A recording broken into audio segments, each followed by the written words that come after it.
Chapter 467. Princess Xinyang's tone was as cold as ice. Why can't you be blamed? If the woman you brought back didn't attract the assassins, how could my son have been poisoned? Marquis Schwamping's frown deepened. You think the group of assassins who poisoned him was after her? Wasn't it? Princess Xinyang asked back. Marquis Xianping fell silent. Princess Xinyang sneered. You don't dare to speak? Haven't you always hated being the scapegoat? Tell me, how did I wrongly accuse you? Marquis Xianping looked at her with a complicated expression. Qin Fengwan, will this affect your relationship with Xiaoheng? What do you mean? Princess Xinyang didn't understand. Marquis Schwamping's gaze was deep. Do you think that group of assassins who came after his mother will make you resent him? Without waiting for Princess Xinyang's reply, Marquis Xianping continued, I'm not a good person to begin with. It wasn't easy for me to be a human, but I was wronged. Qin Fengwan, you asked yourself. No matter what the result is, don't blame me. Princess Xinyang felt an ominous premonition rising in her heart. Marquis Xianping looked at her, his gaze solemn and cold. Qin Fengwan, we agreed that you wouldn't fall in love with me, and it's best if I don't like you. On the night of our wedding, you told me not to touch you and that we would always be husband and wife in name and not interfere with each other. But then, I touched you and you got pregnant. Let me ask you, do you want this child? If you do, he'll be my legitimate son. I, Xiao Ji, will only have one legitimate son in my life, and that's your child. If you don't want it, I won't say anything. The stomach is yours, so it's up to you to give birth to it. You know very well whether I want this child or not.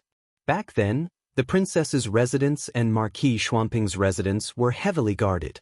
It was even more impenetrable than the imperial palace.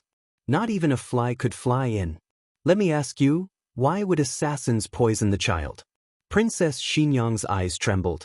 You, Marquis Xianping sneered and nodded. That's right, that's what I meant. There's a spy. There's a traitor around you. Princess Xinyang's expression changed. That's impossible. I have the dragon shadow guards guarding the two children day and night. How could they have the chance to poison them? Marquis Xianping's sneer froze on his lips and his eyes turned cold. That's right. You have the dragon shadow guards guarding your children. Who would dare to poison them? Think about it yourself. Princess Xinyang's mind exploded like a thunderclap. Dragon shadow guard. No, that can't be. Why would the dragon shadow guard poison her child? This conjecture was too bold, and could even be said to be absurd. She laughed to herself. However, not long after, her smile gradually froze on her face. Marquis Xianping was right. At that time, the Marquis Xianping Manor and the Princess Manor were indeed heavily guarded. Not to mention outsiders, even the Emperor's Dragon Shadow Guards might not be able to sneak in without alerting anyone. Because she also had the Dragon Shadow Guard. In that situation, other than the Dragon Shadow Guard herself, no one else had the chance to make a move. However, she trusted the Dragon Shadow Guard too much, so she never considered this flaw. Princess Xinyang resisted the trembling of her body and tried to grasp the last possibility. Why isn't it that group of people? Isn't that group of people suspicious at all? Marquis Xianping said, when they came and when they targeted Xiaoheng, I really don't know. Because Xiaoheng was rarely by his side, when that group of people targeted Xiaoheng, he wasn't there, so he didn't realize it. He said seriously, but I can tell you clearly that when the two children were in trouble, that group of people had not yet arrived in Zhao country. Princess Xinyang looked into his eyes. Why are you so sure? Marquis Xianping met her examining gaze without dodging. She said it herself. She said that if she didn't die, she would attract that group of people. When he said this, there wasn't a trace of emotion in his eyes. Princess Xinyang moved her eyes away. What she said before she died? Yes, Marquis Xianping said. Then is she really dead? Princess Xinyang asked. Marquis Xianping sighed. In any case, I buried her myself. Princess Xinyang smiled bitterly. You even buried her yourself. That's rare. Marquis Xianping pursed his lips and didn't argue with her. He looked deeply at her. She didn't implicate Xiao Qing, and Xiao Qing didn't die because of her and Xiaoheng. Princess Xinyang's focus was on that name. You still remember his name? Marquis Xianping paused with a complicated expression and sighed. How could I not remember? I chose the name. Have you forgotten? Princess Xinyang cast a sidelong glance at him. That's because you only recognize that character, right? Marquis Xianping, after being married for so many years, could she give him some face? Marquis Xianping's feelings for Xiao Heng actually came very slowly, or more accurately, it came very complicated. At first, he recognized Xiao Heng as his legitimate son. When Princess Xinyang wanted to raise Xiao Heng by her side, he refused in his heart. But Princess Xinyang had just experienced the pain of losing her son, and he couldn't deprive her of her right to be a mother at that point. In the past, he really did treat Xiao Heng coldly. He wasn't a competent father, but Princess Xinyang was an excellent mother. She taught Xiao Heng very well. Aside from not practicing martial arts, he became very elegant. This was the opposite of his desire to teach a Xiao Ji who could kill in all directions. This child wouldn't even kill a chicken, let alone kill in all directions. I've said all that needs to be said. You can think about the rest yourself. After Marquis Xianping finished speaking, he lifted the curtain and had Chang Jing stop the carriage. He sat in the carriage behind and left. Are we going to the princess's residence? Chang Jing asked. Princess Xinyang was immersed in the terrifying storm of chaos and didn't hear Chang Jing's words. Yes, okay. Chang Jing said to herself and drove the carriage to the princess's residence. The princess's residence still retained its original appearance, including the 2 delivery rooms. She treated Marquis Xianping with respect and didn't interfere with each other. This was the agreement before the wedding. Marquis Xianping said that he touched her, but that was his way of saying that he took responsibility for everything. But actually, she couldn't blame him. She drank too much wine and took the wrong medicine. Marquis Xianping looked at her and asked seriously, Qin Fengwen, do you know what you're doing? He had a reaction, but he was very restrained and calm. Reaction was instinct, and restraint was a choice. She said, I know, Xiao Ji. I know. Marquis Xianping actually didn't bring that female slave from the Yan kingdom to her. That female slave came by herself. She clearly remembered the first sentence she said to her. I heard you're a princess. Can I live in your princess's residence? She was a woman who exuded a wild power, making people think of unruly horses on the grasslands. She had wheat-colored skin, deep facial features, and rough skin that had been tempered by the wind and sand. However, her eyebrows were exceptionally exquisite and deep. The women of the Zhao kingdom were beautiful with fair skin. When Princess Xinyang saw her, she realized for the first time that beauty had nothing to do with skin color. Her Zhao kingdom language wasn't very good. After explaining for a while, Princess Xinyang finally understood what she meant. It turned out that old Madame Xiao was overjoyed when she found out that she was pregnant. She was afraid that something would happen to her, so she sent 17 or 18 servant girls to serve her. She was very annoyed. I'm Marquis Xianping's wife. I know, but you don't love him. That's why you can live in my princess residence with your belly sticking out? Princess Xinyang didn't know whether to say that she didn't know what was good for her or that she was extremely daring. In the end, Princess Xinyang still let her live in. There was no other reason than that she was a female slave from the Yan kingdom and knew many things about the Yan kingdom. Princess Xinyang was thirsty for knowledge. They got along very freely. She was different from the women of the Zhao kingdom. She had a different kind of free and straightforward character and didn't have many tricks up her sleeve. Thus, Princess Xinyang never expected that she would kill someone else's son in order to let her son live. But on second thought, wasn't this something she would do? She really was a ruthless and decisive woman. No wonder she could be brought back by Marquis Xianping. Marquis Xianping was dissolute and unruly outside, but he still abided by the rules in the residence. He wouldn't easily touch the servant girls in the residence. Old Madame Xiao had cried, made a fuss, and threatened to hang herself to get the 2 illegitimate sons. He also never brought back any woman. Xiao Heng's mother was the only one. He also wouldn't let other women offend her. There was once a courtesan who didn't know the immensity of heaven and earth who blocked her carriage and said she was willing to go home with her and be her cow or horse. She only asked to be able to wait by her and Marquis Xianping's side. The next day, that courtesan disappeared from the capital. After thinking about so many things, Princess Xinyang's emotions finally calmed down. She began to seriously consider the possibility of the Dragon Shadow Guards betraying her. The answer was almost impossible. If the Dragon Shadow Guards could betray their master, then they wouldn't be the Dragon Shadow Guards anymore. The Dragon Shadow Guards were given to her by the late emperor. They only listened to her and the late emperor's orders. But before she and Marquis Xianping were engaged, the late emperor had already passed away.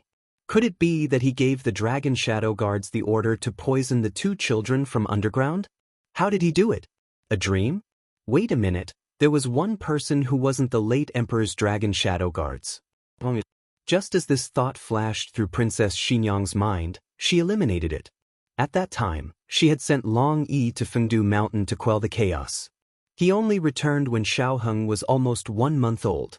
He simply didn't have the opportunity to commit the crime. So, was it really done by the other 4 Dragon Shadow Guards? But she couldn't figure it out. She didn't give them the order to poison the 2 children. The late emperor even more wouldn't. In this world, if there wasn't a third person who could also give them orders, then the late emperor really crawled out from under the coffin? It couldn't be that the late emperor, on his deathbed, had them plot against her and Marquis Xianping's son. The late emperor clearly knew that it was impossible for her and Marquis Xianping to have a child. Her thoughts came to an abrupt end. Princess Xinyang was stunned. She seemed to have inadvertently thought of something. At that time, Marquis Xianping was still young, but the late emperor saw his potential. He was the youngest marquis of Zhao country and was personally conferred the title by the late emperor. The late emperor regarded him as his right-hand man. But under the late emperor's regard, he was firmly on guard against Marquis Xianping. The late emperor had secretly arranged the marriage between her and Marquis Xianping. Why secretly? Because if the late emperor could live for a long time, he planned to personally kill Marquis Xianping. If he died early, then she would kill Marquis Xianping. But at the same time, the late emperor also understood that Zhao country was in danger and couldn't do without Marquis Xianping. So the late emperor decided to use Marquis Xianping to the greatest extent. As long as he didn't rebel, he would be allowed to live. If he had any thoughts of rebellion, he would be immediately killed. But Marquis Xianping was extremely vigilant. Normal assassins couldn't get close to him. The late emperor thought of a honey trap. Of all the princesses, the late emperor had chosen her because he knew that she would never be moved by Marquis Xianping. Only a person who wouldn't be moved by Marquis Xianping could kill him at any time. But the late emperor was born in the royal family and had been the emperor for so many years. How could he not understand that the affairs of the world were unpredictable? What if her heart was moved? The late emperor didn't allow her to give birth to Marquis Xianping's child. He didn't allow her to have an unclear and unbreakable bond with Marquis Xianping. Directly killing Marquis Xianping wouldn't work either. The country needed him. The only prerequisite for killing Marquis Xianping was that he had thoughts of rebellion. As long as he didn't rebel, he could live. But her child couldn't live. The Dragon Shadow Guard's initial target was little Xiaoheng. Unfortunately, even though little Xiaoheng was born half a month earlier, he was about the same size as little Xiaoheng when he was born. The Dragon Shadow Guard must have made a mistake the first time. The second time, he accurately fed the poison into little Xiaoheng's mouth. Princess Xinyang didn't know why he used poison and not something else. It was all the late emperor's consideration. Perhaps it was to prevent the investigation of the Dragon Shadow Guard. Or perhaps the late emperor left his grandson with the last bit of mercy and left him with a decent corpse. Princess Xinyang's strength was sucked out. Her legs weakened and she fell to the ground. Princess Eugene flew in. She didn't wait for Princess Xinyang's return at Jade Water Alley. Instead, someone from the princess's residence sent a message saying that the princess had returned, but the situation seemed a bit off. She hurried over. Princess, what's wrong? Eugene knelt in front of her and asked while holding her slightly trembling shoulders. Princess Xinyang's face was bloodless. Her eyes were empty, as if they were filled with endless sorrow, but she couldn't cry a single tear. Princess Yang said with dull eyes, I thought that when father gave the dragon shadow guard to me, he at least trusted me and thought I was the only one who could bear this heavy responsibility. Eugene supported her with heartache. Princess Yang laughed self-deprecatingly. But in the end, he still didn't trust me. He was on guard against Marquis Xianping and on guard against me. Chapter 468. After Marquis Xianping got into the other carriage, the coachman asked him where he was going, but he didn't say anything. His mood was terrible, so he didn't want to reveal his emotions in front of Princess Xinyang when he got off the carriage. He was a man. No matter how angry he was, he could only hold it in and not vent it on a woman. The coachman didn't have the guts like Chang Jing to take him to the princess's residence or Marquis Xuanping's residence on his own. They just wandered aimlessly on the streets, circling the imperial city again and again. Only when the two horses were about to see stars did Marquis Xuanping's calm voice finally come from the carriage. Go to Jishui Alley. The coachman secretly sighed in relief. The sky was almost dark. Finally, they didn't have to wait until dawn. Marquis Xuanping's mood slowly calmed down. When the emperor had arranged a marriage between him and Qin Fengwen, he was actually very surprised. His younger sister had already entered the palace as the empress, and the Shao family was already firmly tied to the emperor's boat. There was really no need for the emperor to tie the knot. Moreover, his reputation wasn't good. It would be wrong for a princess to marry him. At that time, the emperor didn't tell him that everything was the late emperor's last will. He thought about it and wondered if the princess had taken a fancy to him. It wasn't impossible. After all, he was handsome. He grew up in the military camp and hung out with a group of men all day long. His father didn't teach him how to treat his wife well, but he vaguely knew that his mother wasn't happy. There were so many concubines at home who came to his mother to set the rules. His mother looked impressive, but she was actually very bitter inside. He had seen Princess Xinyang before. When a man looked at a woman, it would be a lie to say that he didn't look at her face, especially at first sight. Princess Xinyang was very beautiful, so beautiful that he couldn't describe it. No man wouldn't be moved by such a woman. He sincerely wanted to marry her. When he went through the wedding ceremony with her, he was still happily thinking that from now on, his Shaoji would also have a family. He was wearing a bright red wedding robe and happily lifted her veil, but she used an ice-cold dagger to point at his heart. Fuck! Marquis Xianping's emotions, which had finally calmed down, surged again. He tugged at his collar, and a trace of irritation flashed across his brows. Not there yet? The coachman was startled by this seemingly calm but actually angry tone. He hurriedly said, Quick, quick, quick, quick. Don't go to Jadewater Alley, Marquis Xianping said. Then where are we going? Aren't you changing your mind a little too quickly? It was not that Marquis Xianping did not want to see Xiaoheng, but he was a little irritated at the moment and was afraid that he would scare his son. After thinking about it, he wanted to find that old monkey, Gu Chao, to fight or something. When they arrived, they found out that old monkey had gone on a long trip. He didn't tell them where he was going. It seemed that he was going on a sightseeing tour. It was impossible to go sightseeing, not in this lifetime. The old monkey must have been sent by the emperor to do something. Marquis Xianping thought about it and obediently returned to Marquis Xianping's residence. He called Steward Lu over and listened to Steward Lu recount the recent events in the capital. Princess Xinyang had already mentioned the King of Ning. Old concubine Jing had learned about it from Steward Lu. Old concubine Jing had announced to the public that she had died suddenly. Steward Lu was in contact with Cunning Palace, so he naturally knew the inside story. Old concubine Jing was a remnant of the previous dynasty. She was the one who had ordered Xiaoheng to be poisoned when he was young. She was the one who had instigated the relationship between Empress Dowager Zhuang and the emperor. She was also the one who had planned Princess Ning An's marriage. Poor Princess Ning, to fall into the hands of such a vicious mother. Steward Lu sighed deeply. Old concubine Jing's death had caused a stir in the capital for a while, but it had cooled down a long time ago. This was the first time Marquis Xianping had heard of it, so he should have been shocked. However, he had discovered that the old chancellor was targeting old concubine Jing before he left the capital, so he had more or less guessed that the old concubine wasn't as simple as she seemed. He just hadn't guessed that she had something to do with the remnants of the previous dynasty. According to Empress Xiao, old concubine Jing had been in close contact with the frontier fortress over the years. They all thought that she was communicating with Princess Ningyan, but in fact, she was contacting the remnants of the previous dynasty. The emperor had ordered Tang Yueshan to go to the frontier fortress as an imperial envoy. On the surface, he was there to visit Princess Ningyan, but in reality, he was there to clean up the remnants of the previous dynasty. The credit should have gone to my brother, but he's not in the capital. That's why His Majesty appointed Tang Ming. These were Empress Zhao's exact words.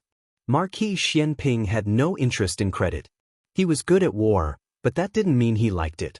Some things were responsibilities and missions that had to be shouldered. If he couldn't protect his country, the country behind him would be destroyed, and his family would be destroyed. Empress Xiao didn't know about the old Marquis, but she didn't need to say anything. Marquis Xianping had guessed it himself. He must have gone north with Tang Yueshan. Tang Yueshan was a man who rejoiced in grandiose achievements. There was only one reason why he would allow the old monkey to travel with him. The old monkey wasn't going to war. Are they going to rescue Princess Ningyan? Marquis Xianping rubbed his chin thoughtfully. If the prince consort was also a pawn of old concubine Jing, then Princess Ningyan's situation wasn't optimistic. Marquis Xianping couldn't help but frown at the thought of Princess Ningyan. Back then, Empress Dowager Zhuang seemed to want to set him up with Princess Ningyan, but that girl was always like a frightened rabbit. He didn't like it. He was a man who didn't know how to be gentle with women. He couldn't be tainted by such a weak rabbit. All right, you can leave, Marquis Xianping said tiredly. Marquis. Steward Lu smiled. Are we still going to bring the young duke back? Empress Xiao had contacted Marquis Xianping through Steward Lu, so Steward Lu already knew that the illegitimate child was the young duke. Marquis Xianping glanced at him coolly. You haven't brought him back? Steward Lu was rendered mute on the spot. He had gone to bring him back from the countryside, but he hadn't brought him back to the manor even after he'd gone to the capital. He hadn't known that he was the young duke, so he hadn't respected him. It was quite scary when he thought about it.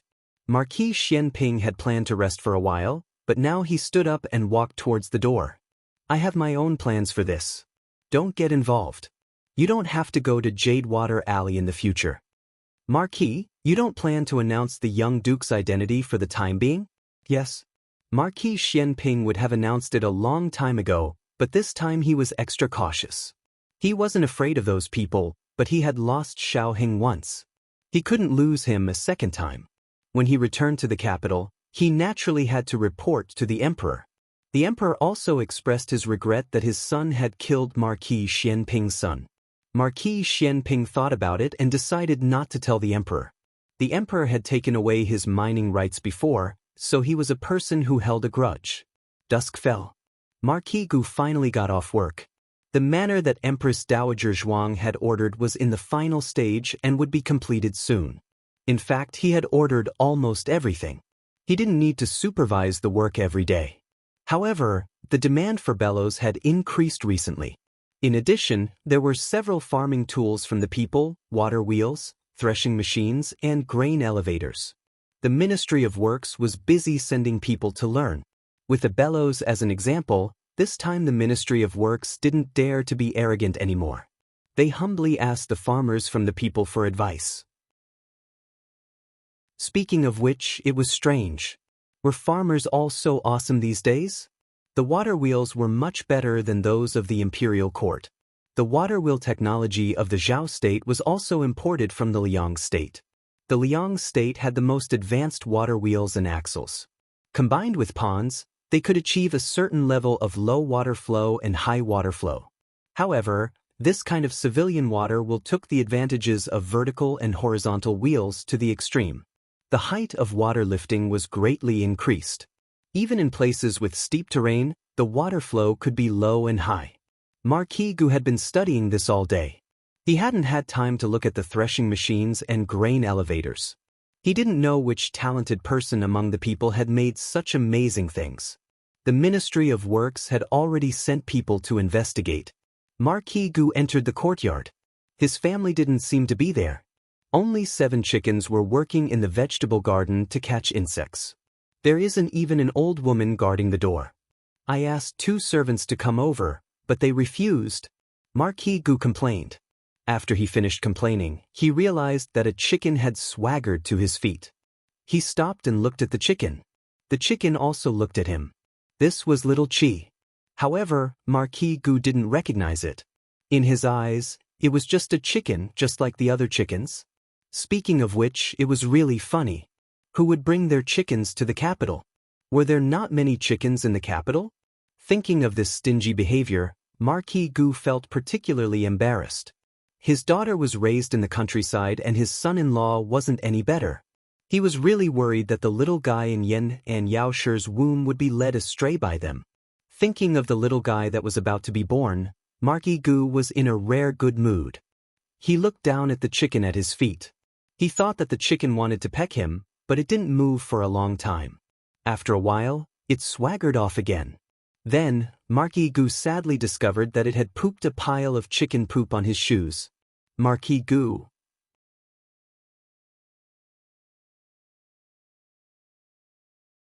Chapter 469. In the West Room, Xiaoheng was tidying up the mess in Little Jing Kong. Ever since he heard that he had a bigger surprise for Gu Jiao, the little fellow believed that his surprise was hidden in the room. The little fellow rummaged through the boxes and cabinets, but he wouldn't put it back. This was his problem. His family had scolded him several times.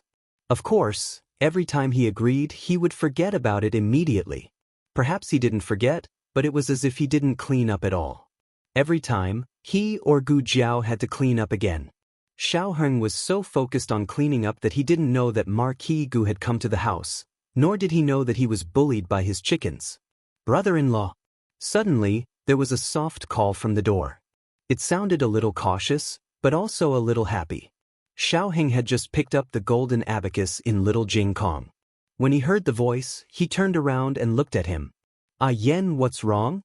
There were no classes in Qinghe Academy today. Gu Xiaoshun went to Master Lu and Nan Xiang's house.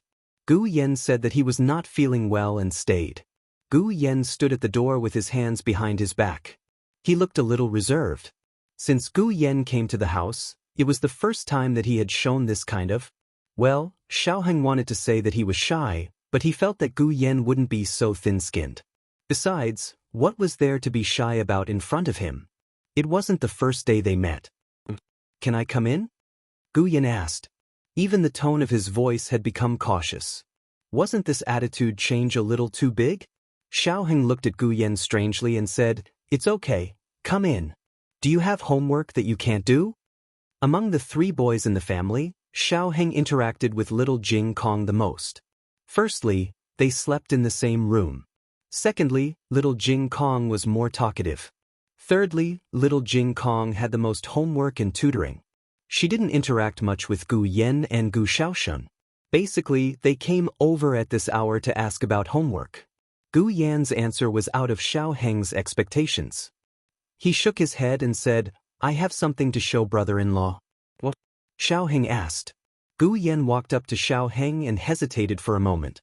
Then he took out the fist he had hidden behind his back and opened it to reveal a jade thumb ring with a warm texture. If Gu Jiao was here, she would definitely recognize that this was the jade thumb ring that she had accidentally put in her sleeve when she first resuscitated Gu Yen. Gu Yen treasured this jade thumb ring very much and didn't allow anyone to touch it. Gu Yen flew into a rage when Gu Jinyu accidentally touched it once. Gu Jiao was special. Gu Jiao touching it was equivalent to touching it himself, so Gu Yen didn't mind. Xiaoheng looked at the jade thumb ring in his hand and didn't know what he meant. Gu Yen took in his expression and a trace of disappointment flashed across his eyes. He lowered his eyes and said bitterly, "You really don't remember." "I remember that it's your jade thumb ring," Xiaoheng said. He didn't know if he was right.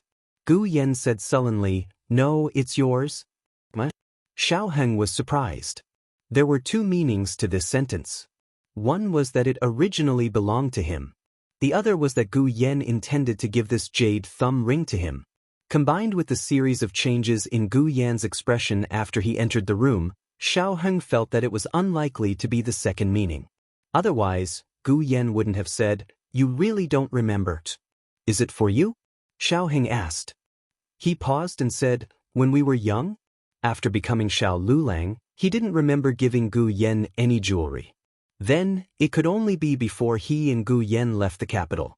If he remembered correctly, Gu Yan went to the hot spring villa in Yuzhou when he was 4. "It was before I went to the hot spring villa," Gu Yan said gloomily. "My older brother didn't play with me, so I ran out of the house alone. He left the house by ditching the servants and crawling out of the house. This way of leaving the house was a little embarrassing." Gu Yan automatically skimmed over it. "I got lost and then I met you." Getting lost was what he felt at the time. Now that he thought about it, he didn't really get lost. He didn't even run out of the back alley of Marquis Ding An's house. Xiao Heng pointed at the jade thumb ring in his hand. "Then, I gave you this?" Gu Yan shook his head and said in a small voice, "You didn't give it to me. I wanted it." Xiao Heng, "I couldn't tell that you would ask strangers for things when you were young." Gu Yan, "I secretly ran out of the house. I wanted to go back but I couldn't find the way. I cried loudly. You passed by and had the servants stop the carriage. You said that the child was cute. Kidnap him and let him be my younger brother." Xiao Heng, "That's not right. Isn't this your short history? How did it become my dark history? I don't have a hobby of kidnapping children. Don't speak nonsense." Xiao Heng lightly coughed. "I should just be joking, right?" Gu Yan continued to sullenly say, "Then your servants carried me away." Xiao Heng embarrassedly, "You must have been very scared at the time, right?" Gu Yan shook his head. "No, I was very happy. But after a while you regretted it. You said that I wasn't fun and sent me back." Xiao Heng had no recollection of this matter. Xiao Heng was only 7 years old that year. Although he had reached the age where he could remember things, carrying Gu Yan away was just a spur of the moment. He didn't really take it to heart. He saw so many people every day. How could he remember a child that he had only played with for a short while? Gu Yan was different. He had a weak body since he was young. Madame Yao and Marquis Gu raised him very carefully and never allowed him to leave the house. The number of children he had seen could be counted on one hand. Xiao Heng gave him candy, toys, and even gave him such a beautiful jade thumb ring. He naturally remembered the other person deeply in his heart. However, so many years had passed. His small brain could not remember the other person's appearance and silhouette. He only remembered that he was called Xiao Heng, the young Marquis of Zhaodu. This was all thanks to Xiao Heng's fame. He would often hear about him from the servants. It could be considered as helping him review his memories. Xiao Heng really did not know that he and Gu Yan had such an experience. Even though he did not believe in fate, he could not help but sigh that fate was indeed a wonderful thing. The two's conversation was interrupted by the sound of chickens and dogs in the courtyard. The two opened the window and saw that Marquis Gu had come. Furthermore, he was fighting with their family's dog, 7 chickens, and a Hai Dong Qing. Marquis Gu was a martial artist. It was not to the extent that he could not kill a dog and a few chickens. However, the dog was his son's pet, and the chickens were poultry that Madame Yao raised every day. He did not have any misgivings about this bird, but this bird was too good at flying. He could not catch it. Xiao Heng and Gu Yan went to the courtyard to stop the chaos. At this time, Marquis Gu was covered in chicken feathers. Marquis Gu was so angry that he hated that he couldn't kill those hateful chickens. Especially the smallest one. It pooped on him several times. Gu Yan looked at his father's sorry state and suddenly could not help but laugh out loud. "Marquis Gu, stinky brat, do you still remember that I am your father?" Gu Yan's laughter continued until Madame Yao came back. Madame Yao was going to give birth next month. Gu Jiao calculated that her due date was the first day of next month, so there was still half a month left. Her limbs were slightly swollen, and it seemed that it was difficult for her to move. Marquis Gu immediately ignored Gu Yan and walked over to help her. "Why did you go out again? How did senior servant Fong look at you? You should be careful." Madame Yao's action of crossing the threshold really scared him. Was a pregnant woman walking so fiercely? In the past, Madame Ling did not dare to do this. In reality, Madame Yao also felt that this pregnancy was easier than the first. If it was not for the fact that she was getting older, it would have been easier. In the village, she had seen farmers work in the fields with their bellies protruding. Compared to them, she was very delicate. However, compared to the madams and mistresses of large families, she was still a bit fiercer. Marie, how did you end up like this? Madame Yao looked at him in shock. The old marquis could not say that he had been bullied by a few chickens. He could not lose face in front of his wife. He gently coughed and said, "It's nothing. The chickens ran out and I caught them." Madame Yao said, "I let them out. I had them catch insects in the vegetable slices." Other people's chickens would occasionally eat vegetable slices, but her family's chickens did not. They only ate insects and were very obedient. Marquis Gu awkwardly said, Then I'll let them out for you in a bit." Madame Yao looked at her family's recipe and said, "No need. We've caught enough for today. Marquis should quickly go change your clothes." Marquis Gu went to the carriage to change his clothes. Then he went to the backyard to talk with Madame Yao. He came today to visit Madame Yao and also to announce good news to Madame Yao. "Our son-in-law has been promoted." Madame Yao's eyes lit up. She unconsciously turned her head to look at Xiao Heng, who was chopping firewood with Gu Yan at the entrance of the kitchen. "Lu Lang, you've been promoted?"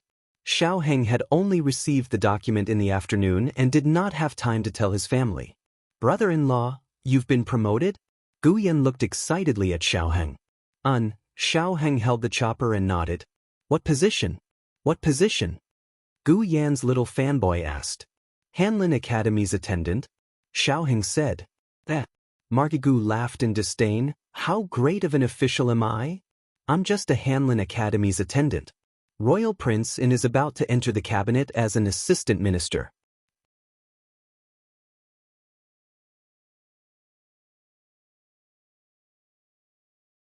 Chapter 470. Gu Yan's eyes widened as he said, "So what if he's in the cabinet? My brother-in-law is the best." Marquis Gu chuckled. "If he's good, then why didn't he enter the cabinet?" Gu Yan angrily said, "My brother-in-law doesn't want to go. Otherwise, not to mention the cabinet, even the throne room would be open to him." "Oh my, this brat's tone is really big. Does he know what kind of place the cabinet is and what kind of place the throne room is? In the country of Zhao, only those who have reached 5th rank have the right to meet the emperor, but that doesn't mean they can meet the emperor. Take him for example, he is the assistant minister of the Ministry of Works, but he hasn't been to court many times. He can go if he wants to? Who do you think he is?" Gu Yan couldn't reveal his brother-in-law's true identity, so his face turned red from holding it in. "His surname is Xiao." Marquis Gu sneered. "So what if his surname is Xiao? There are so many people with the surname Xiao in the world. Do you think everyone is the young Marquis of Zhaodu?" Gu Yan was so angry he became a little pufferfish. What if he is? Marquis Gu didn't hear that this was the truth and only treated it as a child's angry words. He pointed at Xiao Heng and said to Gu Yan, "He is the young Marquis of Zhao. Do I call you father?" Gu Yan looked at her father at a loss for words. She silently replied in her heart, "I." "Mother." Father and son bickered, but Xiao Heng suddenly spoke. The father and son's voices suddenly stopped and they both looked at Yao Shi. They saw Yao Shi's face pale as she held her stomach. Her dress was wet. She said in disbelief, I think I'm about to give birth." Yao Shi's outburst came without any warning. She didn't feel any pain before her water broke. Fortunately, Gu Jiao had told her and her family about some things to take note of before giving birth. In this situation, it was best not to forcefully move. Marquis Gu carefully carried Yao Shi back into the room. Xiao Heng said to Gu Yan, "I'm going to boil some water. You let the shadow guards go to the miracle hall to find your sister. If she's not there, then find Dr. Lu first." Dr. Lu was originally a midwife in the vicinity. Because she was very proficient in treating women's diseases, she was hired by Gu Jiao to work in the magical hand hall. Most people were still used to calling her midwife Lu. Xiao Heng followed Gu Jiao and respectfully called her Dr. Lu. Nanny Fong and Yu Yo were putting away the quilts next door. Yu Yi heard the noise and ran over to take a look. She exclaimed, Nanny Fong, Nanny Fong. Madam is about to give birth. It's not even time yet. Is she going into premature labor again? The expression on Nanny Fong's face changed drastically. She didn't even bother to put away the quilt and hurriedly went through the small door that was opened between the two families. She stumbled as she walked too quickly. Nanny Fong. Yu Yi's sharp eyes caught her and supported her. Don't panic. The young master's shadow guards have already gone to call the young miss. The young miss will be back soon. Madam will be fine. When Nanny Fong saw that Yu Yi, a young maidservant, was calmer than her, she couldn't help but blush with shame. She sighed and said, I was too impatient. I wasn't by Madam's side when she gave birth to the young miss and the young master. As a result, she gave birth prematurely and was swapped with the wrong child. There's always been a knot in my heart. Yi couldn't empathize with her like Nanny Fong, but she still nodded in understanding. I understand. Nanny Fong, don't worry. Madam will be blessed by the heavens. She will definitely give birth safely. Gu Jiao wasn't here. It was Madame Lu who came. Madame Lu was a very experienced midwife. When Marquis Gu asked Huang Zhong to find a midwife for Madame Yao, he had already inquired about this person. Marquis Gu was very fortunate to be able to invite her. However, Gu Yen and Xiaoheng hoped that Gu Jiao would come. However, if Madame Yao's condition allowed it, Madame Lu's medical skills were enough. Unfortunately, Madame Yao's condition wasn't good. Did you make a mistake? My madam's pregnancy went very smoothly. She ate and slept as she pleased. She even walked with the wind. Her stomach wasn't big either. Everyone said that she had a good pregnancy. Madame Lu had been a midwife for many years. It wasn't uncommon for a midwife like Madame Yao to be unable to give birth after a successful pregnancy. A woman didn't just walk through the gates of hell on the day of giving birth. The entire pregnancy was full of unpredictable risks. However, the most risky pregnancy was the fetus. When it came to giving birth, both of them were at great risk. After all, if something happened to the mother, the child in the womb couldn't be saved. Madame Lu naturally wouldn't say anything discouraging in front of Madame Yao. She smiled and said, Don't worry. It's just beginning. Madam is completely in motion. I've already brought the birth-inducing medicine. Just take it with water. In the past, the birth-inducing medicine had always been prepared on the spot. Gu Jiao felt that this method was time-consuming and inconvenient, so she simply made it into a wax pill. Removing the wax coating, the pill inside could be directly swallowed or taken with water. However, no one expected that Madame Yao would vomit as soon as she ate it. During Madame Yao's pregnancy, there had been almost no morning sickness. Who would have thought that she would have such a large reaction when she was about to give birth? Madame Lu changed to feeding her some brown sugar water, but she also vomited until there wasn't a single drop left. This was bad. She couldn't eat medicine, and she couldn't feed food. Her strength would quickly run out. Go call Imperial Physician Luo. Outside the room, Marquis Gu ordered Huang Zhong. Yes. Huang Zhong replied and left without stopping. About an hour later, Imperial Physician Luo was brought over. Imperial Physician Luo checked Madame Yao's pulse. His expression was just as serious as Madame Lu's. At this time, there was no need for him to say anything. Madame Yao had already realized that her pregnancy had not been easy. To be honest, when she was pregnant with Jiao Jiao and Yen, her reaction was very large. 6 months later, she even vomited. That pregnancy had been very difficult, but the delivery could be considered smooth. Gu Yan's body was not good because he had been born prematurely. It wasn't that she couldn't give birth at the time. Imperial Physician Luo asked Madame Lu what she had done for Madame Yao. Madame Lu replied, I plan to give her some birth-inducing medicine. Unfortunately, she vomited everything she ate. She couldn't even drink water. Imperial Physician, how is my wife's condition? Marquis Gu was extremely anxious outside. Go make some more ginseng soup for Madame. If it really doesn't work, she can eat anything she wants. Also, tell Madame not to exert too much strength or cry. She needs to conserve her strength. Imperial physician Luo left the delivery room after giving instructions to Granny Fong. He reported to Marquis Gu, "Madam's condition is not optimistic. The possibility of a difficult birth is very high. Generally speaking, the first stage of labor for a virgin was 10 to 12 hours. The first stage of labor for a woman who was going through labor was 6 to 8 hours. From the time Madame Yao's water broke until now, less than 4 hours had passed. It was not yet time to diagnose a difficult birth. However, with Imperial physician Luo and Madame Lu's many years of experience as physicians, as well as Madame Yao's pulse, the two had a tacit understanding of Madame Yao's condition. However, Madame Lu did not dare to say it, but Imperial physician Luo did. Marquis Gu felt as if he had fallen into an ice cellar. His entire body was instantly soaked in cold air. Gu Yan's small face also became deathly pale. Xiao Heng stood beside him. He unconsciously pulled on Xiao Heng's sleeve. Xiao Heng pursed his lips and did not say anything. Gu Jiao had made a house call. He could not help with this kind of thing. He only hoped that Hidden Guard A could quickly bring Gu Jiao back. At that time, the two hidden guards had gone to the medical center. When they heard that Gu Jiao was not there, one went to the place where Gu Jiao had made a house call to inform her. The other went to bring Madame Lu over first. Gu Jiao had already received the news of Madame Yao's outburst. However, she was at the scene of the accident. A vicious attack had occurred in a casino. 3 people were seriously injured. It was unknown whether they were alive or dead. She and Dr. Song were busy rescuing the injured. Hemostatic forceps.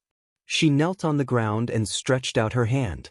Dr. Song skillfully handed her the hemostatic forceps. She used the hemostatic forceps to clamp down on the injured patient's blood vessels. "Aspirate," she said. The Research Institute's portable negative pressure aspirator had only appeared today. She did not know if it was because her strength had recovered, but the number of instruments in her small medicine box seemed to have gradually increased. If this was the case, then there was hope for Gu Yan's heart surgery. Dr. Song had been with Gu Jiao for so long, so he was not surprised by the strange things in her medicine box. He understood it immediately. He sucked out the blood and fluid in the patient's abdominal cavity. Gu Jiao found the remains of the dart that remained in the patient's abdominal cavity and took it out with tweezers. His spleen almost ruptured. She really did not know whether he was lucky or not. Gu Jiao was busy until midnight when she and Dr. Song finished rescuing all the patients. "I will take them back to the medical center. You go back quickly," Dr. Song said to Gu Jiao. The shadow guards had been waiting outside the room for a long time. He knew that something must have happened at home. Gu Jiao nodded and returned to Bishui Alley with the shadow guard. Madame Yao's labor pain was getting worse, but there was no sign of the baby being born. Halfway through, Gu Yan's heart disease almost flared up. Xiao Heng fed him medicine in time and coaxed him to go back to his room to rest. He let Gu Shaoshan look after him. Little Jing Kong did not know that Madame Yao had encountered a difficult birth. Xiao Heng told him to sleep well. When he woke up tomorrow morning, he would have a little sister or brother. He was very happy and went back to his room to sleep with his little pillow.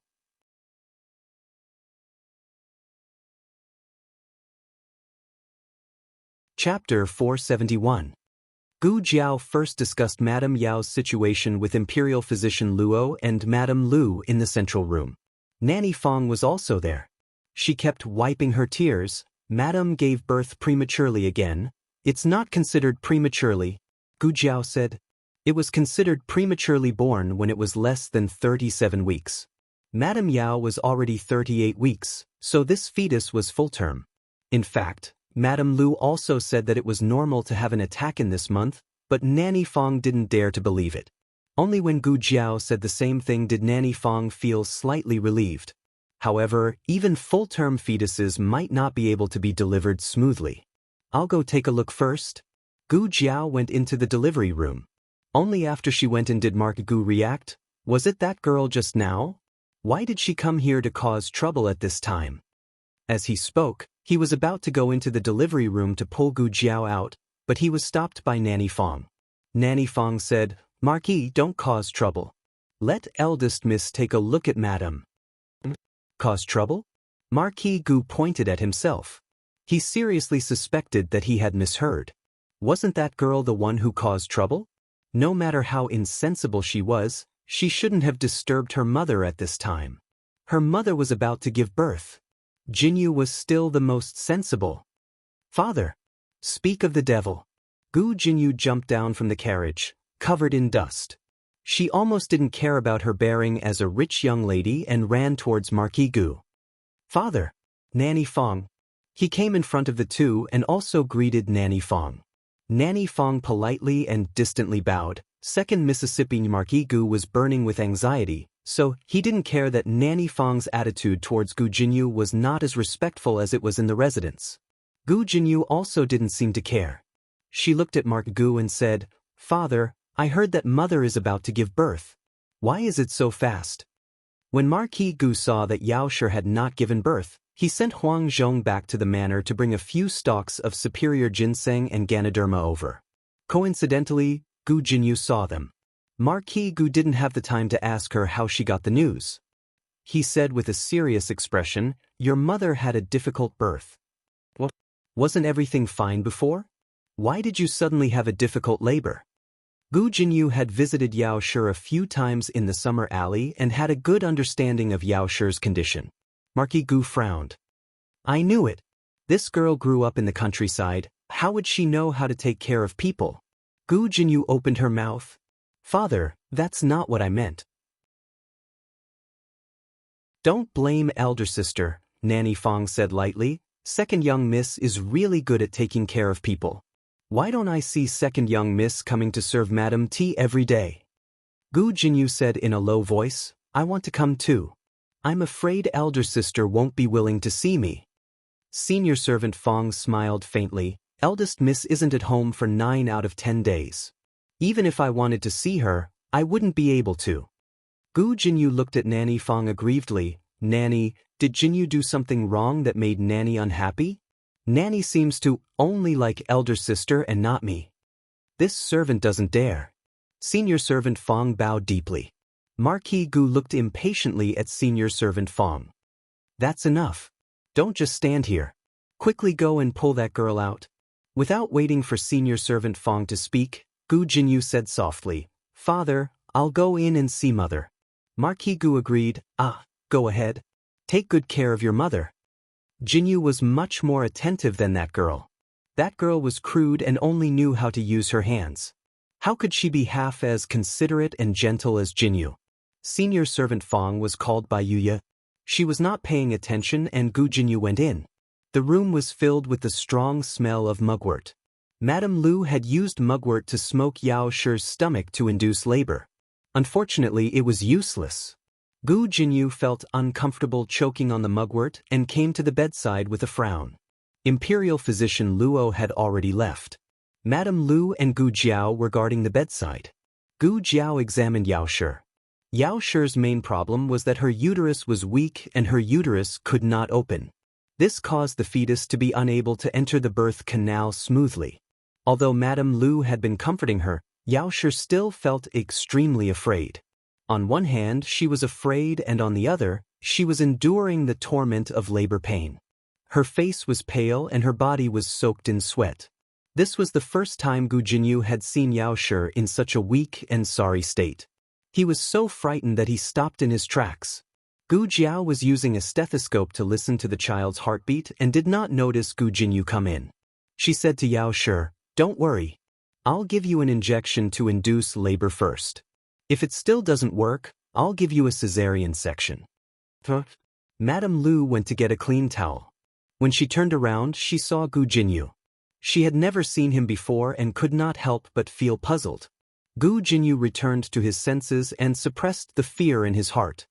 He said to Madame Lu, I'm here to see my mother. As he spoke, he walked to the bedside. However, before he could say the word mother, Yao Shi screamed from the torment of labor pain. That scream was truly pitiful. In addition, Yao Shi's entire face was contorted from the pain. She looked too frightening. Gu Jinyu paled and retreated a few steps. Coincidentally, she bumped into Nanny Fong, who was bringing in hot water. The hot water spilled and splashed all over Nanny Fong. The copper basin even fell to the ground with a clang. The baby in Yao Shi's womb was so frightened that he started to hiccup. Gu Jiao looked coldly at Gu Jinyu. Get out. Yao Shi also saw Gu Jinyu, but she did not have the energy to speak. Mother. Before Gu Jinyu could finish speaking, Gu Jiao walked forward, grabbed Gu Jinyu's collar, and threw him out. Was Gu Jiao targeting Gu Jinyu? She was. 1. She did not like to be surrounded when she was practicing medicine. Another, Gu Jinyu was always grumbling. Of course, she could have asked Nanny Fong to escort him out. But she was annoyed. After Gu Jinyu was thrown out, Marquis Gu quickly caught him. Otherwise, she would have fallen flat on her face. Marquis Gu's chest was filled with anger. He glared coldly at Gu Jiao and said, "Stupid girl. You've become bold, haven't you? Why do you hit everyone?" Gu Jinyu grabbed Marquis Gu and said worriedly, "Father, I'm fine. But you should quickly stop elder sister, right? I just heard her say that she wanted to cut open mother's womb and take out the baby." What? Marquis Gu's expression changed. It's enough that the stupid girl is not filial to her mother, but she actually wants to cut open her mother's womb. Does she still have a conscience? I will not allow her to hurt your mother. Marquis Gu rushed in aggressively. Unexpectedly, he had just taken a step when Shadow Guard A and Shadow Guard B both descended from the sky. Shadow Guard A sealed his acupoint with a whoosh. Then he and Shadow Guard B each grabbed one of his arms and dragged him out of the backyard. Xiao Heng looked at him indifferently from the main room. The moment he brushed past Xiao Heng, Marquis Gu understood everything. It was this brat who made them do it. This stupid brat. This stupid brat. Let go of me. Whoosh. Shadow Guard B sealed his mute acupoint. Marquis Gu. Do you still remember that you are the Marquis' household's shadow guards? The two shadow guards directly dragged Marquis Gu out of the yard. Huang Zhong skillfully took him from their hands and carried him onto the carriage. Marquis Gu, Huang Zhong, won't you beat them up for me? Huang Zhong rubbed his hands and said, I'm a bit hungry. Marquis, I'll go make a bowl of noodles. You're still in the mood to eat noodles. Can't you see that my acupoint has been sealed? You should at least take me with you. Huang Zhong decisively went nearby and made a bowl of hot and sour lamb noodles. He ate with great vigor. Gu Jiao hooked Yao Shi up with an intravenous drip and began to inject oxytocin into Yao Shi. Gu Jiao had indeed mentally prepared herself for Yao Shi's cesarean section, but the anesthetics and scalpel needed for the operation still did not appear in the medicine box. An hour later, Yao Shi's situation began to improve. The contractions became stronger, and she was able to eat. It seemed that she could try to give birth naturally. 2 hours later, when Yao Shi's cervix had dilated to 2 fingers, Gu Jiao gave Yao Shi a painless injection. At midnight, Yao Shi ate a bowl of brown sugar eggs. At midnight, Yao Shi drank half a bowl of ginseng soup. At midnight, Yao Shi could no longer eat anything. She tightly held onto Gu Jiao's hand like a drowning person holding onto a piece of driftwood. Jiao Jiao, if something happens to me, nothing will happen to you. So, don't make me choose to protect the child. At 5 o'clock, after a whole night of hard work, a loud cry finally came from the delivery room. Yao Shi's entire body was drained. It was as if she had just been fished out of water. There was not a single dry spot on her body. Hearing the child's cries, she was so emotional that tears began to fall. Don't be emotional. There's still the placenta. Gu Jiao said. Yao Shi nodded with tears in her eyes and cooperated until the delivery was complete. After Gu Jiao finished the last stitch, she took off her gloves and washed her hands with disinfectant. Like a doctor, she touched Yao Shi's forehead. You're very brave. This was a habit from her previous life. She would praise a patient who cooperated well. Her words did not have much warmth, and her expression was too calm, but every patient that she touched would feel a wave of warmth and excitement. Yao Shi was no exception. However, while Yao Shi was happy and excited, she suddenly felt that this daughter of hers was a bit unfamiliar. It was so unfamiliar that it was as if she had become another person, a powerful existence that could cause others to feel fear. In truth, this was because Yao Shi had never seen Gu Jiao perform surgery. When Gu Jiao put down the scalpel, she was a very obedient Jiao Jiao. When she picked up the scalpel, she became the king of hell. The king of hell picked up the crying baby and calmly looked at this little life that had been brought into the world by the king of hell. Hello, little brother. Welcome to the human world.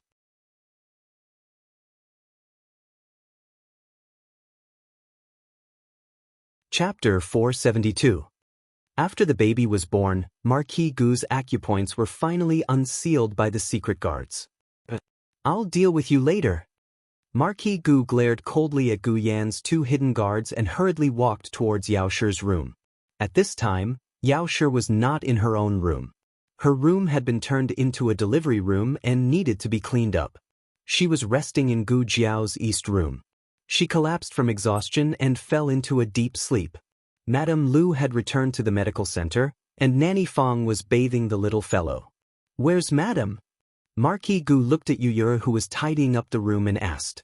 In the east room, Yuyur said. Marquis Gu hurriedly rushed to the east room. The little fellow had already finished bathing and was now obediently wrapped in swaddling clothes by Nanny Fong. Marquis Gu looked at the little guy, and his heart skipped a beat. However, the first person he asked was Yao Shi. Where is Madame? Nanny Fong moved to the side with the little fellow in her arms, revealing the bed behind her. She said softly, Madame is resting. How is she? Marquis Gu worriedly asked. As he spoke, he arrived at the bedside and tightly held Yao Shi's hand. Is Madame all right? Nanny Fong sighed. Although the Marquis was a little muddle-headed, he treated the Madame well. She said, the Madame is fine. Marquis, do you want to see the child? Hearing that Madame Yao was fine, Marquis Gu's anxious heart finally settled down. His gaze fell on the swaddling clothes in Nanny Fong's arms, and he couldn't hide his excitement as he asked, is it a son or a daughter? Nanny Fong smiled and said, Congratulations, Mar. It's a young master. Gu Jiao sorted out all the medical supplies. She destroyed those that could be destroyed and buried those that could not be destroyed. Then she checked the small medicine box. The medicine box didn't seem to be as broken as it was when he first arrived. While she was recovering her strength, the medicine box seemed to be slowly recovering as well. Gu Jiao had actually guessed that the medicine box might not be a product of the three-dimensional space. It came from a higher dimension. Otherwise, there was no way to explain why it followed her. It might even have brought her brainwaves here. She saw it as three-dimensional because she was a person from a three-dimensional space. She could only see this dimension. But maybe the medicine box was not what she saw. Maybe there was a wall on its left, or maybe there was a cabinet on its right, but because of the different dimensions, she could neither see nor touch it. Gu Jiao tapped on the medicine box. But why would a high-dimensional space product have a three-dimensional shell? Are you also a defective product? Were you exiled to our time and space by your master? A gentle breeze blew, and the medicine box was as quiet as a chicken. Gu Jiao tidied everything up. The sky was a little white, and the courtyard, which had been busy all night, fell into a temporary silence. Gu Jiao was a little sleepy, but she couldn't fall asleep. She went to sit on the swing in the front yard.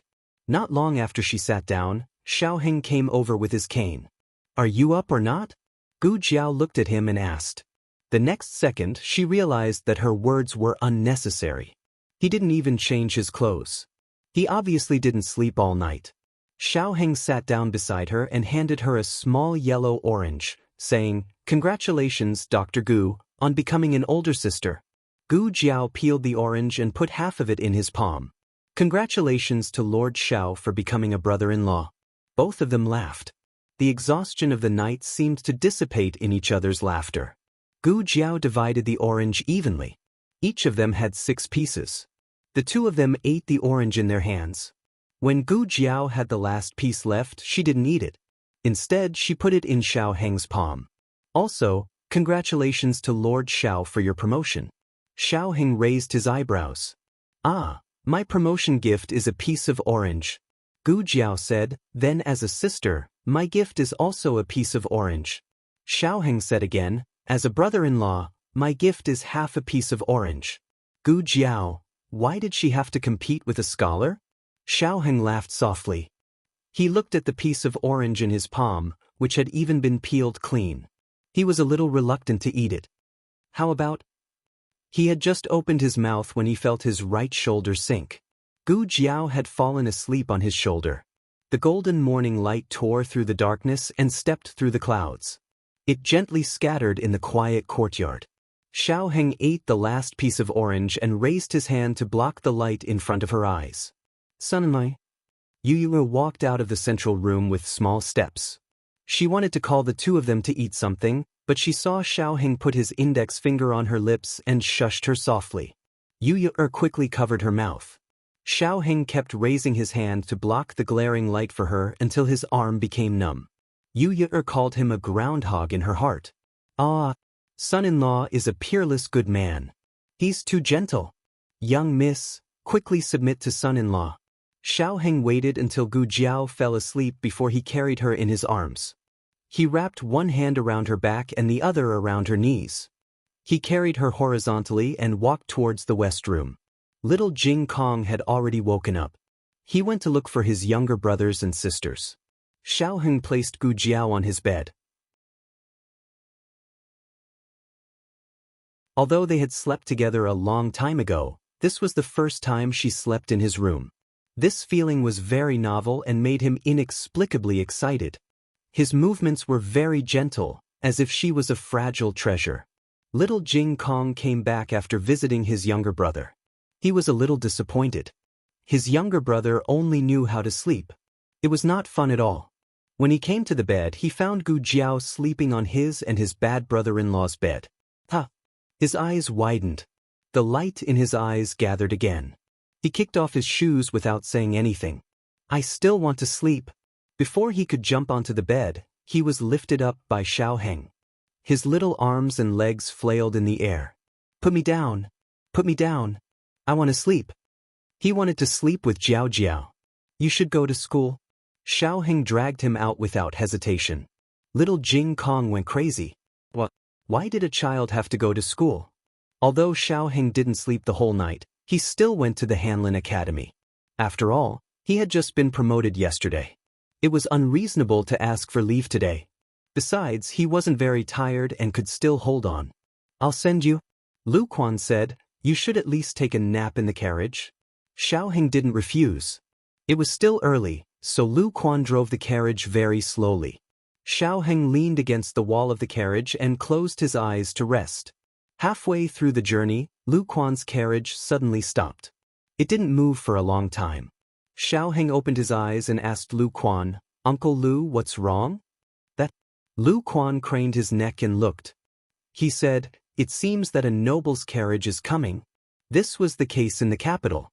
Once an official went out, those with lower ranks would have to give way to him. They were not the only carriage on the roadside. Many officials in front of them had begun to move to the sides of the alley to make room. Whose carriage is it? Xiaoheng asked. You don't even know? It's the newly appointed cabinet elder. A scholar who was watching the commotion said. Xiao Lulang was sitting in an old carriage. It was inevitable that people would think that his status was not very high. In fact, it was indeed so. A fifth-rank palace attendant was nothing in the capital where a falling brick could kill 3 nobles. However, a cabinet elder was different. He was a close official of the emperor. The other party added a small character in front of the cabinet elder. May I ask which cabinet elder it is? Lu Quan asked the scholar. Lu Quan was very familiar with the official positions in the capital. If it was only a cabinet elder, his position might not be as high as Liu Long's. If that was the case, they could refuse. The scholar said, which other cabinet elder could it be? It's Prince In of the Zhuang family. He was promoted to the cabinet elder after working in the Hanlin Academy for only 4 months. He is indeed the most talented scholar in the capital. The most talented scholar in the capital? Who gave him this title? He was first in the imperial examinations. His Lulang was the new Zhuangyuan. What should they say? Xiaoheng's focus was not on the title of the most talented scholar in the capital. Yesterday, when Princess Xinyang mentioned Prince An's promotion to the cabinet elder, She said that he was conferred the title of a 7th-rank palace attendant. Today, the commoners said that he was a cabinet elder. Elder cabinet wasn't an official position, but rather a respectful title for the grand secretaries of the cabinet. However, not every grand secretary of the cabinet had the qualifications to be called elder cabinet. Only the grand secretary of the intermediate palace and the 2 assistant grand secretaries of Jinji Palace and Wenhua Palace had the qualifications to be called elder cabinet. As for the Wuing Hall, Wenyuan Pavilion and Eastern Pavilion scholars, they were all called cabinet elders. Princess Xinyang's information could not be wrong.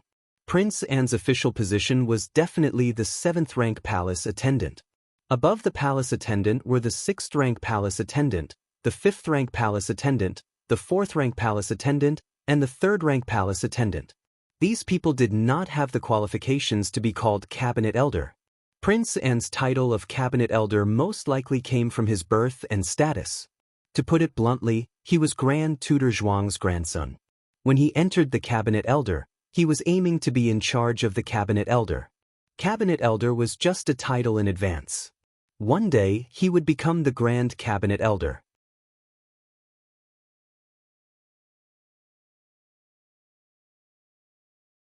Chapter 473. Lu Quan looked back at Xiaoheng and asked, "Luing, should we move aside?" In terms of official position, Xiaoheng was now a 5th-rank attendant, but the other party was Royal Princeton. They couldn't afford to offend him. No. Xiaoheng said, if anyone should move aside, it should be him moving aside. Ha, what a big tone. Royal Princeton's carriage came to the opposite side of Xiaoheng's carriage. The voice that came from inside wasn't Royal Prince An's, but rather Grand Tutor Zhuang's. Someone in the crowd recognized his voice and shouted, "It's the Grand Tutor!" No one expected Grand Tutor Zhuang to be sitting in Royal Prince An's carriage. The officials who moved aside for Royal Prince In secretly rejoiced that they didn't put on airs and obediently moved aside. Otherwise, they would be the ones being slapped in the face by Grand Tutor Zhuang. Who is this kid? His voice sounded very young. Perhaps he was young and immature and kicked an iron plate. Others couldn't recognize Xiaoheng's voice, but how could Grand Tutor Zhuang not recognize it? Opposing him at every turn, taking away the Empress Dowager's favor, causing the Empress Dowager to be distant and cold to the Zhuang family. It was all this Xiao Yulong's doing behind the scenes. Grand Tutor Zhuang was warned by the Empress Dowager not to make things difficult for Xiao Lulang, but he couldn't make things difficult for Xiao Lulang. Grand Tutor Zhuang simply had the coachman open the curtain. He sat in the spacious carriage and the people could see the inside of the Zhuang family's luxurious carriage from different angles. It seemed modest and not high profile, but who would have thought that a simple armchair table was made of expensive gold-rimmed Phoebe Jinan wood? The curtain was only half opened, revealing Grand Tutor Zhuang's figure. Beside him was a pair of spotless official boots, presumably belonging to his grandson. Royal Prince and Grand Tutor Zhuang sneered and looked at the carriage in front of him. "Isn't this Attendant Xiao? Attendant Xiao, are you blocking my way? Are you waiting for this official to move aside? When did the officials of the Hanlin Academy become so arrogant? Even the Grand Tutor has to make way for a mere attendant?" These words truly did not leave any face for Xiao Lulang. No matter how outstanding Xiao Lulang was, no matter how much he was the new Zhuang Yuan personally appointed by the emperor, he was still just a small Hanlin official. How could he be like Grand Tutor Zhuang, who had long been a first-class official in court? Blocking Grand Tutor Zhuang's path, wasn't that just asking for humiliation? However, Grand Tutor Zhuang's attack wasn't just limited to his words. He continued, "You can't possibly be relying on the fact that someone in the palace is supporting you to not put me in your eyes, right?" There was someone in the palace backing him up. Who was it? Grand Tutor Zhuang didn't point out that it was the Empress Dowager, so everyone naturally thought it was the current emperor. His Majesty did not stick to one type of talent, but he was arrogant because of his favor at such a young age. It was clear that he was not worthy of His Majesty's praise. "I'm from the countryside, so I haven't seen the world." No wonder. He probably doesn't know that the emperor's heart is hard to fathom. Without His Majesty's favor, he is nothing. He's so arrogant because of His Majesty's favor at such a young age. Does he really think he is the same as Royal Prince En and has the qualifications to be arrogant? But Royal Prince En isn't arrogant. Royal Prince En is humble and courteous. He knows when to advance and when to retreat. He never oversteps his status. This is the demeanor of a great family. What's the saying again? A bucket full of water doesn't sway, but a bucket half full of water sways. Ha! Everyone was amused by an old man's teasing. People probably had a strange mentality. They liked to see people fall from a high place and enjoyed the pleasure of being judged. Everyone was waiting to see Xiao Lulang make a fool of himself. However, no one expected that a handsome man dressed in purple leisurely strolled out from behind the crowd. He had a powerful aura. The originally impenetrable crowd almost involuntarily opened a path for him. When Grand Tutor Zhuang saw this person, his expression froze. Marquis Xianping? Marquis Xianping stopped beside Xiao Heng's carriage and looked at Grand Tutor Zhuang with a faint smile.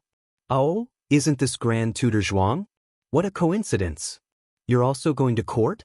What time is it? Still going to court? Court has already been dismissed. No, he used the word also. Are you, Marquis Xianping, so shameless? You say it as if you're going to court today. Grand Tutor Zhuang snorted coldly. Marquis Xianping hasn't been to court in a long time. I'm afraid you've even forgotten the time of morning court. Marquis Xianping smiled. That's right. His Majesty is benevolent. He sympathizes with my old injury that hasn't healed and spares me the pain of going to court. Bullshit old injury that hasn't healed. You, Marquis Xianping, have never properly attended court. Of course, the Emperor did say this. However, it wasn't because he sympathized with Marquis Xianping. It was because Marquis Xianping was too bold. The Emperor was afraid that he would lose face for the officials of Zhao country. Thus, he gave him an excuse. Is there a seat? Marquis Xianping pretended to ask Lu Quan casually. But there is. There isn't. Lu Quan and Xiao Heng spoke at the same time.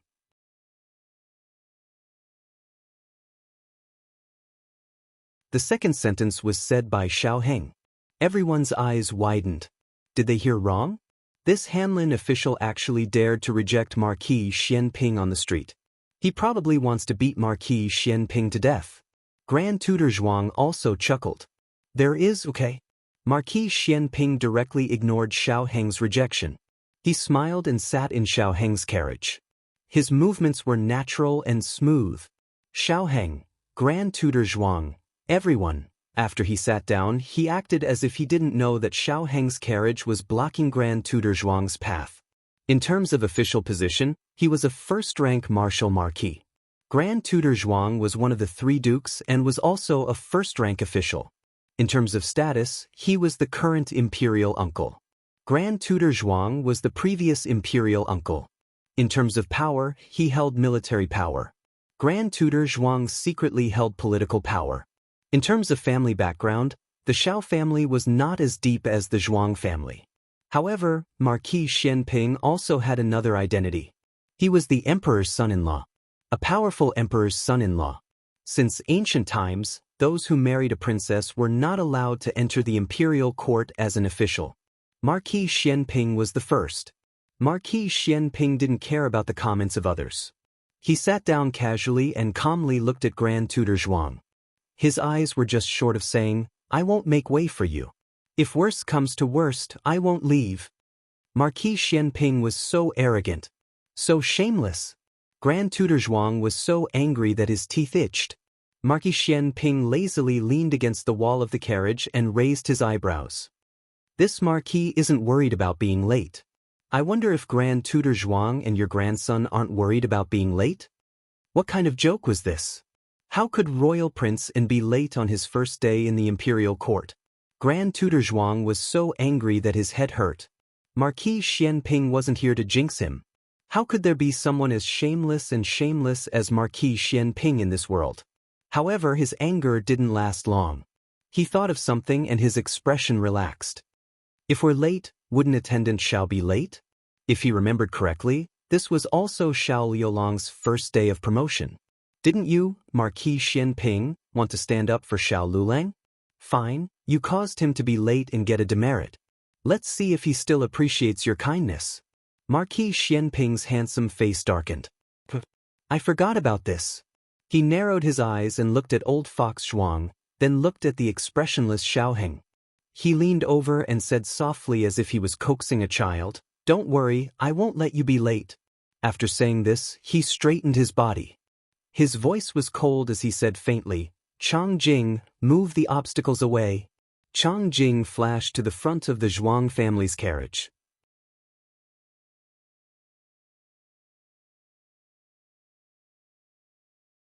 Before the Zhuang family's guards could react, Chang Jing had already lifted the entire carriage. "Put it down gently. It's polite," Marquis Xianping reminded. "Oh." Chang Jing really gently put the carriage to the side. Grand Tutor Zhuang almost exploded in anger and cursed in his heart. "You fucking moved my carriage in the middle of the street and you still have manners. Where did you get the face to say such words?" Grand Tutor Zhuang was so angry that his entire body trembled. Marquis Xianping, don't go too far. If the news of Marquis Xianping's subordinates moving his carriage in the middle of the street spread, where would he put his face? Where would the Zhuang family put their face? Marquis Xianping was about to leave when Grand Tutor Zhuang suddenly shouted. He lifted the curtain and motioned for Lu Quan to stop the carriage. Lu Quan didn't dare to disobey and obediently stopped the carriage. Marquis Xianping casually walked down the carriage and came to Grand Tutor Zhuang's carriage. Royal Prince and suddenly had an ominous premonition. He was about to dissuade his grandfather, but it was too late. Marquis Xianping directly shattered the carriage. The walls of the carriage cracked and fell to the ground. Royal Prince and Grand Tutor Zhuang were exposed in front of everyone without any warning. The carriage was destroyed and only a bench was left. The two sat on the bench as if they were suddenly stripped naked. They were so embarrassed that their faces turned red. Marquis Xianping looked at Grand Tutor Zhuang and arrogantly curled his lips. "This is going too far. Grand Tutor Zhuang."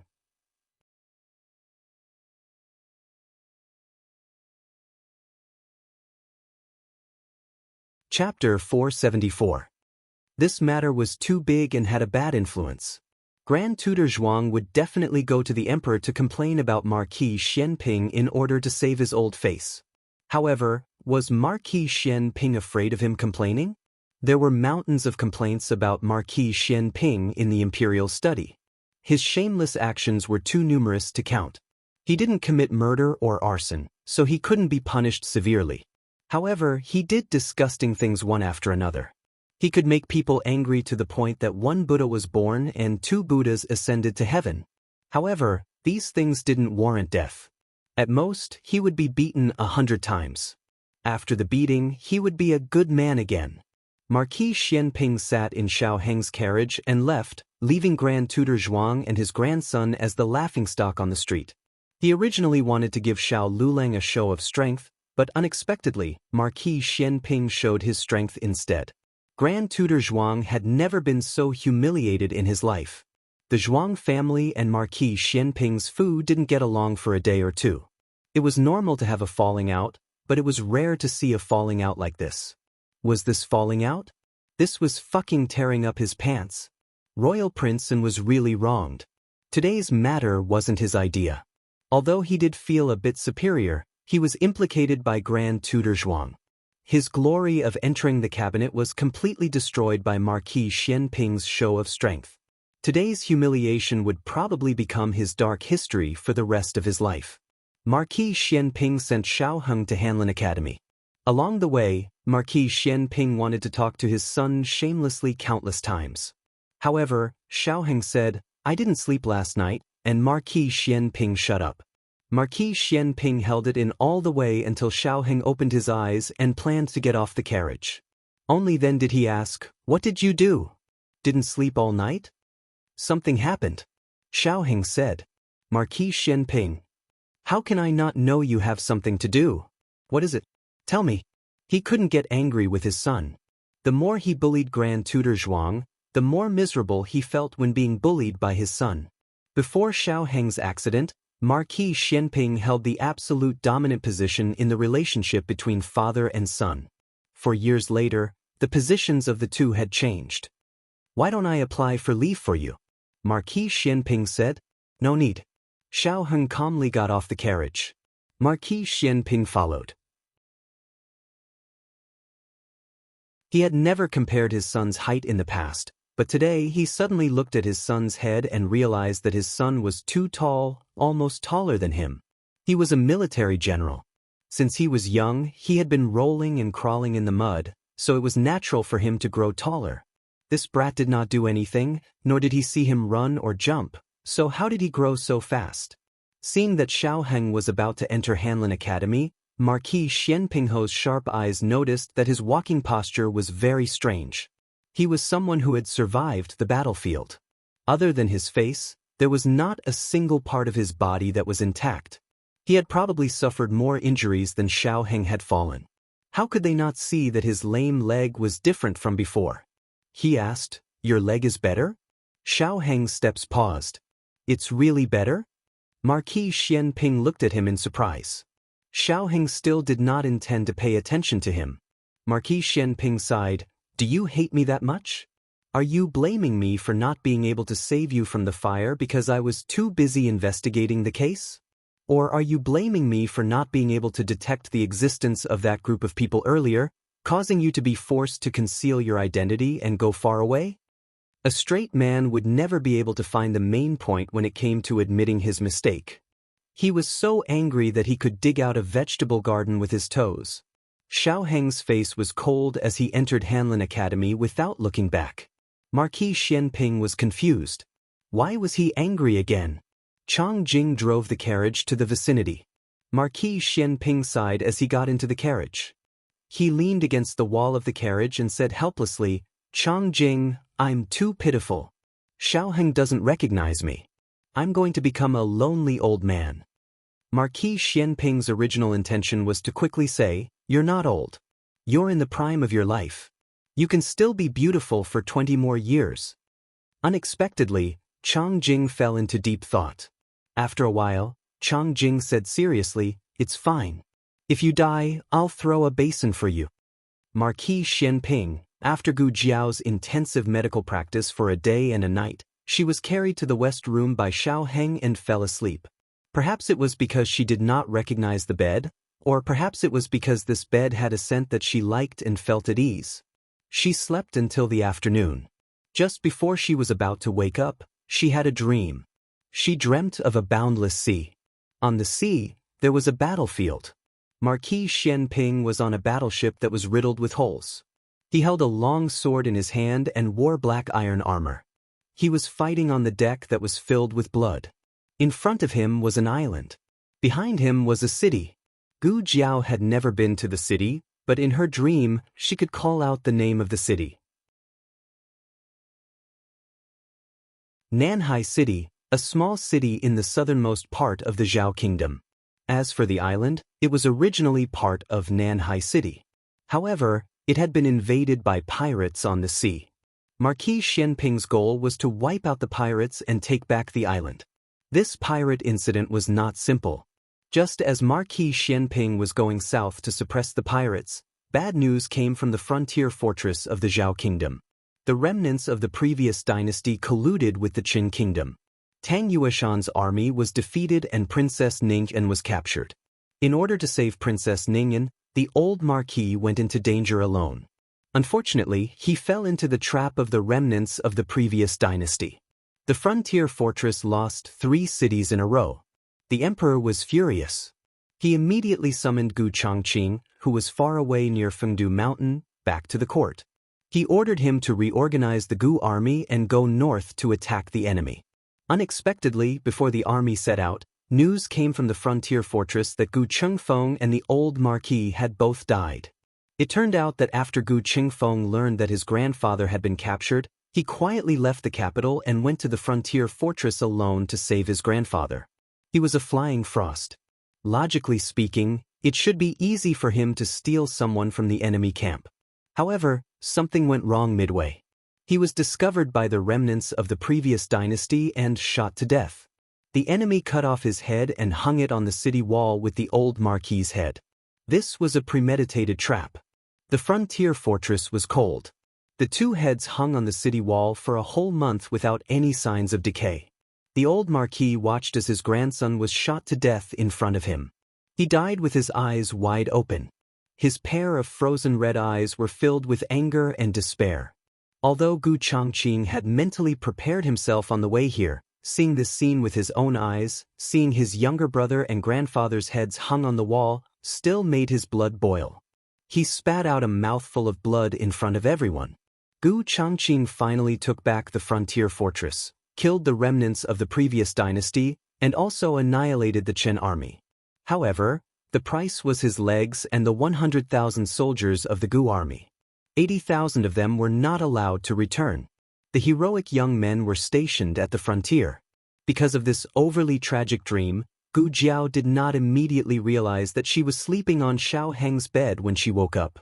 She sat at the head of the bed in a daze for a while, and the little strand of hair on her head stood up again. The events in the dream happened half a year later. However, with the precedent of the Twin Blades sect capturing Xiao Heng, Gu Jiao did not dare to guarantee that the events in her dream would not happen earlier.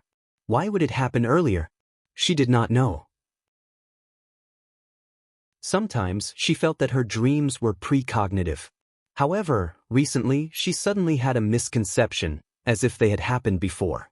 She had experienced them, but she had forgotten them. This conjecture was very bold and could even be called absurd. That was why she said that it might just be her misconception. She suddenly thought of that transmigrator from the Yen Kingdom. She wondered if he or she had experienced the same thing as her. It would be great if she could ask him in person. Forget it. Now was not the time to think about this. It was better to think about what happened in the dream. If her conjecture was correct, then the most important question right now was whether the tragedy of the Gu grandfather and grandson, as well as the 100,000 soldiers of the Gu army, would happen earlier. Your Majesty! Your Majesty! Bad news. The emperor was reviewing memorials in the imperial study when Eunuch Wei walked in with a hurried expression. What's the matter? The emperor frowned and glared at Eunuch Wei. Eunuch Wei had been by the emperor's side for a long time. He should not have been so unruly. Eunuch Wei felt bitter. He did not want to, but this time, something really big had happened. He reported, Your Majesty, Marquis Xianping has bullied Imperial Tutor Zhuang. Imperial Tutor Zhuang has come to complain to you. The emperor frowned. Imperial Tutor Zhuang? Marquis Xianping had bullied Imperial Tutor Zhuang? To be honest, he did not have a good impression of Imperial Tutor Zhuang. The Zhuang family had great power. On the surface, Imperial Tutor Zhuang respected him, the emperor. However, who knew how many obstacles he had secretly set up? No matter what, Imperial Tutor Zhuang had been a senior official for 2 dynasties. He was also the Empress Dowager's older brother, so he was his uncle in name. The emperor still summoned him to the imperial study. Grand Tutor Zhuang was a scholar, and all scholars had a sharp tongue. Through a voluminous accusation, he vividly portrayed Marquis Xianping's disregard for the law and discipline, as well as his tyrannical behavior of humiliating an official of the imperial court. The emperor thought, how could I not know that Marquis Xianping is a bully? What's the point of you looking for me? I can't even beat him. Imperial Tutor Zhuang understood that the emperor was on Marquis Xianping's side, but so what? The emperor could not be biased to the point that he forgot the rules. Imperial Tutor Zhuang said sincerely, Your Majesty, this is right under the emperor's feet. He dares to act so violently and does not put Your Majesty's dignity in his eyes. I really don't know how he will trample on the dignity of the imperial family in the future. These words were just short of saying that Marquis Xianping's merits overshadowed the emperor's. Today, he dared to bully the emperor's uncle. In the future, he would dare to sit on the emperor's head and behave atrociously.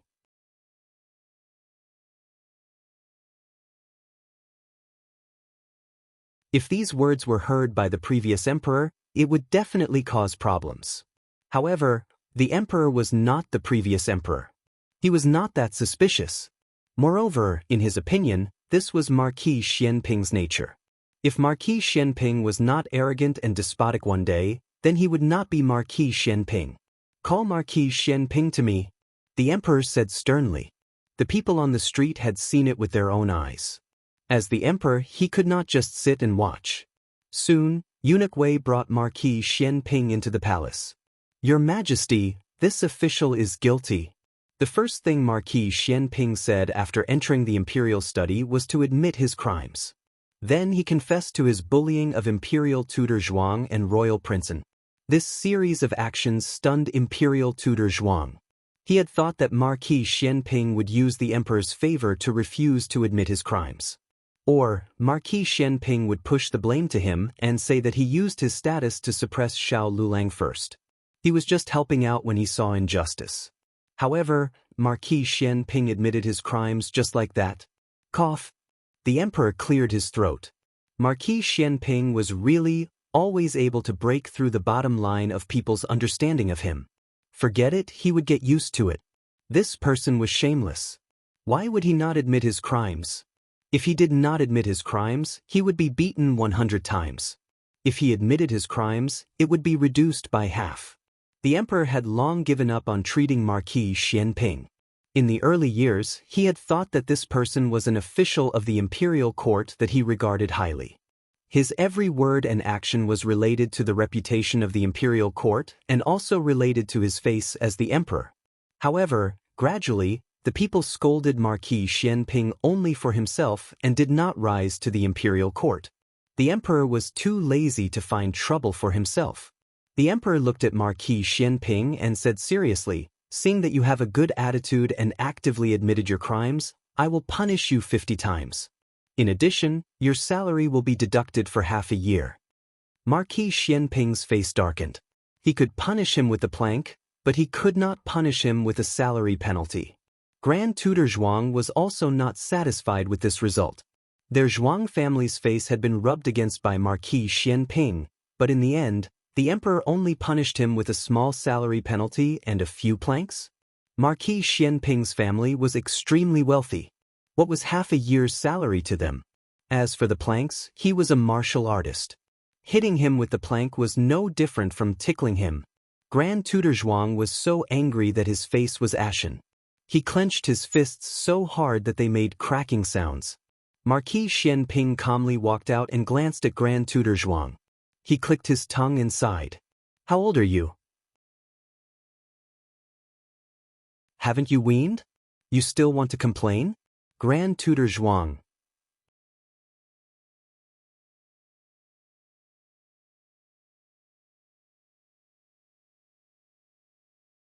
Chapter 475. There are all kinds of connotations that you can't find online here. When Marquis Xianping came out of the palace, he was surprised to find a familiar carriage parked nearby. It was Princess Xinyang's carriage. His brows furrowed. He wasn't sure if the other party had entered the palace or what. If they weren't here to find him, then there was no need for him to ask for a rebuff. Just as he was thinking this, the curtain of Princess Xinyang's carriage was lifted from the inside. Eugene bowed and got off the carriage, walking towards Marquis Xianping. "Marquis." Eugene bowed respectfully. "The princess wishes to see you." That was a rare sight. After being married for so many years, the number of days that Princess Xinyang came to see him could be counted on one hand. He basically did not look for her. Ever since she had made a request on their wedding night, he had only maintained a superficial relationship with her. Marquis Xianping pondered for a moment, but still boarded Princess Xinyang's carriage.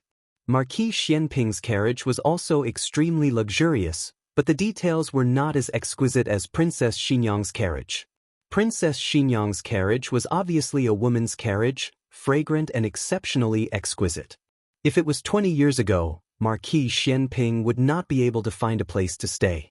Now, he was no longer the boorish fellow he used to be. He was also quite particular, elegant, calm, and refined. Well, at least on the surface.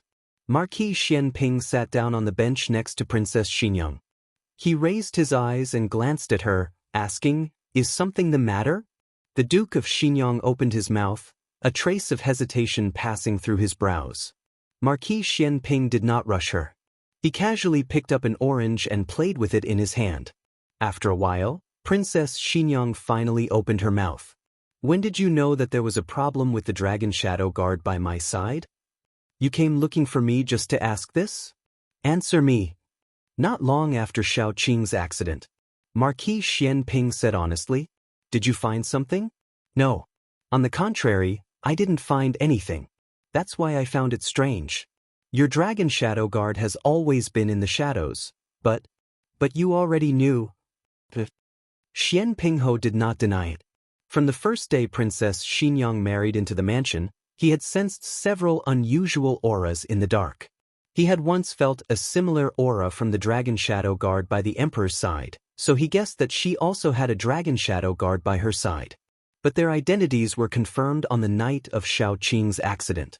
When he found out that the two children were poisoned, he immediately went to find the antidote. At that time, the Emperor had an antidote pill from the Yen Kingdom, which was said to be able to cure hundreds of poisons. Unfortunately, there was only one. Xiao Heng's mother did not hesitate to kidnap Xiao Qing in order to let him get the antidote. But when she was capturing Xiao Qing, she almost entered Princess Xinyang's room by mistake. At that time, a dragon shadow guard appeared and fought with her. At that time, Princess Xinyang's voice interrupted Marquis Xianping's thoughts, but she seemed to be hesitant. Marquis Xianping weighed the orange in his hand and said, "If you want to ask, just ask. You don't have to consider whether I want to answer or not. If I don't want to answer, I will tell you directly." Princess Xinyang said, "After you confirmed that the dragon shadow guard was the one who killed Xiao Qing, did you think about revenge?" Marquis Xianping faintly twitched his lips. "Would you believe me if I said I didn't?" Princess Xinyang pursed her lips. "Then why didn't you take revenge?" Marquis Xianping said seriously, "First of all, they were only executioners. The one who gave the order was the late Emperor. There were only two people who could order the Dragon Shadow Guard, the late Emperor and Princess Xinyang. It couldn't have been Princess Xinyang who gave the order to kill her own son. It wasn't hard to come to this conclusion, but it was hard to accept it." Marquis Xianping chuckled. "Every injustice has its perpetrator and every debt has its debtor. If I wanted to take revenge, I would go find the late Emperor. Why would I make things difficult for a few executioners who only followed orders? Only a coward would vent his anger on a few subordinates instead of finding their master." This arrogant tone sounded like Marquis Xianping. Princess Xinyang said, "Just because of this?" Marquis Xianping looked at her strangely and smiled. "What are you expecting, Qin Fengwan? Expecting me to tell you that it was because you still needed them, so I reluctantly kept them? Qin Fengwan, I don't have as deep feelings for you as you think." "That's good." Princess Xinyang let out a sigh of relief. Marquis Xianping looked at her with a faint smile and narrowed his eyes. Suddenly, he leaned over and placed one hand on her side, as if pinning her against the wall of the carriage. "Qin Fengwan, you look very disappointed?" Princess Xinyang turned her face away. "I'm not." Marquis Xianping smiled carelessly, with a hint of coldness and mockery. "It's too late to be disappointed. You were the one who rejected this marquis. Now, even if you put down your status to beg this marquis will not be tempted by you." After saying this, he coldly returned to his original seat. "Then, have you ever been tempted by me?" Princess Xinyang asked. Marquis Xianping's smile froze. "No," he said. "It's best if you haven't," Princess Xinyang said. "Don't like me. I won't like you." Marquis Xianping's expression turned cold. "Qin Feng, am I that bad?" Princess Xinyang lowered her eyes and tightly gripped her handkerchief under her wide sleeves. "It's not your problem. It's mine. I can't like any man." Marquis Xianping got off the carriage with a cold expression. Only when he was far away did Eugene get into the carriage. It was extremely difficult for Princess Xinyang to be alone with a man in this cramped space, even if this person was her husband of many years. She hid it very well on the surface, but the handkerchief in her hands had already been poked with several holes by her. "Princess, are you okay?" Eugene asked with concern. Princess Xinyang's face was smeared with a thick layer of makeup to cover her pale face. Otherwise, she would have been exposed long ago. "I'm fine." She took a deep breath. Although she said she was fine, her body began to tremble slightly. Eugene had always known that the princess had an unspeakable problem. she couldn't have normal contact with men, especially in cramped spaces. At her worst, she would suffocate. The reason why no one had discovered it before was mainly because she was a princess and had a noble status. If she didn't allow anyone to approach her, no one else could. Moreover, she was also very good at disguising herself. If Eugene hadn't seen her faint in the carriage with her own eyes, she feared that she wouldn't have known her secret. All these years, other than little Marquis, only Long E was allowed to stay close to her. Even the other 4 dragon shadow guards were not allowed to approach her without permission. In fact, after so many years, the princess's situation had already improved a lot. Last time, when she was in the same carriage with Marquis Xianping, she didn't have any discomfort. This time, could it be that Marquis Xianping took liberties with the princess? Jade Water Alley. The good news of Yao Shi's birth quickly spread in the alley. Everyone came to congratulate her one after another. Gu Yen and little Jing Kong each carried a basket of red eggs and went from house to house to hand them out. Marquis Gu didn't sleep the whole night and then looked after his son for the whole morning. At this moment, he was extremely tired and directly fell asleep beside Yao Shi. Yao Shi fed the child some milk and also couldn't resist the weakness of her body and fell asleep. In the end, she didn't have the energy like when she was young. At this time, Gu Jinyu came to Jade Water Alley. Last night, she was thrown out by Gu Jiao and was no longer able to enter the courtyard, so she returned to the Marquis's mansion first. Early in the morning, she heard the news from Huang Zhong that Yao Shi had given birth to a younger brother for her. She personally made soup to nourish Yao Shi's body. She carried the nourishing soup inside. "Mother, I'm here to see you." Mama Fong was bathing the little fellow. Hearing this, she raised her head and made a hush gesture.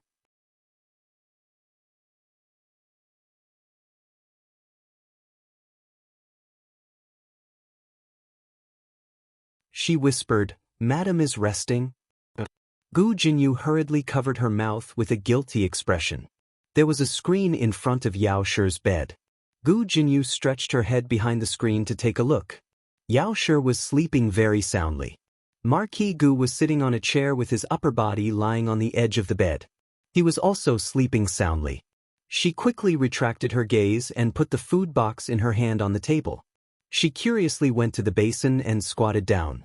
Looking at the little fellow who was being fiddled with by Mama Fong, she said, "He's so small." Mama Fong said, "He's not small. He's white and chubby." "Don't you know how to speak? How is little master small? He's clearly a big fat boy." After Mama Fong finished bathing little master, she wiped him dry with a soft towel, put on some small clothes, and wrapped him in swaddling clothes. He didn't cry or make a fuss during the entire process. He was very obedient. Gu Jinyu widened her eyes and asked, "Mama, can I hold little brother? Do you know how to hold him?" Mama Fong asked. Gu Jinyu nodded, "I do. I've held little cousin of the Ling family many times." Mama Fong hesitated for a moment, then carefully handed the child to her. Gu Jinyu gently took the child and smiled as she looked at the little fellow in swaddling clothes. At this moment, something incredible happened. The little fellow, who didn't even cry when bathing or changing diapers, suddenly cried at the top of his lungs.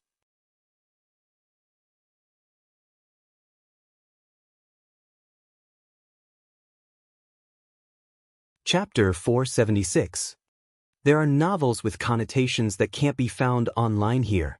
Gu Jinyu was at a loss for what to do with the sudden crying. Nanny Fong was also shocked by the crying. Those who didn't know would think that Gu Jinyu was abusing the child. He was crying so heart-wrenchingly. Nanny Fong was rubbing the diaper and her hands were wet. It wasn't appropriate for her to take the child, so she said to Gu Jinyu, "Put the young master in the cradle first." Gu Jinyu hurriedly put the child down. The child was crying too hard. Every cry sounded like someone was stabbing him with a needle. Gu Jinyu was so flustered that she lost her balance and stepped on the base of the cradle. She tripped and fell forward. The child in her hands also fell out. Her face turned pale. She wanted to catch the child, but it was too late. She fell hard on the ground. Her entire body was sore from the fall. One could imagine the terrible consequences of a newborn baby falling to the ground. At the critical moment, A blue figure flashed in and caught the baby that was about to fall to the ground at an extremely fast speed. The little fellow fell into a warm embrace and his crying stopped abruptly. The little fellow opened his dark eyes wide and stared unblinkingly at the unfamiliar intruder. Nanny Fong heaved a sigh of relief. Second young master. Gu Jinyu endured the pain and stood up with the help of the cradle. She called out softly, "Second brother?" Gu Chengfeng pinched the little fellow's face and nodded at Nanny Fong. He looked at Gu Jinyu and frowned. "Do you know how to carry a child?" Gu Jinyu's eyes reddened with grievance. "I didn't do it on purpose. I lost my balance." Gu Chengfeng originally had no feelings for Gu Jinyu. He didn't like her, but he didn't hate her either. He mostly ignored her. Now that he looked at her again, he didn't know why, but he kept comparing her with Gu Jiao. He felt that Gu Jinyu was a little lacking. If Gu Jiao was in the room today, she wouldn't have hurt the child no matter what. Gu Qingfeng ignored Gu Jinyu. He placed the little fellow in the cradle and opened the swaddling cloth to look at the little fellow's diaper. Realizing that the diaper was wet, he took a clean diaper from the table and quickly changed it for the little fellow. Even Nanny Fong couldn't compare to her speed in changing diapers. The little fellow seemed to be very comfortable after being swapped, and his little eyes narrowed in enjoyment. Gu Qingfeng's swaddling clothes were wrapped better than Nanny Fong's. Who asked him to have a pair of godly hands?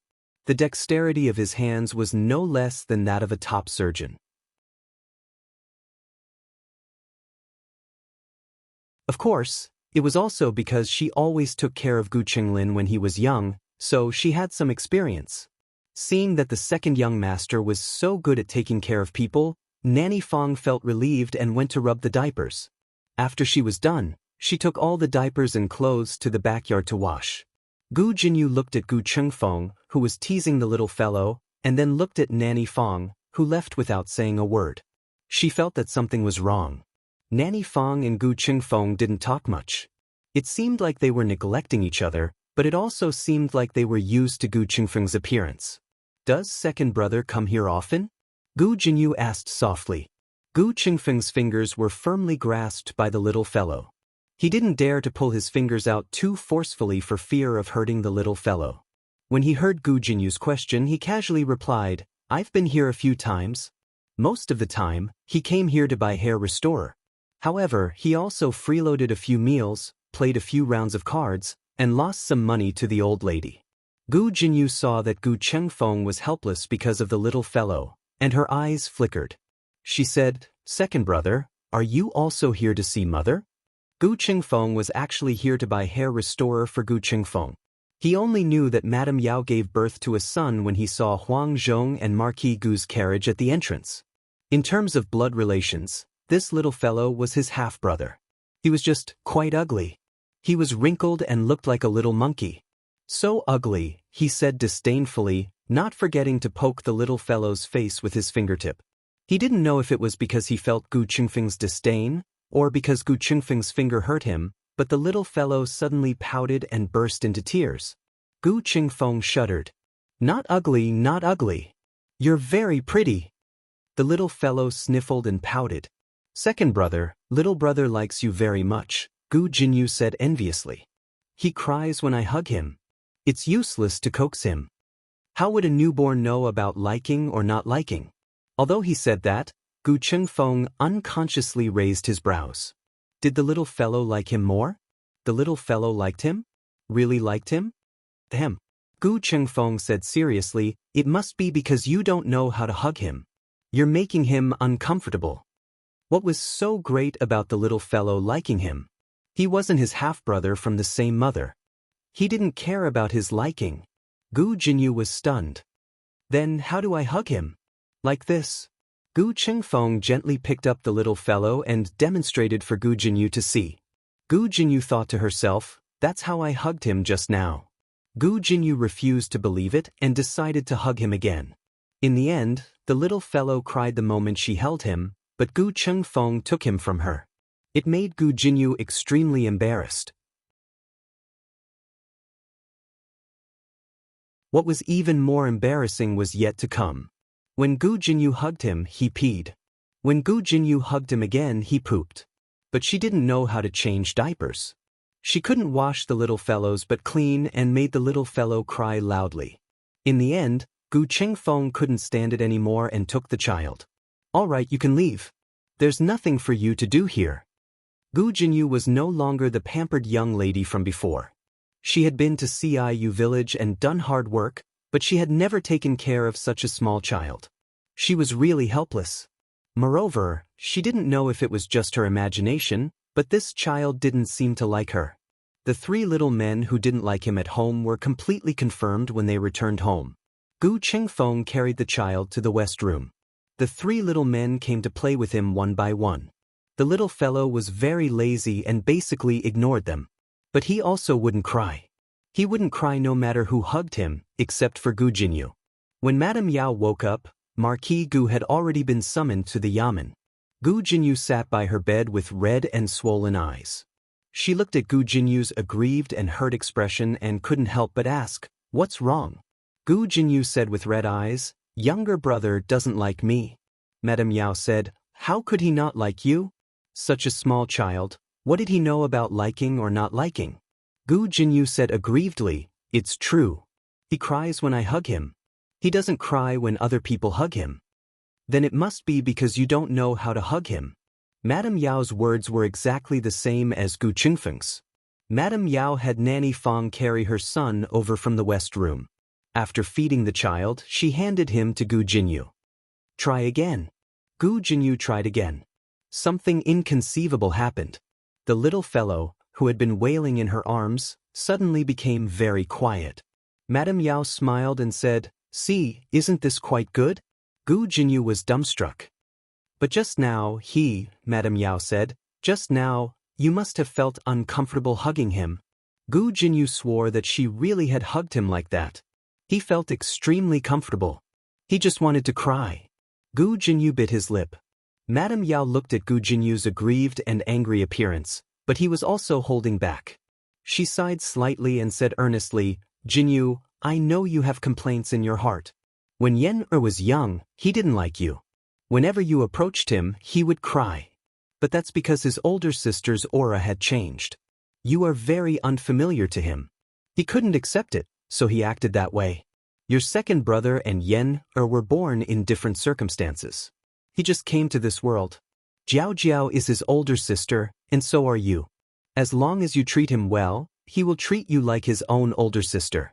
You must not be prejudiced against your second brother because of Yen-er's matter." "Mother, I'm not." Gu Jinyu really had unspeakable bitterness. When had she ever been prejudiced against her second brother?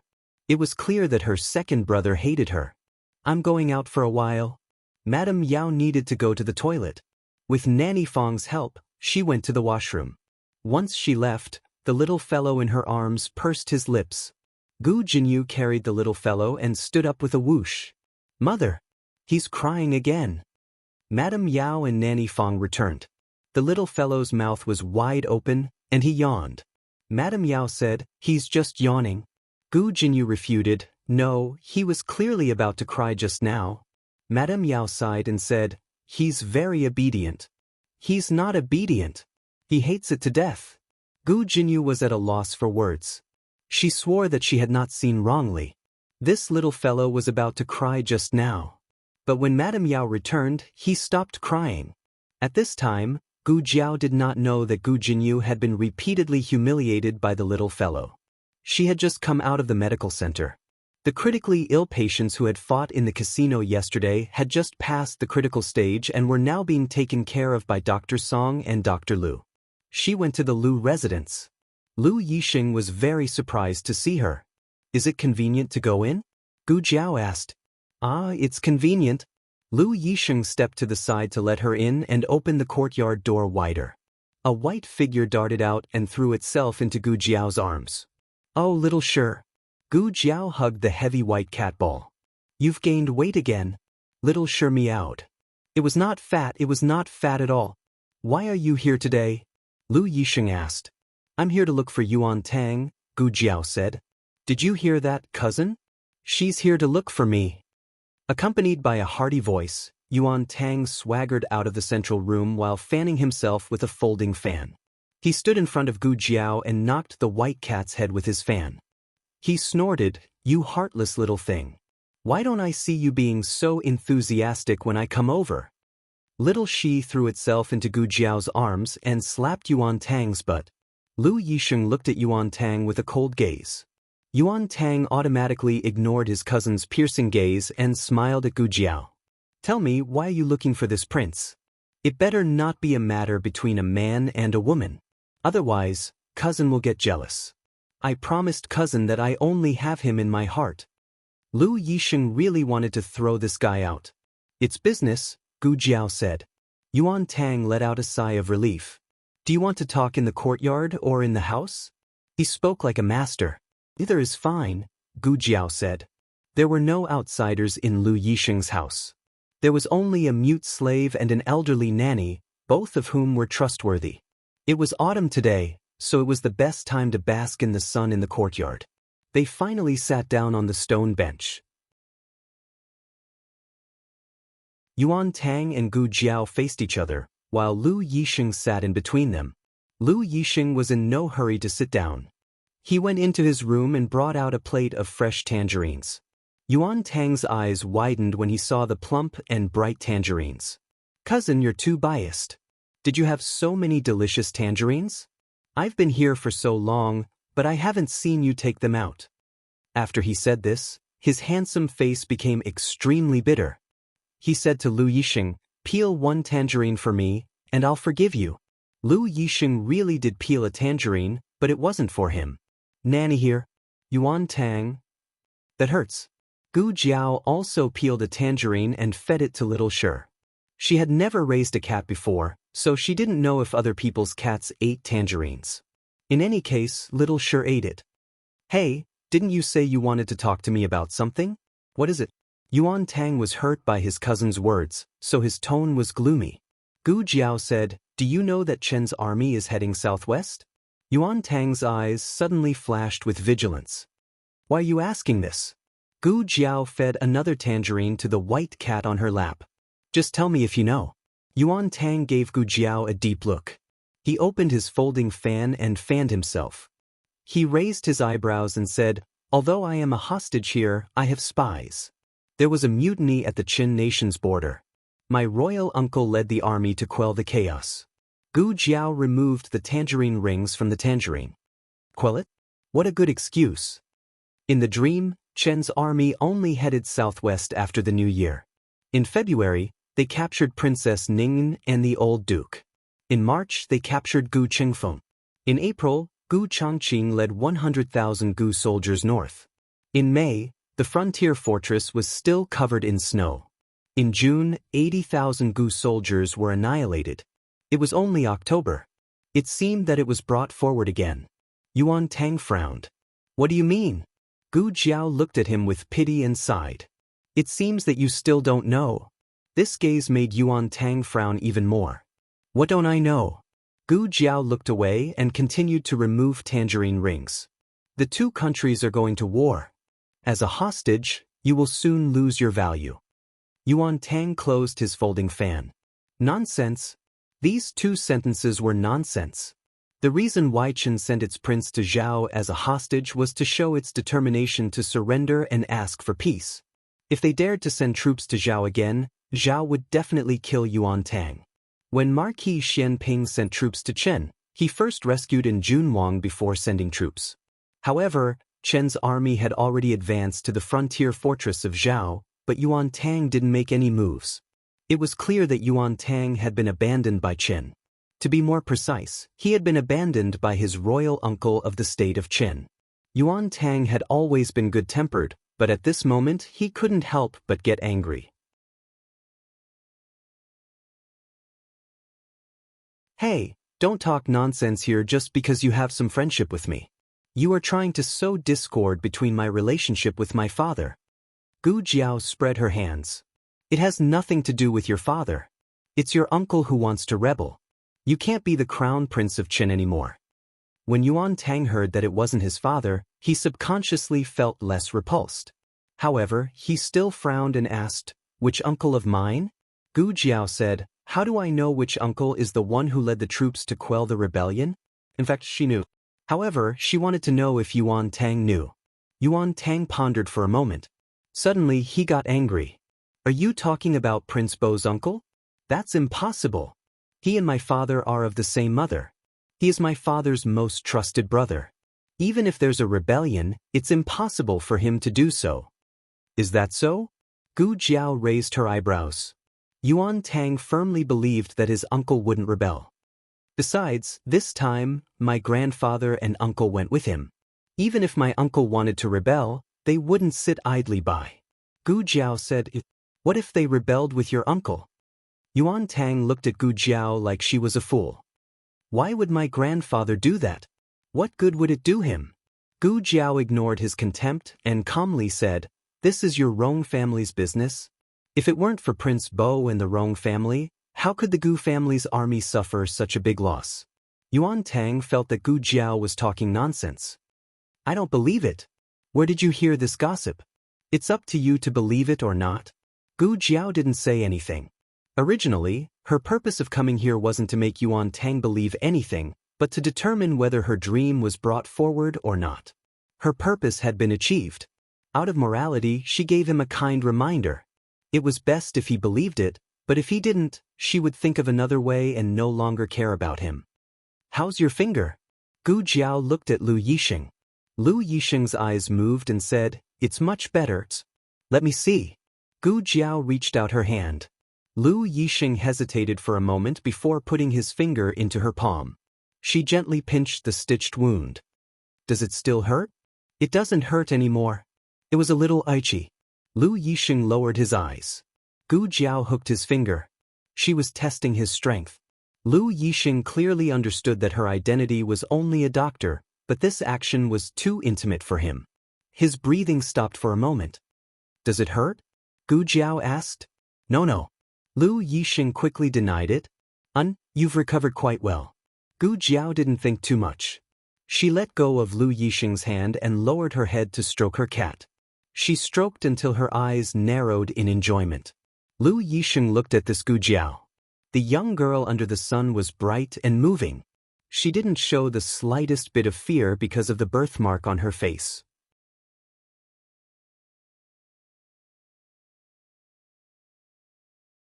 She lived openly, like the hottest sun in the sky. Gu Jiao stroked the cat until she was satisfied before standing up to leave.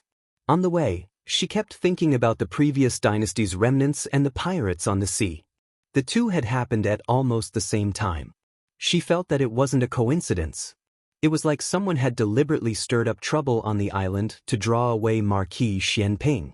Afterwards, they moved against Marquis Dingyan Fu and the Gu family army.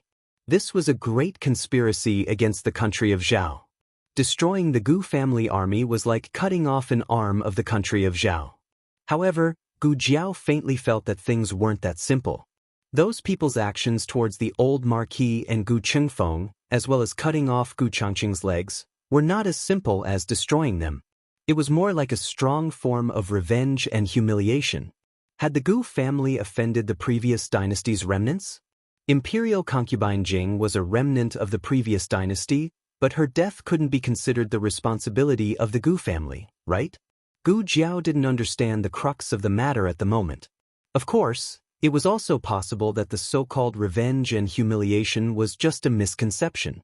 She just didn't know if the previous dynasty's remnants had really colluded with the pirates on the sea. She hoped that they hadn't. That way, the pirates wouldn't cause trouble earlier and Marquis Xianping would still have time to head north. If Marquis Xianping headed north, the morale of the Qin army would drop by at least half. Unfortunately, reality was cruel. That very night, an urgent report came from Nanhai City. The pirates in Nanhai City had caused trouble, the island had been lost, and the governor of the navy had been killed. They were requesting reinforcements from the imperial court. When the news reached the imperial palace, the emperor and Gu Jiao were both at Renshou Palace. Neither her grandaunt nor the emperor avoided Gu Jiao, allowing her to hear the report from the guard and their views on the matter. The emperor was at his wits' end. Governor Liao was killed, and the navy is without a leader. The deputy generals are too young to control the situation. The imperial court does have a few experienced generals, but they aren't familiar with the Navy. I remember that Marquis Xianping served in the Navy for a few years? Empress Dowager Zhuang asked. Yes. The emperor clearly just remembered. When he was young, he followed his uncle to Nanhai City to take up a post and became the commander of the Navy. If Marquis Xianping had stayed in Nanhai City, he could have become the governor of the Navy. Unfortunately, he came back. He came back to marry Princess Xinyang. It was just that no one had expected that such a good marriage would end up like this. Actually, the emperor paused and explained Gu Changqing's whereabouts.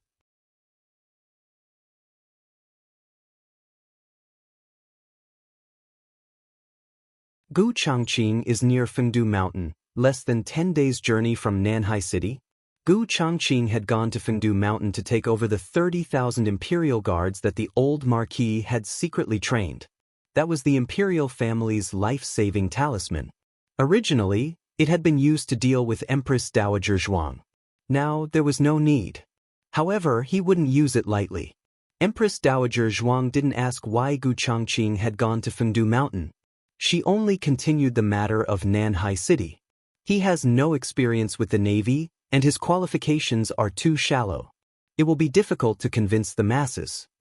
There was a great difference between the Navy and the Army. Gu Changqing was an outstanding Army general, but his fighting style was not necessarily suitable for the Navy. Furthermore, the Navy was a local army. It was much more cunning than the army in the capital. It was common to overtly comply but covertly oppose, pulling people into the water and using underhanded methods that made people unable to say anything. It really did take a tyrant and scoundrel like Marquis Xianping to let them see what it meant to be 1 foot tall and the devil 10. The emperor nodded. Mother's words are very true. Gu Jiao listened to the side and understood that Marquis Xianping had gone south.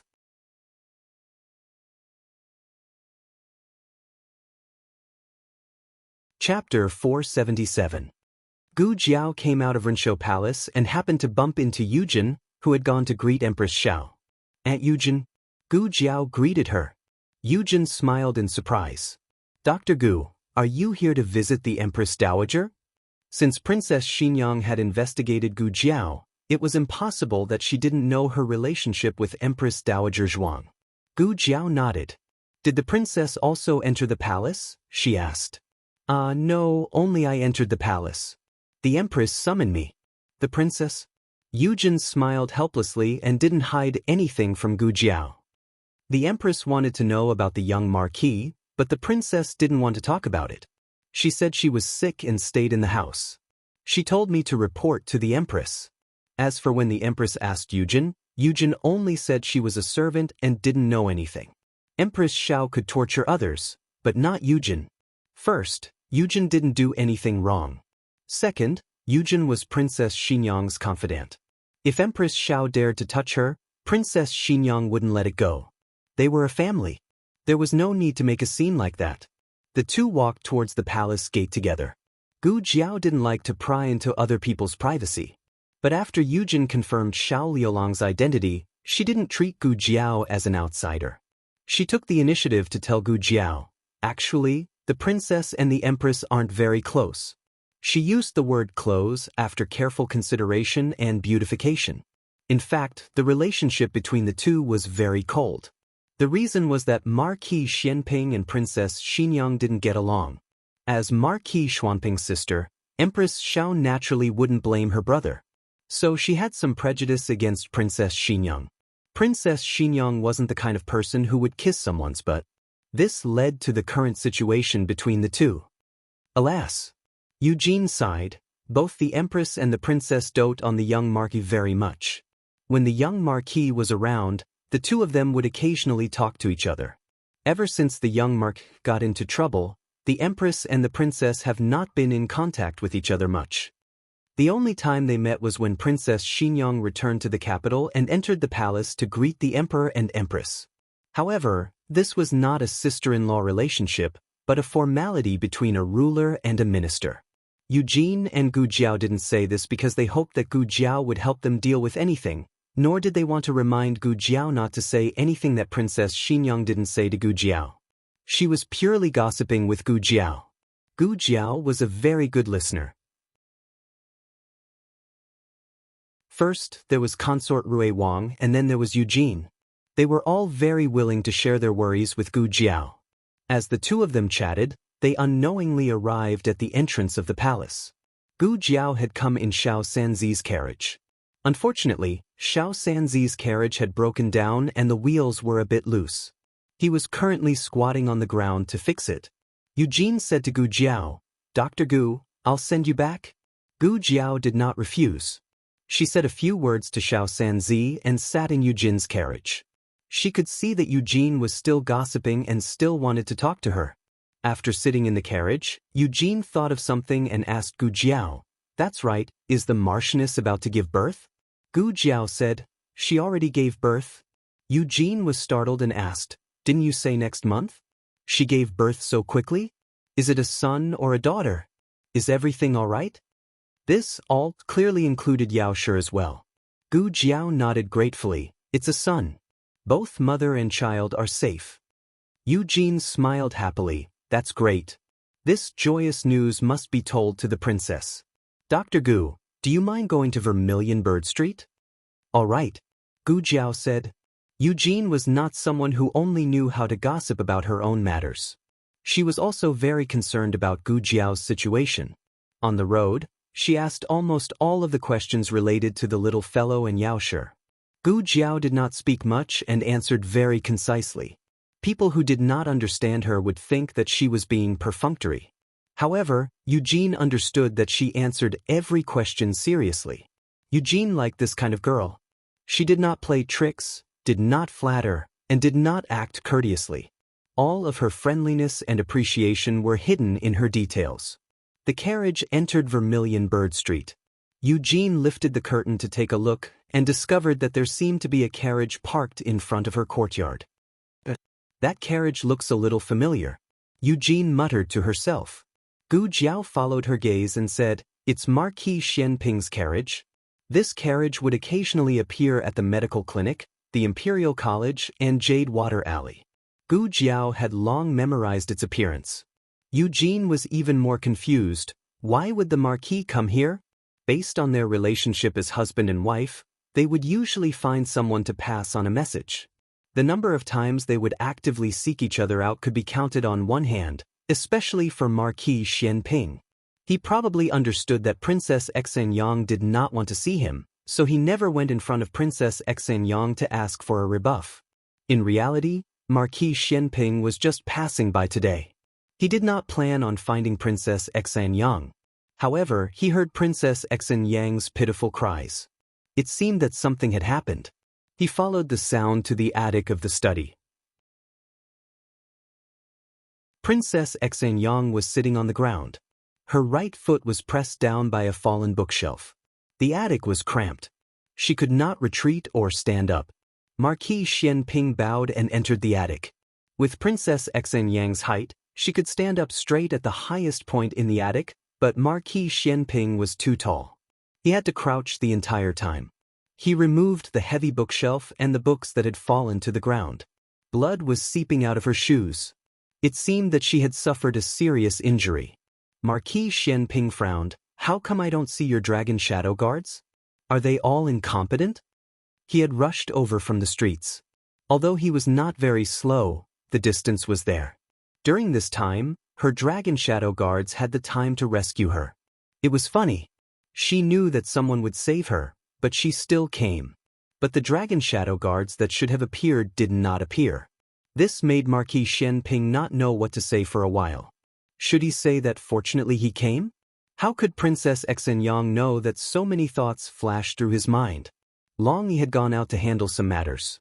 As for the other 4 dragon shadow guards, she did not bring them to the capital. Seeing that she did not answer, Marquis Xianping did not force her to answer. He knelt down on one knee, intending to look at her injuries. However, she suddenly said, "Don't come over." Although they were husband and wife, they had only slept together once in so many years. Being together with her, he still had to talk about the difference between men and women. "Your injuries are not light," Marquis Xianping said. With this amount of blood, there was at least an inch-long wound. Marquis Xianping thought about it. Saving people was more important, so he still had to get her down. Marquis Xianping reached out to carry her. Princess Xen Yang's reaction was even greater. She suddenly dodged to the side. Marquis Xianping's hand froze in midair. He looked at her strangely and said, "I'm just carrying you down. I have no other intentions. You make it seem like this Marquis wants to take advantage of you." This loft was too small, so small that she had nowhere to retreat to. The distance between them was also too close, so close that she was surrounded by his masculine scent. Her face paled, and her forehead began to seep out fine beads of cold sweat. Marquis Xianping quickly sensed her abnormality. His thick brows knitted even tighter, and he said impatiently and self-deprecatingly, "Qin Feng, this Marquis does not eat people." Princess Xen Yang did not answer him. At first, Marquis Xianping thought that she disdained to talk to him, but he gradually discovered that her body was trembling and her lips were pale. "Qin Fengwen." He looked at her inquiringly. Don't come over? I'm begging you," Princess Xen Yang said in a pleading tone.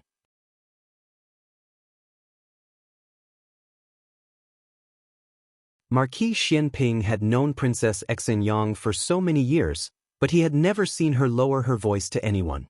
Strictly speaking, she was not lowering her voice right now, but she was sincerely begging him not to come near her. "Do you hate me that much?" Marquis Xianping stared at her and instantly denied this thought. Compared to disgust, it was more appropriate to say that her reaction was fear. Marquis Xianping didn't understand what he had to be afraid of. Last time, she had chased him down from the roof on the street, and he had personally caught her. Wasn't she fine? She had even coldly ordered him to put her down. Where did her arrogance go? Although Marquis Xianping had doubts in his heart, Princess Xen Yang's condition was not optimistic. Marquis Xianping seriously suspected that if he didn't go out, she would suffocate here. Marquis Xianping went down the loft. Coincidentally, Yujin and Gu Jiao entered the courtyard at this time. "Marquis."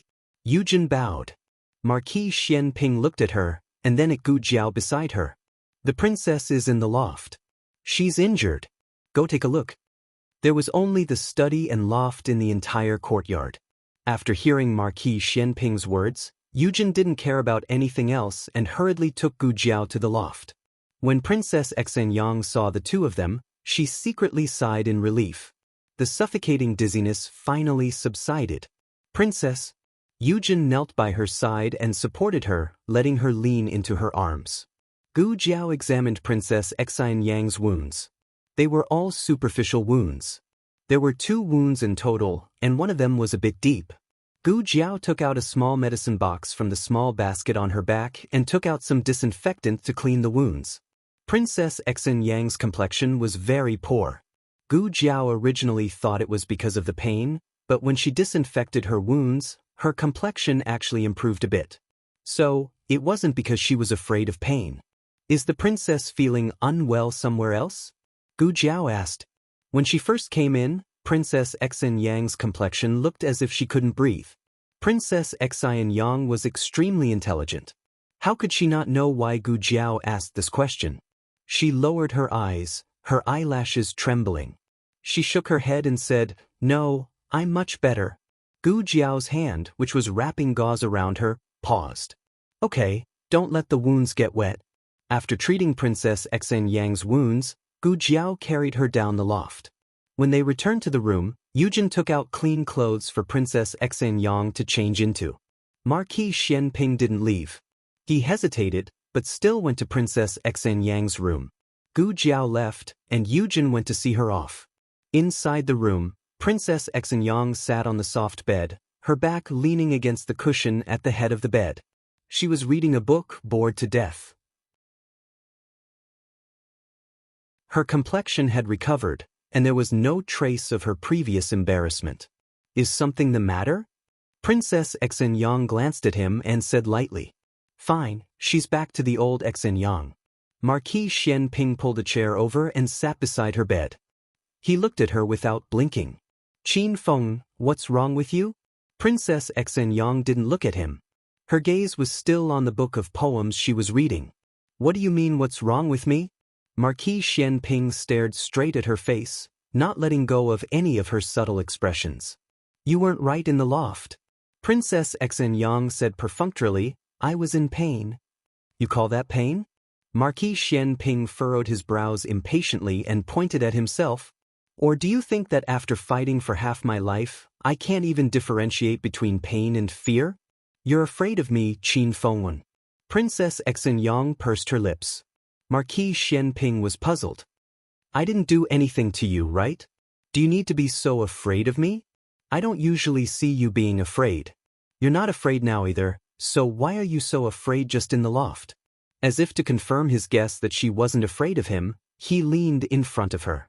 Princess Yang didn't speak. Marquis Xianping's gaze moved from her face to her hands.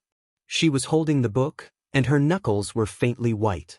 Marquis Xianping sat back on the chair and distanced himself from her.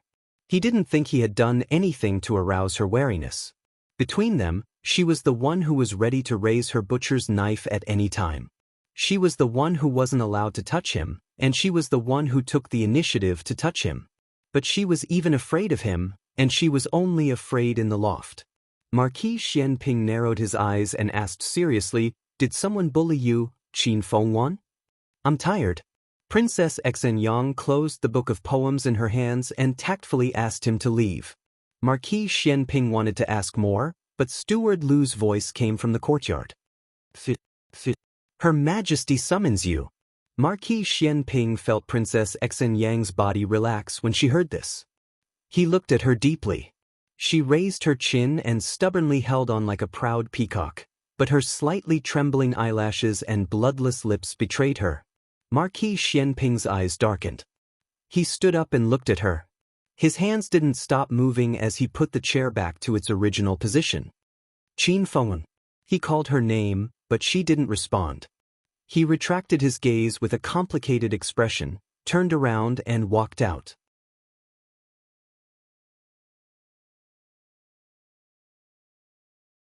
Chapter 478. When Marquis Xianping entered the palace, he received an imperial edict to go south immediately. The emperor appointed him as the Southern Patrol Imperial Envoy, temporarily acting as the governor of the South Sea City Navy. He must eliminate the bandits as quickly as possible and at the lowest cost, and take back the South Sea City Island. Marquis Xianping led 500 light cavalry out of the capital that night. Chang Jing was also in the ranks. After Gu Jiao came out of Princess Xinyang's residence, she took the carriage arranged by Yujin and returned to Jishui Alley. The house was very lively. The neighbors all came to see the baby. This really was a well-behaved and beautiful baby. Eunuch Qin and Eunuch Wei also came. Gu Jiao entered the palace this time to report the good news to her grandaunt and the emperor. Because of the bandits at sea, the two elders had gathered their important officials overnight for a meeting. They could not personally visit the baby in Jishui Alley, so they let Eunuch Qin and Eunuch Wei come. You've been holding him for an hour. Let me hold him too. In the west room, Eunuch Qin said to Eunuch Wei with hidden bitterness. Eunuch Wei turned his back to avoid Eunuch Qin's outstretched claws.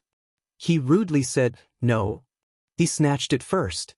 And he snatched it from Sixth Aunt's hands. Heaven knows how much he paid for it. You can come again next time. Eunuch Wei was determined not to give up the baby. Eunuch Qin was so angry that he ground his teeth. Little guy, after following the emperor, did he forget who was the number one eunuch in the harem? Eunuch Wei did not care. If he did not want to give it up, he would not give it up. Eunuch Qin could not snatch it up. If he hurt the baby, wouldn't Empress Dowager Zhuang twist his head? Eunuch Qin tempted, let me hold him. Later, I'll send Daquan over for you to play with for 2 days. Daquan was Eunuch Qin's little tortoise. Eunuch Wei had been eyeing him for a long time. Eunuch Wei said without hesitation, Go, go, go. With a baby, who would want your tortoise? The main reason was that he coveted Eunuch Qin's tortoise, not for fun, but to stew tortoise soup. In the end, Eunuch Qin failed to snatch Eunuch Wei, which made Eunuch Wei, who had always been suppressed by Rinshou Palace, feel proud and elated. The battle for the treasure only ended when little Jing Kong came back from the Imperial College. Once little Jing Kong appeared, the two of them basically had no chance. Who could snatch it from him? Little Jing Kong did not know how to carry a baby. He placed the baby in the cradle. It was worth mentioning that he was not as tall as the cradle, so he had to move a small stool and stand on it to look at his little brother. Disciple's nose is like mine, my mouth is like mine, my eyes are like mine, and my eyebrows are like mine. Little Jing Kong puffed up his chest, shook his head, and said proudly, "What a handsome little man." Everyone, at the end of the day, you just want to praise yourself, right? During postpartum confinement, babies only ate and slept, so they did not respond well to little Jing Kong's teasing. Little Jing Kong played for a while, then his little brother lost interest and went back to the alley for a walk. Yao Shi temporarily lived in the East Room. She did not have enough breast milk, so Auntie Lu introduced her to a wet nurse. The wet nurse was an honest person. She was a few years younger than Yao Shi and gave birth around the same month as her sister-in-law, so she handed her child over to her sister-in-law to feed. She moved over and lived in Yao Shi's original room. She mainly fed the child at night. If the child did not have enough to eat during the day, she would eat 1 or 2 more meals. Little Jing Kong was the happiest when he learned that Gu Jiao would be sleeping in the west room later. "I can sleep with Jiao Jiao." He washed himself until he smelled good, combed his buzz-cut hair until it was shiny, and went to the west room valiantly. "Jiao Jiao, I'm coming." He kicked off his shoes and climbed onto the bed. Unexpectedly, before he could climb onto the bed, he was lifted up by his bad brother-in-law. Xiaoheng said, "Go sleep with great-granduncle." Little Jing Kong struggled and said, "I don't want to. I don't want to. I want to sleep with Jiao Jiao." Even if he did not want to, he had to. Little Jing Kong was mercilessly dragged to the next room by his bad brother-in-law. When Gu Jiao returned to the west room after her shower, the quilt on the bed was already made. There was only one bed. Little Jing Kong was not there, but Xiaoheng was there. However, he was packing his own sleeping clothes. "Aren't you going to sleep?" Gu Jiao asked. She had just taken a shower and hadn't had time to dry her hair. She wrapped a piece of dry cotton cloth around her head, leaving only a strand of wet hair hanging by her ear. Sparkling and translucent water droplets dripped onto her fair neck. It was a little tempting. Xiaoheng coughed softly and looked away. He looked at the sleeping clothes in his hands and said, "Jing Kong and I will sleep over there." Gu Jiao looked at the bed in the west room. Well, the bed was indeed a little small for 3 people. Actually, it was not a matter of whether the bed was small or not, but Xiaoheng looked at her body that was getting better day by day. It was especially hard to calm down in the dead of night. He took a deep breath and eliminated the thoughts that were surging in his sea of consciousness. He said seriously, "It's getting late. You should rest early. Remember to dry your hair." "Okay." Gu Jiao nodded and took the cotton towel off her head. Her long black hair fell down and covered her shoulders, which made her delicate skin as white as snow. Xiaoheng only took one look at her and felt his blood boil. He was worried that he would do something irreversible if he did not leave now. "I'm going over." After saying that, he quickly walked out of the room and almost fled. Gu Jiao made a strange sound. "You're leaving so quickly. I still want to ask you about the princess." Princess Xen Yang's reaction in the attic was clearly abnormal. Her first reaction was claustrophobia, but if she had claustrophobia, why would she go to the attic? Why would she be fine sitting in a carriage? Gu Jiao could not understand. "Jiao Jiao, are you asleep?" It was Yao Shi's voice. Gu Jiao put down the cotton towel in her hands and walked over to open the door. "I'm not asleep. Why did you get out of bed?" "It's fine. I'm fine. I also got out of bed to walk around during the day." Yao Shi's labor this time took longer than last time, but the process was not as painful. "Come in. It's cold outside," Gu Jiao said to Yao Shi. Yao Shi entered the room and sat down on the bed. She pulled her daughter's hand and warmly said, "Your second brother came by." Gu Jiao made an O sound and said, "He came to buy hair growth medicine." Did Gu Chenglin run out of hair growth medicine again? Had he used it too quickly? "He also came to give you something." As Yao Shi spoke, she handed the brocade box in her hands to her. Gu Jiao took the brocade box. "This is from him?" Yao Shi smiled and nodded. "I don't know what it is." "Open it and take a look." Gu Jiao opened the box. Inside was a bag of dried meat. It was Gu Jiao's favorite flavor. Gu Jiao normally did not express her preferences. It was only Xiao Heng who was careful enough to notice that she liked dried meat. Had she ever eaten it in front of Gu Qingfeng? Gu Jiao did not have any recollection of it. Your 3 brothers? Yao Shi wanted to say something but stopped. She did not know what to say. She and the 3 sons that the previous madam had left behind had indeed been very unhappy, but that was all in the past. Moreover, they had been bewitched by concubine Mother Ling. What could little children understand? It was nothing more than what the adults taught them. It was true that there were some things that she could not forgive, but sometimes she had to learn to accept and accept. They had hurt Gu Yan, but they had also saved Gu Yan. If it was not for the fact that she had to distinguish which of the 3 brothers had done the most wrong and which of them had done the most, it was meaningless. No matter what, they were her daughter's blood relatives in this world. If there came a day when they, the elders, were no longer around, her daughter would at least have her older brothers to love her. Gu Jiao raised her eyebrows and said, "All right. Since he gave me a gift, next time I'll sell him the hair growth agent at a cheaper price." Yao Shi could not help but smile. Over the next few days, Gu Jiao frequently went in and out of the imperial palace. She wondered if she should remind her grandaunt that there might be a lot of Qin country's soldiers at the border. Reality proved that Empress Dowager Zhuang was able to command the court for many years without relying on a trace of luck. The moment Empress Dowager Zhuang discovered the bandits in Nanhai City, she immediately sent a messenger pigeon to Tang Yushan, telling him to investigate the movements of the Qin country's army. Tang Yushan's messenger pigeon arrived at Renshou Palace 5 days later. The letter said that after Tang Yushan received Empress Dowager Zhuang's message, he immediately led people to infiltrate the Qin country's border and discovered that the Qin country had secretly brought 80,000 soldiers. The Qin country's border was in chaos. Logically, 10,000 soldiers should have been enough. Why did they need 80,000? Empress Dowager Zhuang immediately guessed that they were going to war with the Zhao country again. This time, they had chosen to do it near the border. It was highly likely that they had colluded with the remnants of the previous dynasty of the Zhao country. Inside Renshou Palace, after hearing Empress Dowager Zhuang's analysis, the emperor frowned. Yuan Tang is still in the Zhao country. Is the Qin country's ruler crazy? He doesn't even want his own son's life. Guards! Arrest Yuan Tang for Jin. Not long after, eunuch he came to report, Your Majesty, Yuan Tang has escaped. The emperor angrily said, Escaped? Seal the city gates for Zhen. Zhen wants to see where he can run to. Empress Dowager Zhuang didn't care much about Yuan Tang. Since the Qin country dared to send troops at this juncture, it meant that they had given up on Yuan Tang. It didn't matter whether they arrested him or not. She pinched her sore eyebrows, stood up, and paced back and forth in the room. Qin country's 80,000 soldiers and the remnants of the previous dynasty's 50,000 soldiers. She closed her eyes. The border was in danger. What happened next confirmed Empress Dowager Zhuang's guess.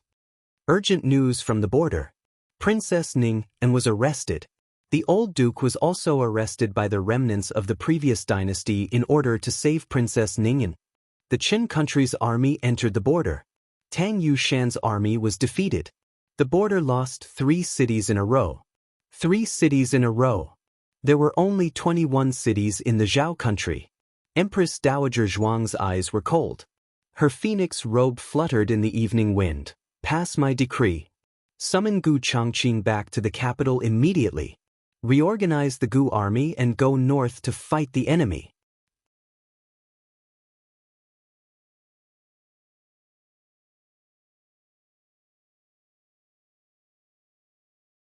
Chapter 479. The moon was dark and the wind was strong. Because of the successive battles, the capital had fallen into a tense and alert state. Yuan Tang had already been hiding in the capital for several days, like a rat crossing the street. He had lived for so many years, but he had never been in such a sorry state. When Gu Jiao told him that his royal uncle wanted to rebel, he didn't believe it. After all, his royal uncle was the previous emperor's most beloved son. Back then, when his royal father was still the crown prince of the Qin kingdom, he had committed a serious crime. It was his royal uncle who tried his best to redress his crimes and help his royal father keep his position as crown prince. How could people not trust King Bo's uncle like this? As for his maternal family, the Rong family. The daughter of the Rong family, who was his mother, was the imperial concubine of Qin. She was above one person and below tens of thousands of people. She was only waiting to be conferred the title of empress. King Bo's uncle and the Rong family were not related by marriage.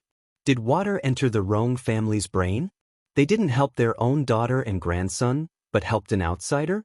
He felt that Gu Jiao must have made a mistake, or she was maliciously trying to sow discord between him and King Bo's uncle. But he still had a plan and ordered people to keep an eye on the movements of the Zhao country's royal family. It wasn't until the emperor ordered people to capture him that he realized the seriousness of the matter. He was the first to escape. A few days after he escaped, news came from the border that Qin country's army was pressing on the border and Zhao country had lost 3 cities. It was also at that moment that he finally understood that Gu Jiao didn't lie to him. His uncle King Bo really rebelled. The emperor was still ordering people to capture him. He probably thought that by capturing him, he could threaten the Qin state. However, Gu Jiao was right. It was not his imperial father who wanted to violate the agreement between the 2 states. It was his imperial uncle, Prince Bo. So even if he was killed, his uncle wouldn't bat an eye. It was a dead end for him right now. He didn't know how his father was. Since Prince Bo's royal uncle dared to do such a thing, he must have taken control of the royal court and might have even put his royal father under house arrest. Thinking of this, Yuan Tang's face turned cold. Let's look over there. The voice of the imperial guard came from not far away. This kind of situation where they could be exposed at any time had happened countless times. Yuan Tang had gradually become numb from the initial indignation. However, he did not dare to let his guard down. Otherwise, once he was caught, his life would be gone. Imperial uncle would not protect him, and Zhao country would not let him go. He was someone that both sides wanted to kill as soon as possible. Yuan Tang passed through an alley at the side. As soon as he arrived at a main street, he was blocked by Lu Yixing. Lu Yixing hired a carriage. He lifted the curtain and said, "Follow me." However, Yuan Tang did not step forward.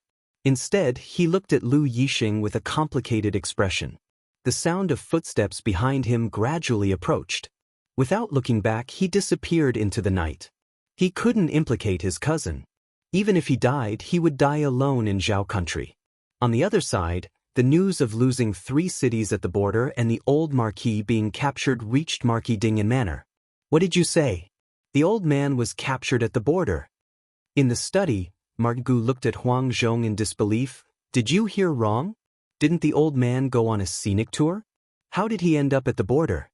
That is a bitter and cold place." Huang Zhong was at his wits' end as he said, "It is absolutely true, Ma.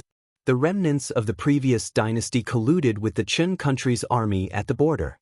They did not hesitate to sell out the country to help the Qin country advance to the border. The news of the old man being captured has already spread throughout the palace. How could it be like this?" Marquis Gu fell into his chair in a daze. Huang Zhong said with worry, "The Empress Dowager is furious. She ordered the heir to return to the capital. She said she wants to reorganize the Gu family's army. She wants the heir to lead the Gu family's army north to fight against the enemy." Marquis Gu's expression changed again. "Chongqing is also going to the border?" He was only 21 years old. He had never been to a battlefield so far away, nor had he experienced such a fierce battle. With 100,000 Gu family soldiers heading north, there would be a tough battle ahead.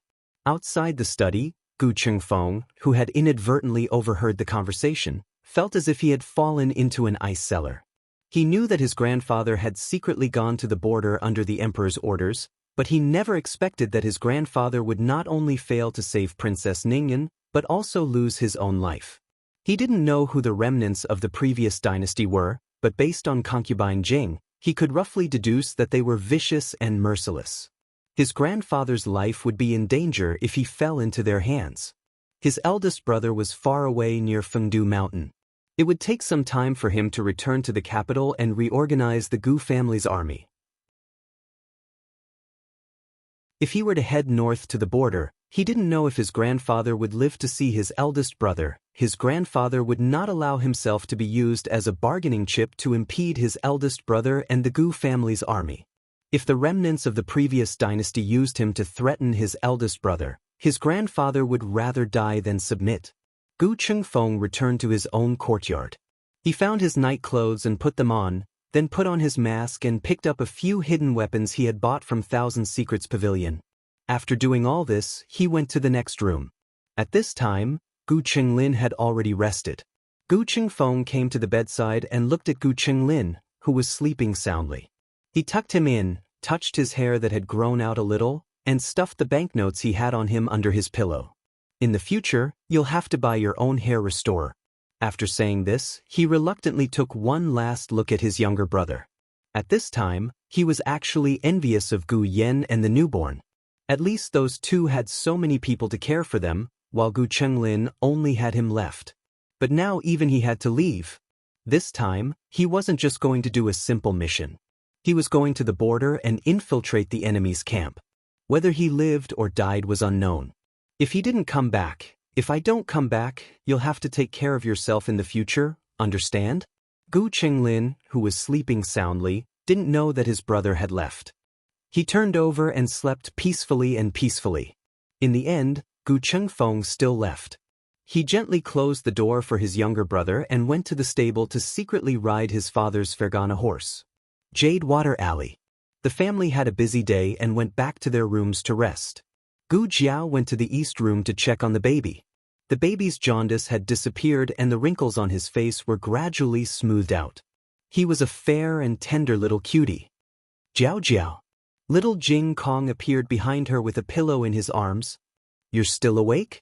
Gu Jiao turned to look at him. Yes, I miss you a little. Little Jing Kong said seriously.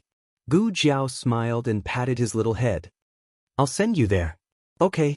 Little Jing Kong held his little pillow with one hand and held Gu Jiao's hand with the other. He skipped to the next room. He lay on the soft bed, opened his big round eyes and said obediently, Jiao Jiao. I've covered myself with the quilt. Good boy. Gu Jiao touched his forehead. Go to sleep. Little Jing Kong closed his eyes obediently. After a while, he opened his eyes again. Jiao Jiao? I'm here. He closed his eyes again with peace of mind. He held Gu Jiao's hand with his little hand and didn't hide his dependence and need. Gu Jiao stayed with him until he fell asleep and began to snore evenly. Then she got up and went back to the backyard through the small passage.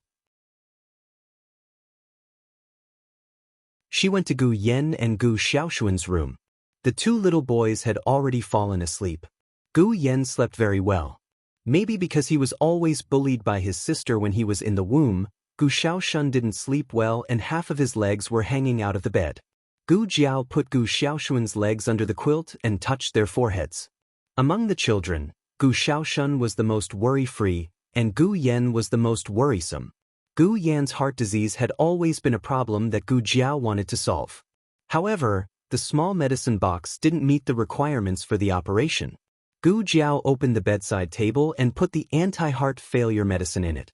After doing this, she went back to the west room and found some clean clothes. She rummaged through the cabinet and showed a puzzled look. Are you looking for this? Xiao Heng's voice suddenly sounded at the door. Gu Jiao turned around and saw Xiao Heng walking towards her with a mask inlaid with peacock feathers. She blinked and said, It's from Jing Kong. Xiao Heng smiled helplessly and couldn't help but laugh. He didn't expose her. Instead, he opened the cabinet door and took out a bundle. There's dried meat and some dry food in here. In the past, she used to pack things for him. This time, it was his turn to send her away. Gu Jiao opened her mouth and looked at him. Aren't you leaving the capital? Xiao Heng asked as if nothing had happened. He took a few more things for her. Oh, she thought she hid it well. You plan to leave without saying goodbye? Gu Jiao shook her head like a rattle drum. I wrote you a letter. It's in your study. Xiao Heng's expression softened. He handed the bundle to her and stared at her deeply. Are you coming back? This question was somewhat thought-provoking. If she was the real Gu Jiao's mother, it was impossible for her not to come back. Gu Jiao always thought that Gu Qingfeng was the only one who believed that she wasn't the real Gu Jiao's mother. And the reason why Gu Qingfeng thought this was most likely because he thought that she killed the real Gu Jiao's mother and replaced her with another person. Xiao Heng, on the other hand, clearly understood that this body belonged to Gu Jianyang. Then why would he ask such a question? He seemed to see the doubt in Gu Jiao's eyes. He also seemed to feel that if he didn't say something today, he might not have the courage to say it in the future. He said, "Since you fell into the water 2 years ago, you've become very different. I know you're Gu Jiao's mother, but sometimes I feel that you're not Gu Jiao's mother." She really wasn't, but she really was. This was a very contradictory topic. "Are you coming back?" he asked her again. Gu Jiao paused and looked at him. "Regardless of whether I'm Gu Jiao's mother or not." Xiao Heng nodded seriously. "Yes, regardless of whether you're Gu Jiao's mother or not." Of course, Gu Jiao rolled her eyes and swallowed the words at the tip of her tongue. She raised her eyebrows and said, "I'm coming back. Do you want me to see you bathe?" Xiao Heng never expected that she would be thinking about this at the moment of parting. He was stunned, but at the same time, he didn't know whether to laugh or cry. What kind of girl was this? He chuckled softly and walked a few steps closer to her. His strong arm gently hooked around her waist. It seemed domineering, but he was also restraining himself. He clearly didn't touch her, but Gu Jiao felt as if her waist was on fire. This fire burned all the way to the bottom of her heart and made her little head dizzy. This feeling was very strange. "I want to do something. It's so strange." Xiao Heng stared at her and took in her dazed and drooling little face. He tugged at the corner of his lips and said to her in a somewhat bewitching and hoarse voice, "Okay, come back and I'll let you see. Remember, I'll come back safely. If I lose a strand of hair, I'll wear an extra layer of clothes."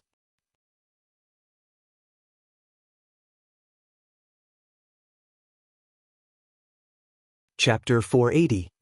Gu Jiao was silent for a few seconds. Without saying anything, she opened the cabinet and took out the soft armor that old he gave her from the underground martial arts arena. She didn't want to wear it because it was ugly. After that, Gu Jiao found all kinds of sharp weapons at home. There were 2 daggers at her waist, 2 lancets hidden in her narrow sleeves, a few silver needles in her hair bun, a few blades hidden in the soles of her shoes, and even a small hidden weapon under her tongue. "Xiao Heng, that's not necessary." Gu Jiao set off fully armed. Her red tasseled spear was a little eye-catching, so Xiao Heng wrapped it with a cloth. Xiao Heng watched her leave Jade Water Alley and disappear into the boundless night. He stood in place, lost in thought for a long time.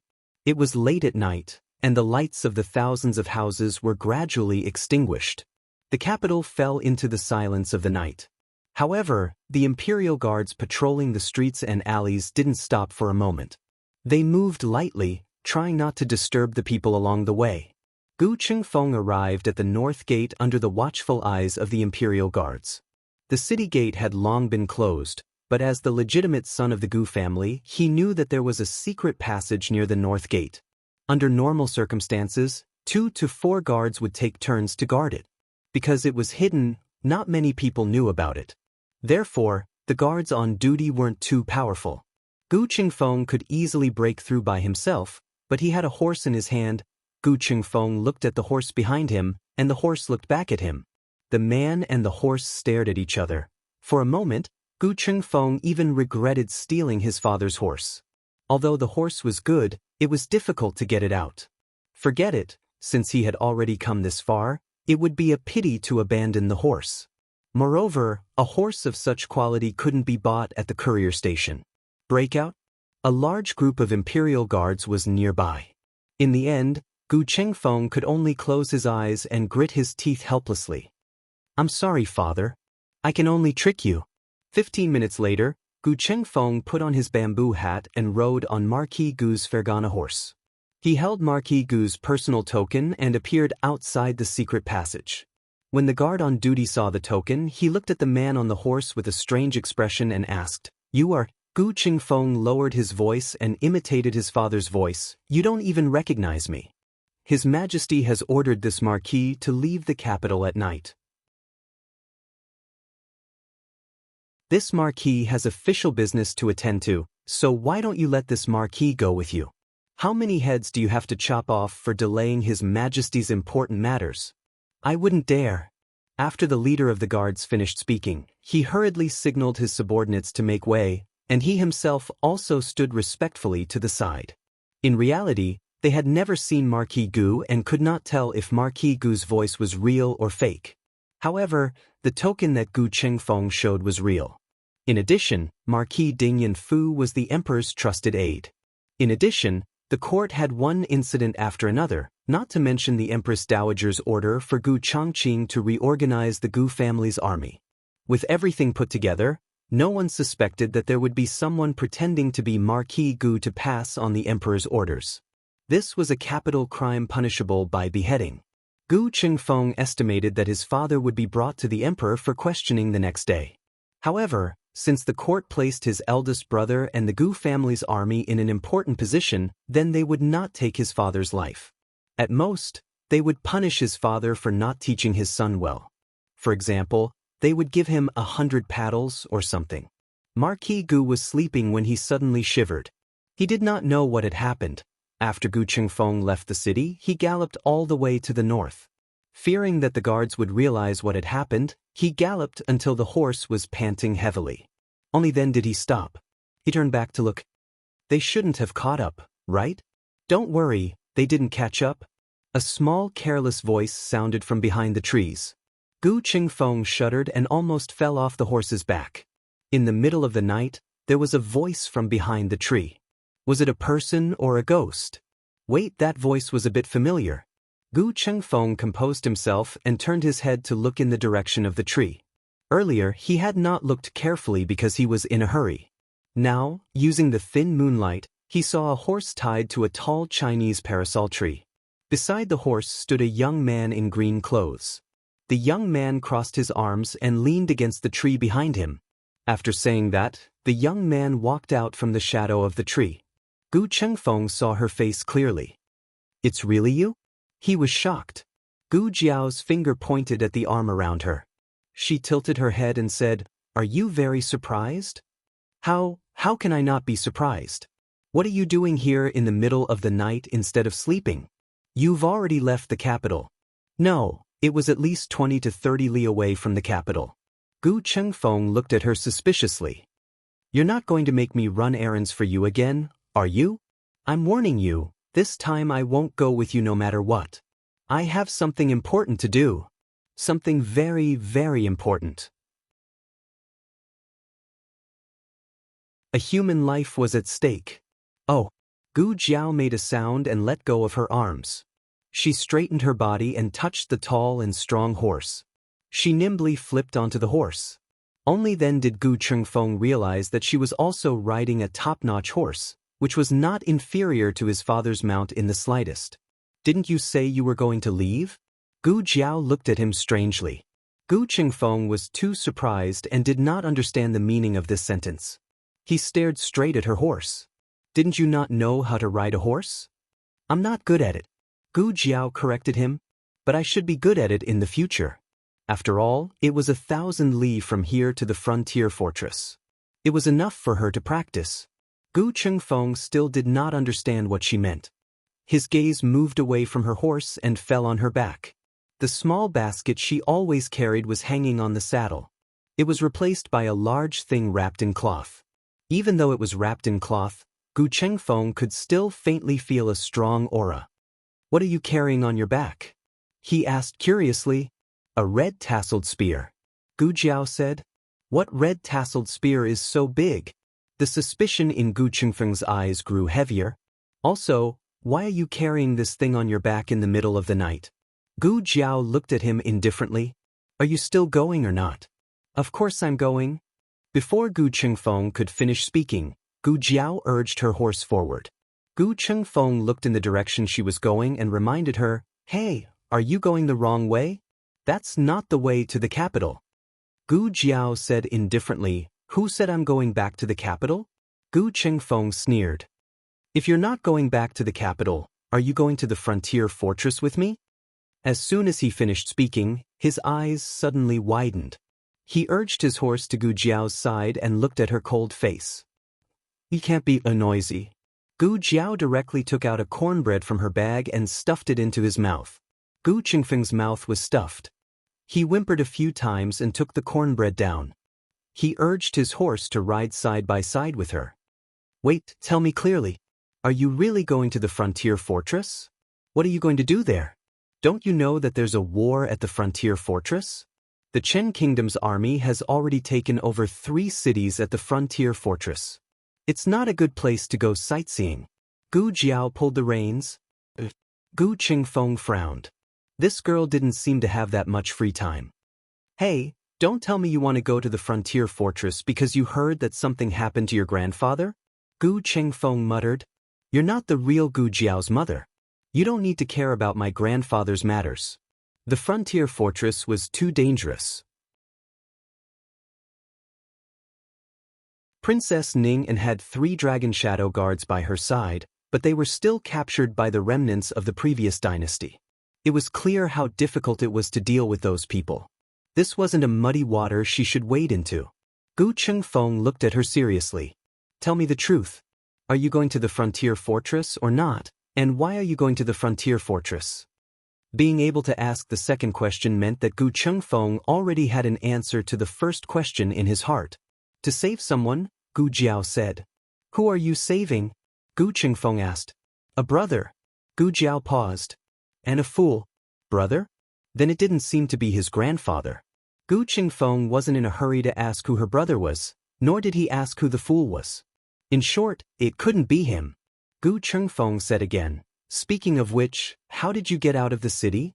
Gu Jiao made an ode sound and said, "I rode out on a horse." Gu Qingfeng opened his mouth. "From the north gate?" Gu Jiao said, "Or are there other gates?" Gu Qingfeng frowned. "Isn't the city gate already closed? Did you come out very early?" Gu Jiao shook her head.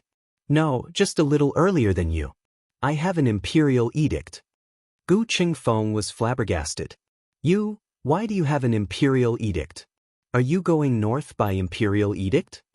If this girl had an imperial edict, then why did he have to risk the crime of deceiving the emperor to come out of the secret passage? Gu Jiao shook her head again. "I asked His Majesty for it. I said I wanted to go out, and His Majesty gave it to me. He also gave me a horse." Gu Qingfeng, who had suffered a blow, "I suddenly don't want to talk to you anymore."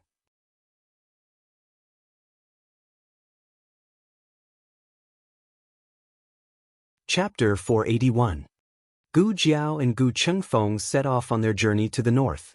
Yuan Tang, who was trapped in the capital, was not so lucky. He could not get the imperial edict from the emperor of Zhao country, nor could he use the secret passage at the north gate.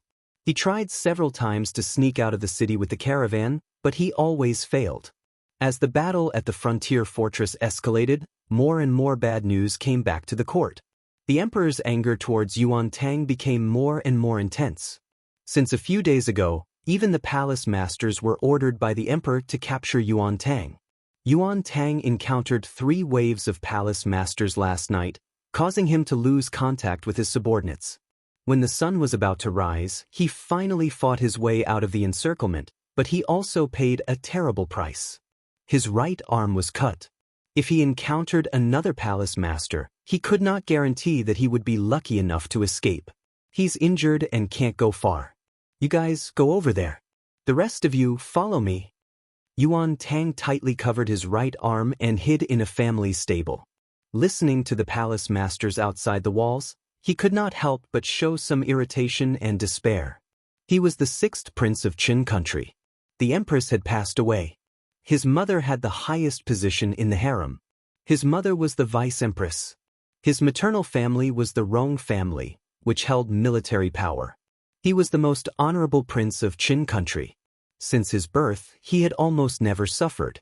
Even when he came to Zhao country as a hostage, he only wanted to gain some merit and become the crown prince. Thanks to his royal uncle, Prince Bo, he was able to pay back all the sufferings he had suffered in the past 20 years. His wound hurt again. Yuan Tang frowned. Just at this moment, the servants of the house came. In the stable, they suddenly saw an unfamiliar man in a sorry state with blood dripping from his arm. The servant instinctively screamed, "Ah!" Yuan Tang knocked him out with a karate chop. However, the voice still traveled out and the imperial guards rushed to the stables. Yuan Tang had no choice but to leave and find another hiding place. There were imperial guards in front and behind him, and the right side was a dead end. There was only a carriage parked on the left side. Yuan Tang had no choice but to hide in it. The carriage didn't look big, but it was quite spacious inside. It was also a little tasteful. The bench was covered with a cloth. He lifted the cloth and tucked his tall body under the bench. In such a narrow space, a big guy like him was really wronged. "Sir Xiao, please take care." In the study room next to the carriage, the boss personally sent Xiao Heng out. "Please wait a moment." Xiao Heng nodded. After speaking to the boss, he turned around and boarded the carriage that was parked at the side of the road. The coachman came out of the study room with a large pile of the 4 treasures of the study. Xiao Heng had just received a transfer order from the Ministry of Personnel this morning, appointing him as a secondary grade 5 scribe of the Ministry of Justice. Clerks were mainly responsible for organizing files, managing official seals, and drafting documents. His official position in the Hanlin Academy didn't change. He only held the position of a scribe at the same time. This was the idea of the Minister of Justice. He had submitted it to the Ministry of Personnel last month. The positions of the 6 ministries were different from those of the Hanlin Academy. They weren't under the jurisdiction of the cabinet. After receiving the document from the Minister of Justice, the Ministry of Personnel first reviewed it internally and then submitted it to the Emperor for him to review. It was very rare for an official to hold multiple positions, especially across departments. The requirements for the official themselves were very high. Whether it was strength, energy, or accomplishment, they must be much better than their colleagues. The Emperor was worried that Xiao Liulong's body couldn't take it. Secondly, he was worried that he would be ostracized if he was too popular. The Emperor called the old Chancellor into the palace and asked for his opinion. The old Chancellor didn't think of this at first. Now that someone had taken the lead, he couldn't wait to send Xiao Heng to a high position. "Now that we are in need of people, Your Majesty might as well let Xiao Lulang try first. If he can't take care of both, then we can make other plans." The Emperor felt that the old Chancellor's words were reasonable, so he approved Xiao Liulong's official position. Xiao Heng had just reported to the Ministry of Justice and was about to return to the Hanlin Academy. When he passed by the study room, he remembered that he didn't have much ink and brushes at home, so he stopped the carriage to buy some. As soon as he entered the carriage, he felt that something was wrong. The curtain of the carriage was open. The carriage was very ventilated, but he still smelled a faint smell of blood. "Lord Xiao, I'll put the things here." The coachman put a big box of 4 treasures of the study on the floor of the carriage. He wasn't as sensitive as Xiao Heng and didn't find anything strange. "Are we returning to the Hanlin Academy now? Do you want to buy something else?" "No need," Xiao Heng said. "Okay, then I'll go out." The coachman put down the curtain and sat back on the bench outside. Xiao Heng wasn't in a hurry to sit down. Instead, he vigilantly looked at the bench covered with brocade cloth. Under the bench, Yuan Tang clenched his wound. Sweat seeped out of his forehead because of the tension and pain. He didn't know whose carriage this was, but he heard the coachman call him Lord Xiao and ask him if he wanted to go to the Hanlin Academy. There was only one official with the surname Xiao in the Hanlin Academy, and that was Dr. Gu's husband, Xiao Ling. Yuan Tang and Xiao Lulang had never officially met face to face. They had only seen each other a few times from afar. He knew that Xiao Lulang was Dr. Gu's husband, this year's top scholar, and was now working in the Hanlin Academy. As for whether Xiao Heng knew him, Yuan Tang wasn't sure.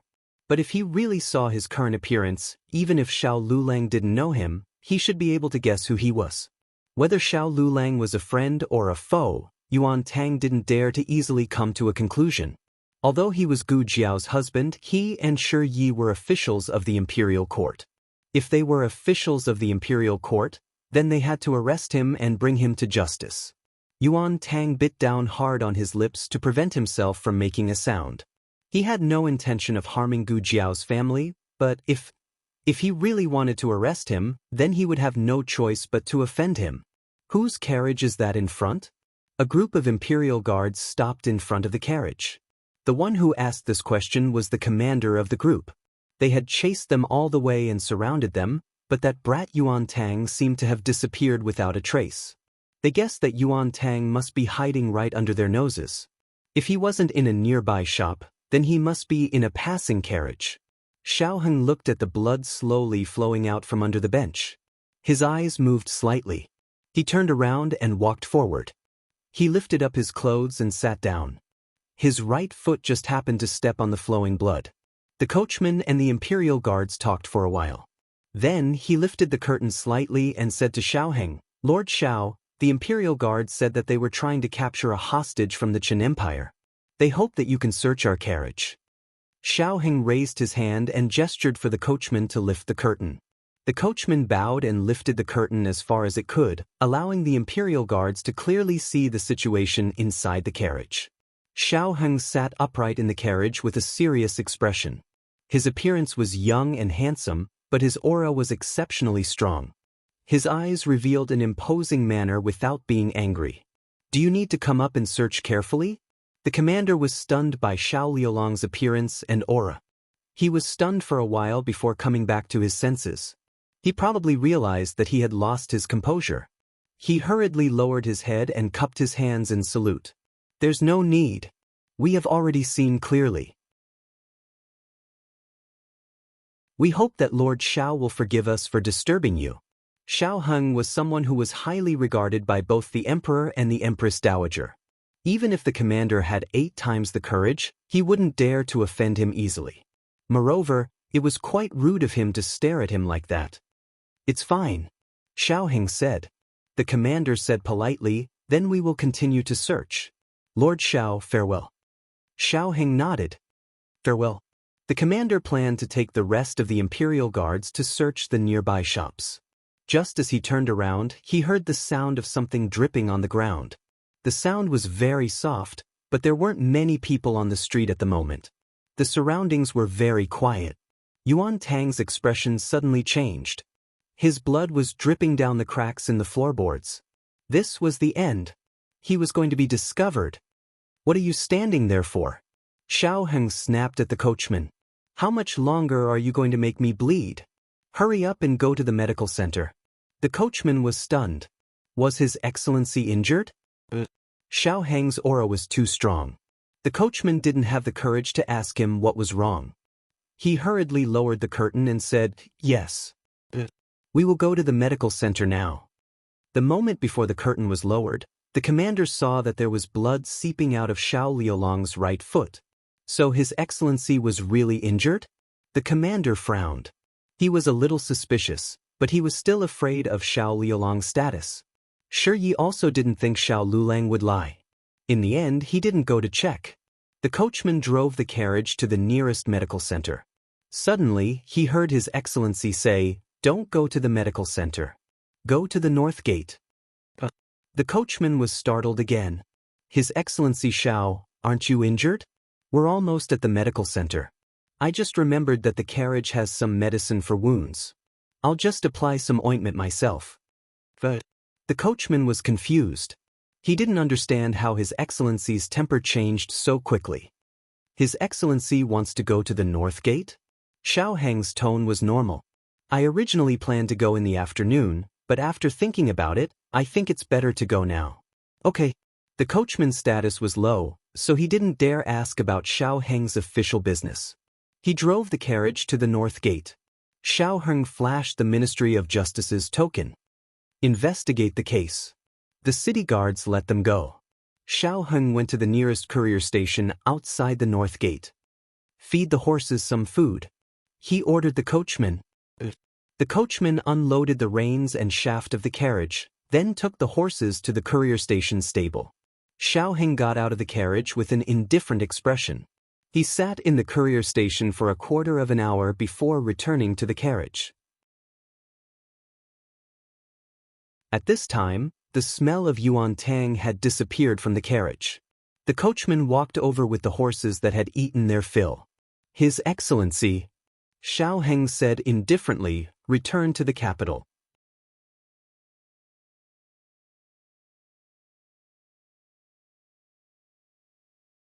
Chapter 482. This book's newest chapter is not finished yet. For Xiao Heng, today was a joyous day for his promotion. For the Yuan Tang who had finally escaped from the capital, it was also a day worthy of celebration.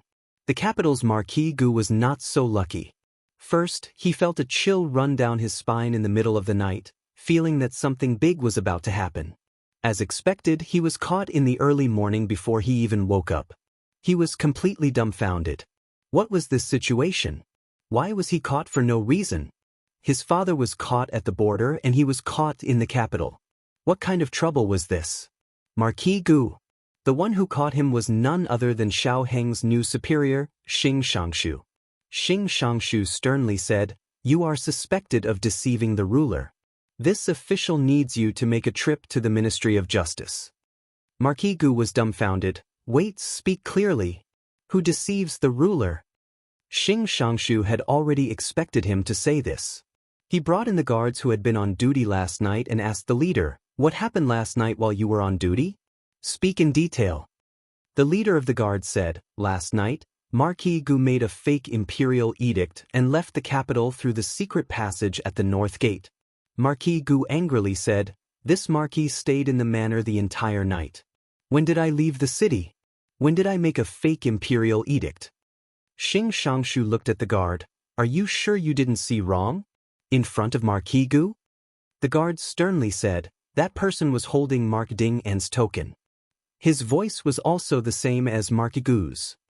Marquis Gu's eyes turned cold. "Don't slander me." "What did he look like?" Xing Shangshu asked. The guard was intimidated by Marquis Gu's aura. He looked at Xing Shangshu and said, "He was wearing a bamboo hat. This one did not see clearly." Marquis Gu's anger had nowhere to vent. "Go to the manor and investigate. This marquis did not leave the manor. There must be someone pretending to be this marquis. That token is also fake.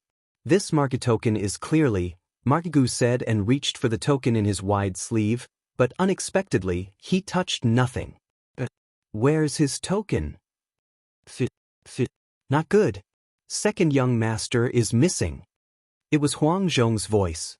Gu Chengfeng was gone. Marquis Gu's token was also missing. If Marquis Gu still couldn't figure out what had happened, it wouldn't make sense. "Your horse is gone too." Marquis Gu clenched his fists so tightly that his knuckles cracked. Unfilial son. This unfilial son. Why didn't he realize that his second brother was so daring before? Without a word, he stole his horse and token and left the capital with a fake imperial edict. Why did he leave the capital? Heavens! After Minister Xing's careful questioning, it was confirmed that the height and figure of the Marquis Gu from last night basically matched Gu Chengfeng's. The characteristics of the horse also all matched Marquis Gu's horse. It was Gu Chengfeng who confirmed it. Even though it wasn't Marquis Gu who had deceived the emperor, his son had deceived the emperor.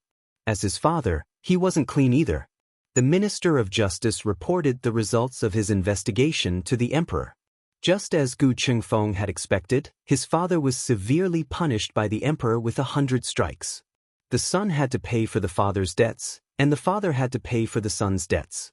The emperor showed no mercy. Marquis Gu suffered an unexpected calamity and was beaten until he cried out in pain. It was a tragic sight. Huang Zhong had already calmed down. He didn't know when it started, but his marquis was already on the path of being beaten, never to return. He once again skillfully carried him onto the carriage. The frontier fortress was thousands of li away. Gu Jiao and Gu Chengfeng hurried on without stopping. In order to get to the frontier fortress as quickly as possible, they changed horses at almost every relay station. The two of them traveled even at night. Even so, affected by the weather and the roads, it still took them nearly 20 days to reach the frontier fortress. At the end of October, cold winds howled and thousands of li were sealed in ice. Beiyang City, Lingguan City, and Yi City had all fallen. Gu Jiao and Gu Qingfeng were currently in Yuegu City. If nothing unexpected happened, Yuegu City would be the next target of the Qin army and the remnants of the previous dynasty. Perhaps because of the impending war, Yuegu City was in a state of panic. There were very few people on the streets, and many shops were closed. Gu Jiao and Gu Qingfeng wore thick fox fur coats and led their horses through the somewhat empty streets. They had long discovered that the further north they went, the more desolate the city became. Many people had even abandoned their hometowns and fled south with their families. A 7- or 8-year-old girl was being led by her family in a hurry. However, she accidentally fell and coincidentally fell at Gu Jiao's feet. Gu Jiao reached out and helped the girl up. The girl's family didn't even have time to thank her before they led the child away in panic. They were worried that if they stayed any longer, the city gates would close and they wouldn't be able to leave tonight. Yuegu City was going to war. Although they didn't know when it would be, it was always right to leave early. Hey, you dropped something. Gu Qingfeng picked up an old rattledrum on the ground. The girl turned around and looked at the rattledrum. Her eyes were filled with longing and reluctance. However, her family pulled her away without looking back. Sigh, really? Gu Qingfeng wanted to say something but stopped. It was useless for him to take the rattledrum. Since they didn't want it, he could only throw it away. The situation in Yuegu City was worse than he had imagined. He sighed. It's already like this before the war. I don't know what it will be like when the war starts. Gu Jiao knew that in her dream, blood flowed like a river, starving people were everywhere, mountains and rivers were broken, the people were displaced, the strong men were killed, the women and children were bullied, and the frontier fortress became a living hell. Are you staying at an inn or a relay station tonight? Gu Qingfeng asked. Neither. Gu Jiao said. Then where are you staying? You can't stay on the streets. Gu Qingfeng looked at the dark sky. I think the weather isn't right. There might be a big snowstorm at night. If you really sleep on the streets, you'll freeze to death. Gu Jiao didn't plan to sleep on the streets. She stopped and stood on the snowy street. She felt as if she had been here before. Clearly, this street didn't appear in her dream. She pondered for a moment, then led the horse to the right. Hey, where are you going? Gu Qingfeng asked. The governor's residence? Gu Jiao said. Why are you going there? Gu Qingfeng asked, puzzled. Stay. Gu Jiao said, her words as precious as gold. Gu Qingfeng frowned. To the governor's residence? Why do you want to live there? Gu Jiao led the horse forward. It's free. Gu Qingfeng was speechless. Gu Qingfeng didn't ask how Gu Jiao knew where the governor's residence was. Along the way, she was like a walking map. She knew everything. But thinking that there was something called a map in this world, Gu Qingfeng understood. The two arrived at the governor's residence. There weren't many patrolling guards on the streets, but the governor's residence was heavily guarded. Who are you? A guard walked towards Gu Jiao and Gu Qingfeng. Gu Jiao didn't say anything. She just threw a token to him. The guard was just a small soldier at the border. He didn't know anything about the capital, but Gu Jiao's aura was imposing. In addition, she and Gu Qingfeng were both wearing high-quality fox fur coats. One look and he could tell that they weren't ordinary people. The guard took the token and entered the governor's residence. About half an hour later, a middle-aged man wearing an official's robe ran over. He held his official's hat and lifted the hem of his robe. Gu Jiao and Gu Qingfeng were both dressed as men. They wore masks on their faces. The middle-aged man looked at the two with a strange expression. He suppressed the doubts in his heart and bowed. This one's surname is Hu, and my name is Hu Hai. I'm the advisor of the governor's residence. The governor went out on business and didn't know that the two of you had arrived. Please forgive me for not coming out to meet you. Gu Qingfeng waited for Gu Jiao to speak. Gu Jiao didn't. Gu Qingfeng remembered that this girl didn't know how to pronounce fake sounds. He cleared his throat and said, It's fine. How should I address the two of you? Advisor Hu asked respectfully. Gu Qingfeng put on the airs of an official and said, It's inconvenient for us to reveal our identities. Don't ask. Yes. Advisor Hu returned the token to Gu Qingfeng. Gu Qingfeng thought for a moment and accepted it for Gu Jiao. advisor who invited the two into the governor's residence. Gu Chengfeng said in an accent, "Find a quiet courtyard. We might have to stay in Yuegu City for a few days." "I'll arrange it right away," advisor who hurriedly responded and led the two to a clean courtyard. There were 3 rooms in the courtyard. Gu Chengfeng let Gu Jiao stay in the innermost room, and he stayed in the room next door. "I'll go and pick a few clever servants," advisor who said with a smile. Gu Chengfeng glanced at Gu Jiao and saw that she had no intention of refusing. He nodded to advisor who and said, "Thank you for your trouble." Advisor who respectfully withdrew from the courtyard. The steward curiously followed and said, "Advisor, who are those 2 people? Why are you so polite to them? You even let them stay in Liuxiang courtyard." That courtyard was originally. Halfway through, he was interrupted by advisor who whispered, "What do you know? They have Empress Dowager Zhuang's token in their hands. They're from the capital." The steward was dumbfounded. Gu Jiao did not care what kind of uproar her identity had caused in the governor's office. She entered the room, took off her mask, took off her red tasseled spear and small basket, and put them down. It was freezing outside, but the room was very warm because of the heated Kong bed. Gu Chengfeng walked in and took off his mask while saying to her, "Strange, haven't you been hiding your identity well all this time? Why didn't you hide here?" Gu Jiao took off her deerskin gloves and said, "There's no need to hide.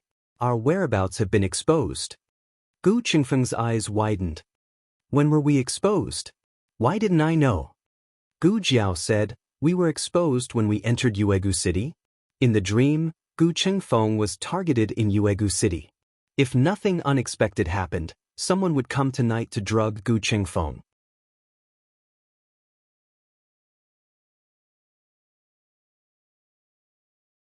Chapter 483. Gu Jiao and Gu Chengfeng entered the governor's residence in the afternoon, but the governor did not return until evening. Advisor who asked the kitchen to prepare dinner, and he personally brought it over. Since Gu Chengfeng was with Gu Jiao, advisor who also brought the food to this room. At this moment, Gu Jiao and Gu Chengfeng both took off their masks. When he saw Gu Chengfeng, advisor who only thought that this official was born with good looks, but he was too young. Why would Empress Dowager Zhuang send such a young man to the frontier fortress? Then he saw Gu Jiao at the side. Advisor who was stunned by the birthmark on Gu Jiao's face. Was the imperial court so careless with its personnel? Gu Chengfeng took in all of advisor who's reactions. He didn't care when advisor who was sizing him up, but when advisor who stared at Gu Jiao with such a strange gaze, it made him angry for no reason. His expression turned cold. "Is there anything else, advisor who?" "Oh no." Teacher who came back to his senses in an instant and sensed the displeasure of the other party. He smiled sheepishly and took 2 steps forward with the tray. "My lords, this is your dinner. I'll put it here for you." As he spoke, he respectfully placed the tray on the table in front of the 2 of them. Along the way, Gu Chengfeng and Gu Jiao had spent many nights in the open. They had been to rich cities and barren towns. The further north they went, the colder the weather was, and the harder the life of the people seemed to be. But he did not expect that the food in the governor's residence would be so bad. After all, he was the highest-ranking official in the region. Gu Chengfeng looked at the wretched-looking cornbread, 2 boiled eggs, and a plate of pickled vegetables in the bowl. He was dumbfounded. As if sensing Gu Chengfeng's confusion, advisor who smiled awkwardly and said, "The frontier fortress is a bitter and cold place. It cannot be compared to the capital. I hope my lords will forgive us." "Even the governor's residence is so poor?" Gu Chengfeng could not help but ask. Wasn't there a saying among the common people that 3 years of being an honest magistrate is worth 100,000 snowflakes of silver? There were only poor commoners in the world. How could there be poor officials?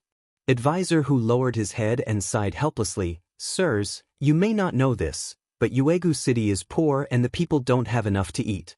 The prefect was born in a poor family and loves the people as if they were his own children. His salary has been used to provide relief to the victims of the disaster. He usually eats whatever the people eat." Today, In order to entertain the two sirs, he dug out the eggs and pickles that he is only willing to eat during the new year. There's meat in the pickles. The last sentence was the finishing touch. Gu Qingfeng's mouth twitched. There was meat inside? The kind with diced meat? Thinking of something, Gu Qingfeng asked, the imperial court allocates funds to the frontier fortress every year. Where does it go? Advisor Hu sighed again. Our ancient moon city is just a small city. We don't get much money, and all of it has been used up. The governor doesn't take a single cent from the commoners, nor does he take a single cent from the imperial court. Gu Qingfeng was silent. Forget it. He was a bandit. Why should he care about the commoners? The purpose of his trip was to save his grandfather. Everything else had nothing to do with him. Advisor Hu observed the situation and said, Sirs, please enjoy your meal. I'll take my leave. Gu Qingfeng waved his hand lightly. After Advisor Hu left, Gu Qingfeng picked up a cornbread. It was probably hot when he took it out of the pot, but it was already cold by the time he brought it over. It was as stiff as a rock. Gu Qingfeng took a bite. It tasted so bad that he frowned. He said to Gu Jiao, if Princess Ningyan knew that she would marry into such a place, she probably wouldn't have come to the frontier fortress, right? I don't know, Gu Jiao said. Gu Qingfeng pursed his lips in disdain. She always had a way to end the conversation. He looked disdainful, but he was very careful when he picked out the cornbread for Gu Jiao. He peeled off the dried outer skin and put it in his bowl. The warm and soft core was placed in Gu Jiao's bowl. He also carefully picked out the pickled vegetables for a long time before picking out the diced meat and giving it to Gu Jiao. He wasn't so natural in the beginning. The first time was at the first relay station after leaving the capital. At that time, the food wasn't bad. They actually ate a plate of prawns. He was used to taking care of his younger brother, so he peeled one for Gu Jiao. When he put it on Gu Jiao's plate, he felt that something was wrong. Gu Jiao wasn't his younger brother or sister. He wouldn't admit it. The most awkward thing wasn't that he peeled the prawns for Gu Jiao, but that if Gu Jiao suddenly asked, "Why are you so nice to me?" Unexpectedly, Gu Jiao didn't say a word. She didn't even lift her eyelids, as if this action wasn't out of line and didn't matter. This made Gu Qingfeng secretly sigh in relief. After that, he unconsciously did something similar a few times. She always accepted it calmly. If he didn't do it, she wouldn't ask him why. Gu Qingfeng felt that this girl wasn't very difficult to get along with. Or more accurately, she was very easy to get along with. Even Gu Jinyu in the residence wasn't so easy to get along with. Gu Jinyu was too fragile and needed someone to protect her at all times.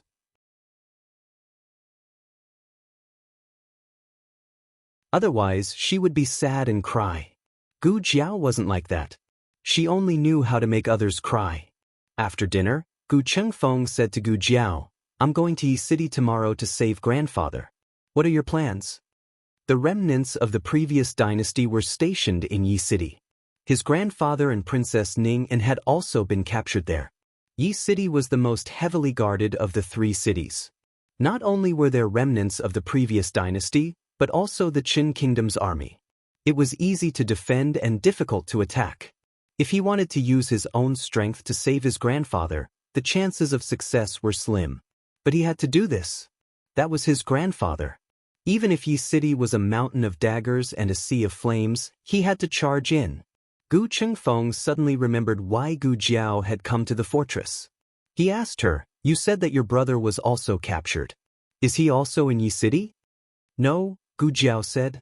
Gu Qingfeng's expression relaxed. "It's good that he's not in Yi City. Yi City's situation is the most complicated.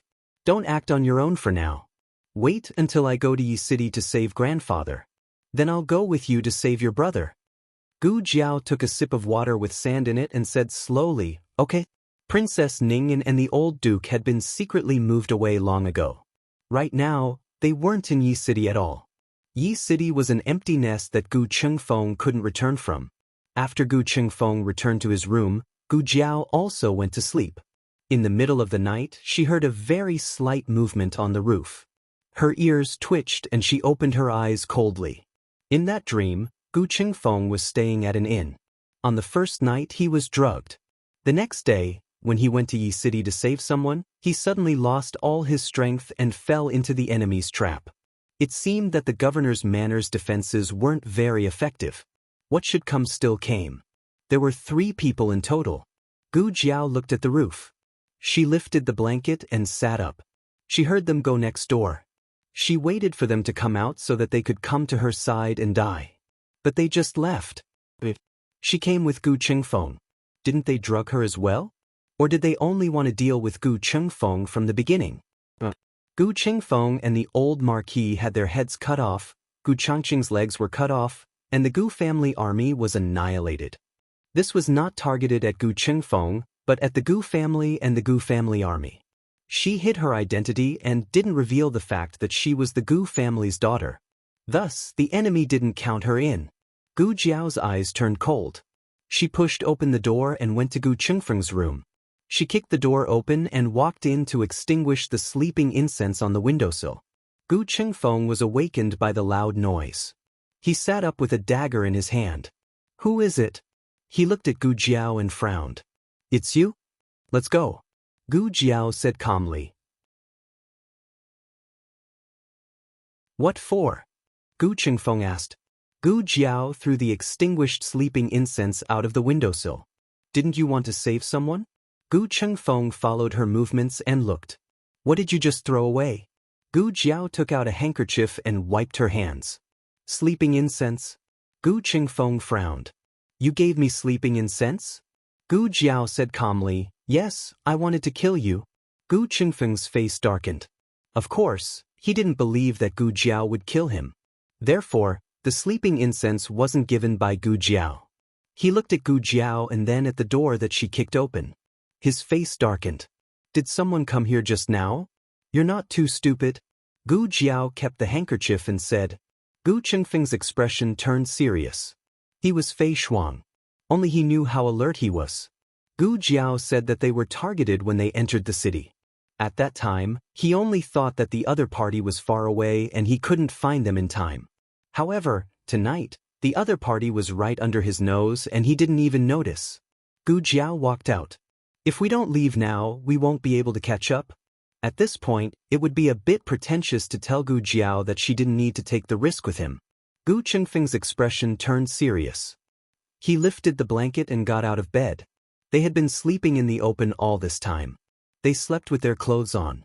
After getting out of bed, he grabbed his sword and quietly left the governor's office with Gu Jiao. In order not to be noticed by the 3 people, they followed them from a distance. At this moment, the 2 of them were hiding on a roof. Gu Qingfeng looked at the 3 people who were relieving themselves in front of him. He raised his hand and covered Gu Jiao's eyes. Gu Jiao was speechless. "Thank you. I wasn't interested anyway." Gu Qingfeng whispered, "Do you think they're remnants of the previous dynasty or masters of the Qin kingdom?"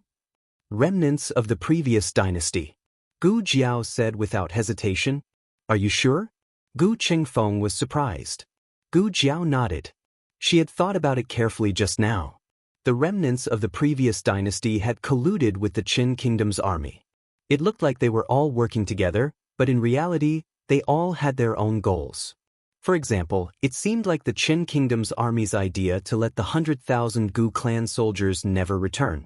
And it seemed more like the remnants of the previous dynasty's plan to deal with the Gu clan's grandfather and grandson. She didn't know how the Gu clan had offended the remnants of the previous dynasty for them to take such savage revenge.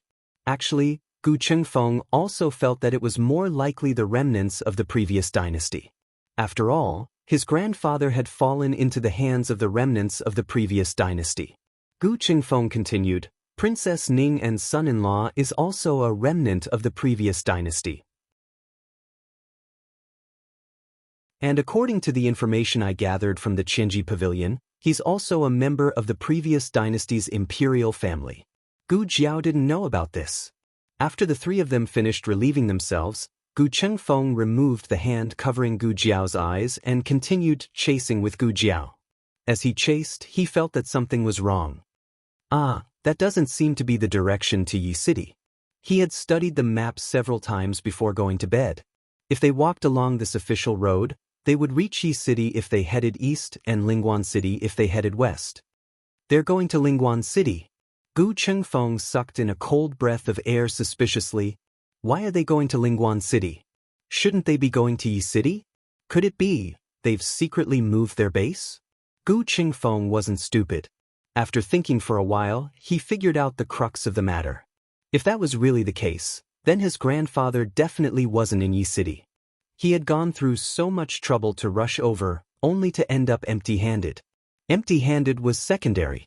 Those people had drugged him and moved their base. They had probably already set up a trap in Yi City. Gu Chengfeng's face was filled with shock. So I'm just sending my head to them. Gu Jiao cast a sidelong glance at him and silently clapped her hands in her heart. Congratulations, you're right. The two of them chased for half the night. When it was close to daybreak, those three people finally stopped. Instead, they took the medallion and entered a residence. It's the Lingguan City governor's residence? Gu Chengfeng lay on the eaves of a building and turned his head to whisper to Gu Jiao behind him. Lingguan City had fallen, and the governor's residence had long since fallen into the hands of the remnants of the previous dynasty and the Qin kingdom's army. The governor's residence was heavily guarded. Judging from their armor, there were both Qin kingdom soldiers and remnants of the previous dynasty's army. Could grandfather have been locked up here? Gu Chengfeng muttered. Gu Jiao thought he was asking her and replied, I'm not sure. She hadn't dreamed of this detail. She only knew that Gu Chengfeng and the old marquis had been beheaded in Lingguan City. Their heads had also been hung on the city walls.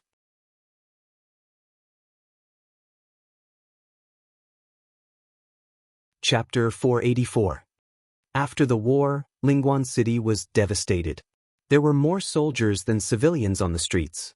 Innocent civilians could be seen being taken away for no reason from time to time. Gu Chengfeng reminded himself again and again that he was a bandit and that the lives of civilians had nothing to do with him. However, when he saw these things happen in front of him, the blood in his body still surged with anger. He clenched his fists tightly. It took a great deal of effort to resist the urge to kill those Qin soldiers who bullied civilians. He could not expose himself. It was not time yet, let's find an inn. He turned around, afraid that if he looked any longer, he would not be able to resist charging over. Gu Jiao nodded calmly. She seemed to be indifferent to everything. The lives of others were not worth mentioning in her eyes. However, she had traveled thousands of miles to this dangerous and bitter cold place for the idiot and brother she spoke of. Gu Chengfeng suddenly felt that he could not understand her. The two of them found an inn nearby. The inn had signs of being robbed. The shopkeeper's face had a shocking palm print. As for the workers in the inn, they were either injured or in pain. Their eyes were red and swollen. They were picking up the chairs that had fallen on the ground. There were no other guests in the inn. They did not know if no one was staying or if they had all been scared away. Gu Jiao and Gu Chengfeng came to the counter. The innkeeper pulled himself together and looked at the two of them. His voice was still trembling after choking with sobs. Are you two guests eating or staying? Gu Chengfeng said to the shopkeeper, Give us a room. If there's food, send it up. If there isn't, then forget it. The two of you, please follow me. The shopkeeper held back his grief and brought Gu Jiao and Gu Chengfeng to the second floor. He pointed to a room that could be considered clean and tidy. This is our inn's best room. 100 copper coins a night, including 2 meals. 100 copper coins? Gu Chengfeng suspected that he had heard wrong. The shopkeeper hurriedly said, Do you think it's expensive? In that case, I can give you a discount. How about 80 copper coins? Gu Chengfeng opened his mouth. That's not what I meant. 100 copper coins was really too cheap. They had never stayed in such a cheap inn on their way here. Moreover, it was the best room with 2 meals included. 100 copper coins it is. Gu Chengfeng couldn't bear to see the shopkeeper lose, so he didn't raise the price. The shopkeeper said gratefully, Thank you, sir. Then I will go and prepare the food for you, but you may have to wait for a while. Gu Chengfeng understood what he meant. Those soldiers had ransacked the inn, so they probably didn't even let go of the good stuff in the kitchen. They had to go buy groceries again. Gu Chengfeng had mixed feelings. Gu Jiao continued to eat and sleep as if she didn't have a care in the world. There wasn't the slightest bit of annoyance or pity on her face. The corner of Gu Qingfeng's mouth twitched as he looked at a certain someone who was sleeping soundly on the bed while hugging her red-tasseled spear. How could a little girl's heart be bigger than a man's? After dinner, the two were ready to set off. The two of them changed into their night suits, put on their masks, and prepared to set off. Unexpectedly, as soon as Gu Qingfeng opened the door, he immediately closed it again. "Someone's here?" Gu Jiao asked. Gu Qingfeng's throat moved. He composed himself and said, "It's the Chen nation's soldiers." A large group. A large group meant that there were dozens of them. They filled the inn's main hall almost instantly. For a moment, Gu Qingfeng suspected that he and Gu Jiao's whereabouts had been exposed. Fortunately, the group sat down in the main hall. It seemed that they were only here to freeload. Gu Qingfeng secretly sighed in relief. It wasn't that he was afraid of these soldiers. If they really fought, he could deal with them alone. However, if they really fought, it would be bad if they alerted the governor's office's soldiers. There were no windows in the room. They could only wait for the group of soldiers to leave. The group of soldiers didn't know that other people were staying in the inn. They even thought that everyone here was on their side. They didn't have any qualms about talking about it. They actually let Gu Jiao and Gu Qingfeng hear something incredible. It turned out that Tang Yueshan had something to do with the old duke's capture. The prince consort put Princess Ning in under house arrest. The old duke asked Tang Yueshan to borrow some archers to sneak into the princess residence to save Princess Ning. However, Tang Yueshan refused the old duke's request, saying that he wanted to send troops to eliminate the rebels. The old duke had long sensed that something was wrong. He reminded Tang Yueshan that things weren't that simple and that he shouldn't act rashly. Tang Yueshan thought that the old duke was preventing him from performing meritorious deeds. He didn't listen to the old duke's advice and stubbornly launched a night attack on the remnants of the previous dynasty. In the end, he fell into the enemy's trap. The remnants of the previous dynasty and the Qin nation's army attacked from both sides. In the end, Tang Yueshan suffered a crushing defeat and Yi City was lost. The Qin nation's army won the first battle. Their morale was high. On the other hand, the Zhao nation's local army naturally didn't have much morale after seeing that the world's marshal had been defeated. They stubbornly resisted. Lingguan City and Beiyang City were easily taken by the Qin nation's army. Gu Qingfeng said angrily, "If Tang Yueshan had listened to my grandfather wouldn't have been captured. The frontier fortress wouldn't have been lost so easily."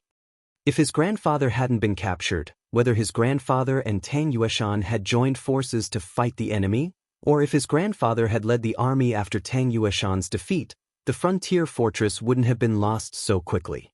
Gu Qingfeng frowned suspiciously. "Do you think Tang Yueshan did it on purpose?" "On purpose what?" Gu Jiao asked. Gu Qingfeng said coldly, "He lost on purpose so that my grandfather would be captured. As the saying goes, like son, like father. If he could raise such a vicious and perverted son like Tang Ming, it's obvious that he's not a good person himself. Maybe he found out the truth about Tang Ming's death from somewhere and hated the Gu family. Tang Ming bullied Gu Yan and suffered from Gu Jiao's violent revenge. Gu Qingfeng was also involved. If Tang Yueshan knew the truth, he would have a reason to take revenge on the Gu family." Gu Jiao paused and didn't say anything. From the information revealed by the soldiers, Tang Yueshan disappeared after the defeat. Now they were searching everywhere for Tang Yueshan. If he was alive, they wanted to see him. If he was dead, they wanted to see his corpse. The more Gu Qingfeng thought about it, the more suspicious he felt Tang Yueshan was. Even the defeat of the army was very likely to be part of Tang Yueshan's scheme. He's a man who enjoys grandiose achievements. If he lost the city first and then took it back, His Majesty would see how difficult it was for him to fight this battle. When he returned to the capital, he would receive double the reward and the emperor's favor. Gu Jiao tapped his shoulder. Gu Qingfeng was in the middle of analyzing Tang Yueshan's situation. He was suddenly interrupted and was stunned. "What's wrong?" Gu Jiao pointed downstairs. "They're gone." Gu Qingfeng opened his mouth. "All right, let's go."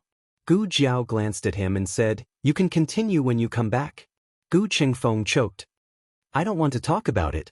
I'm a man. Don't talk so much. The man was a man of few words. On the way to the governor's mansion, he chatted with Gu Jiao all the way. Gu Jiao. The governor's mansion was heavily guarded. But for Gu Qingfeng, who could come and go freely under the watch of the dragon shadow guards, it was not too difficult. He sneaked into the mansion with Gu Jiao. Gu Jiao took out the flamboyant peacock plume mask and put it on. Gu Qingfeng, no, what's the point of covering your face now? The two of them didn't know where the old duke was imprisoned. Gu Qingfeng decisively grabbed a soldier. Gu Jiao gave him a dose of drug and the soldier fell asleep immediately.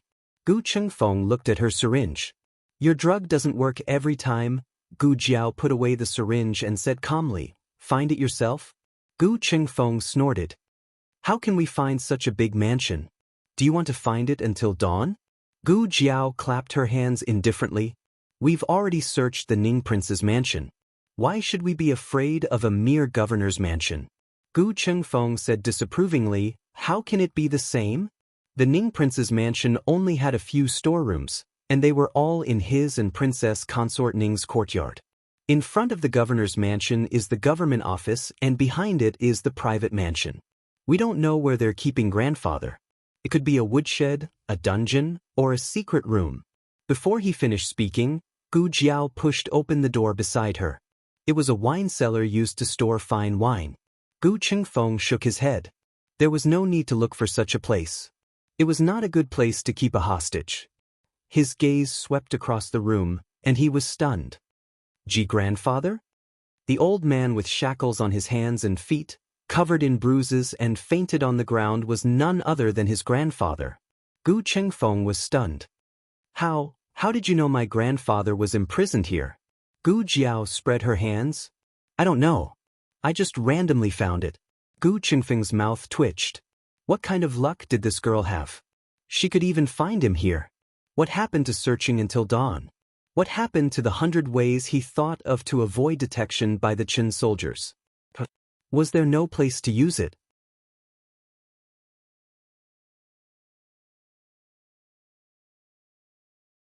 Chapter 485.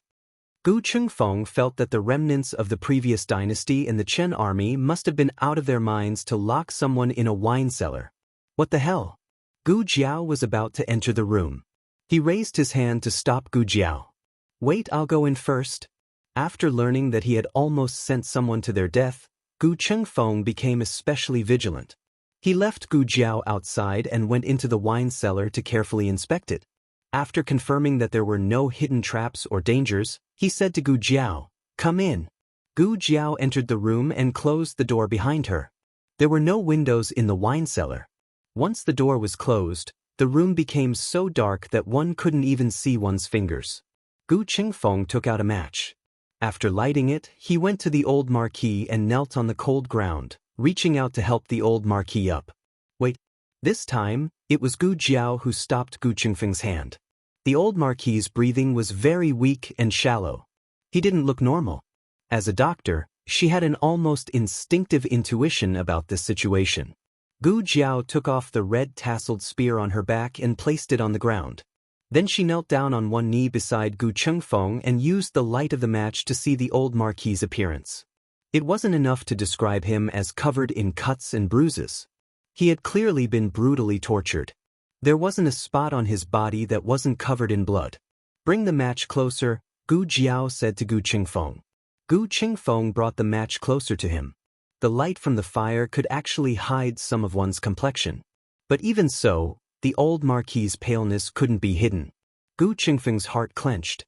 His Adam's apple bobbed as he endured and called out in a small voice, "Grandfather, grandfather." The old marquis didn't respond. Gu Qingfeng's heart clenched even tighter. Gu Jiao's expression did not change in the slightest. She calmly took off the old marquis's clothes and began to check his injuries one by one. For Gu Qingfeng to be able to train to his current level, he naturally had his fair share of injuries and had seen others get injured.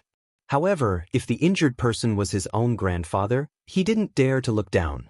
He didn't know how this girl was able to remain so calm. After all, she wasn't Gu Jiao's real mother. To her, his grandfather was just an ordinary patient. The lighter wouldn't last long, and there wasn't enough light. Gu Jiao opened the small medicine box and took out a small emergency flashlight. She turned it on and handed it to Gu Qingfeng. Light it. Gu Qingfeng was no longer surprised by her strange things. Wasn't it just a night luminescent pearl? The only difference was that the light was longer and brighter.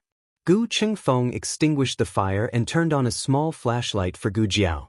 Is my grandfather seriously injured? Gu Jiao said. Her movements were very light, but she didn't miss a single bone. He has both internal and external injuries.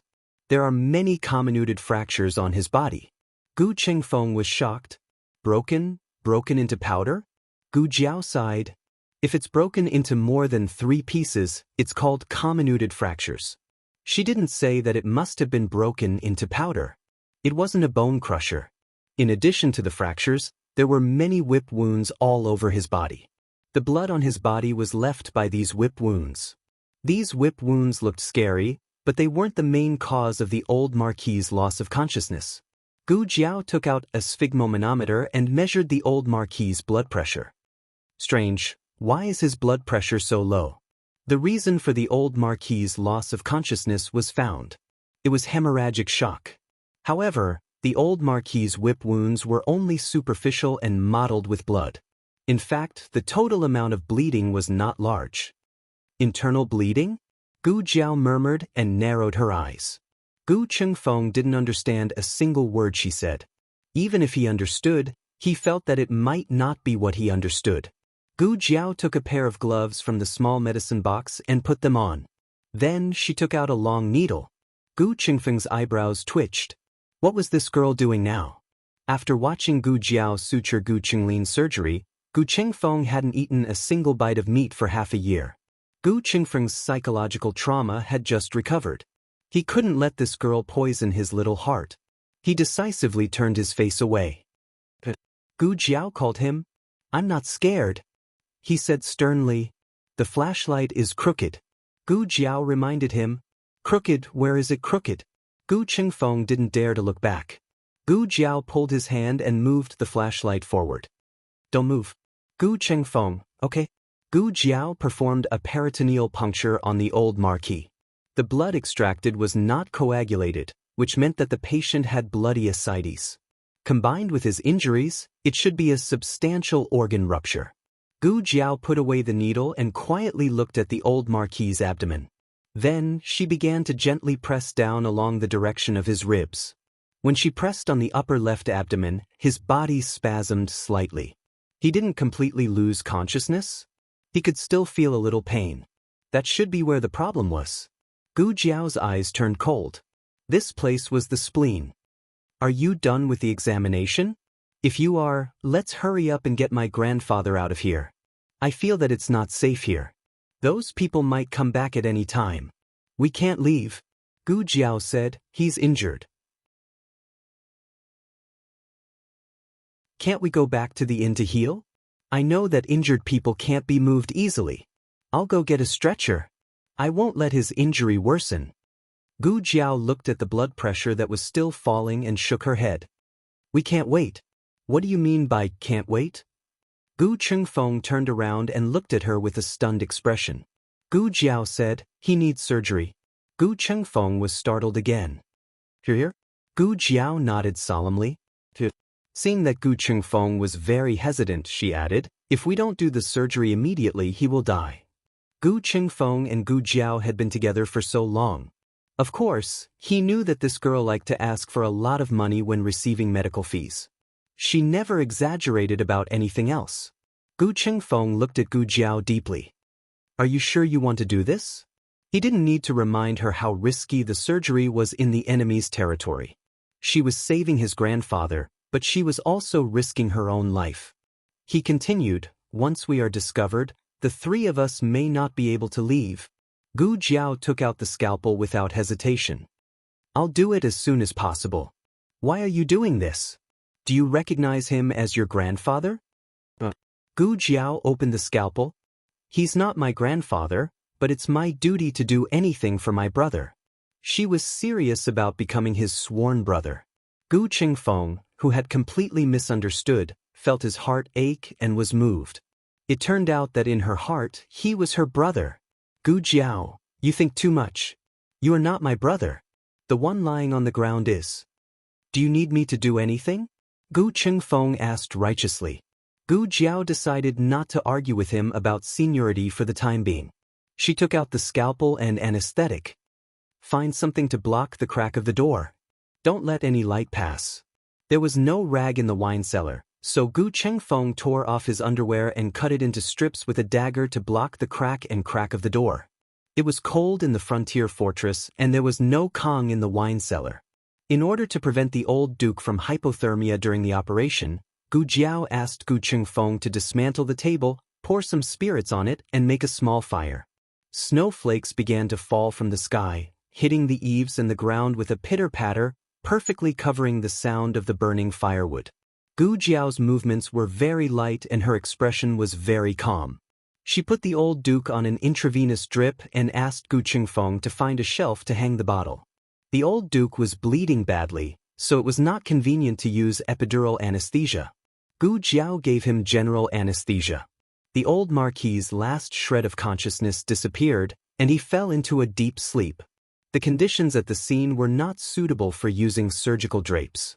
Gu Jiao disinfected a large area of the old duke's body and directly made a cut on his upper left abdomen. Blood and ascites flowed out of the wound. Gu Qingfeng even held his breath. Gu Jiao completely separated the spleen and smoothly lifted it out of the incision. Gu Qingfeng only took one look and almost fainted on the spot. Gu Jiao calmly continued the operation in front of her. She found the active bleeding point on the spleen and sutured it. If the bleeding still could not be stopped after suturing, she could only choose to remove part of the spleen or the whole spleen. The spleen was not the appendix, so it was fine to cut it off. The sequelae of splenectomy were lifelong. Once the operation was done, the old duke would never be able to go to the battlefield again. Time passed by slowly. The snowflakes outside had stopped at some point, and the governor's residence fell into complete silence. From time to time, there was a crackling sound from the fire. Every time there was a crackling sound, Gu Qingfeng's heart tightened. Gu Jiao devoted herself to her hands, which were already dripping with blood. The sutures were very effective. There was no need to remove the spleen. She only needed to suture all the cracks. The spleen repair was completed and the operation was in the final stage. The next step was to suture the wound on the abdomen. Gu Qingfeng clenched his fists and silently prayed in his heart, "Please don't let anyone come, please don't let anyone come."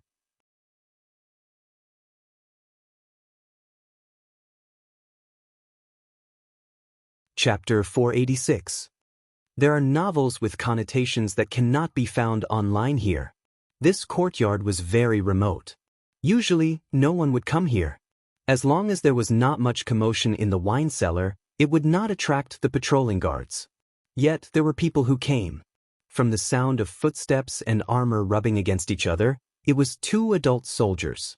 Generally speaking, this governor's office was controlled by the remnants of the previous dynasty. The Qin army was mainly stationed outside the governor's office. Thus, Gu Qingfeng deduced that these 2 were the minions of the remnants of the previous dynasty. Gu Qingfeng quietly came behind the door. He could not see the situation outside clearly. He could only try his best to pay attention to the movements and sounds of the people coming. At this time, Gu Jiao had already started to suture the abdominal wound. Seeing this, Gu Qingfeng understood that the surgery was almost done. However, the closer it was to the end, the more important it was to not make any mistakes. Gu Qingfeng's heart was slightly raised. The 2 soldiers entered the courtyard and walked toward the wine cellar. One of them pulled his companion and said, "Okay, there is no one else here. Take it out. Lower your voice. Don't let anyone hear you." His companion said in a low voice, "I won't say it loudly."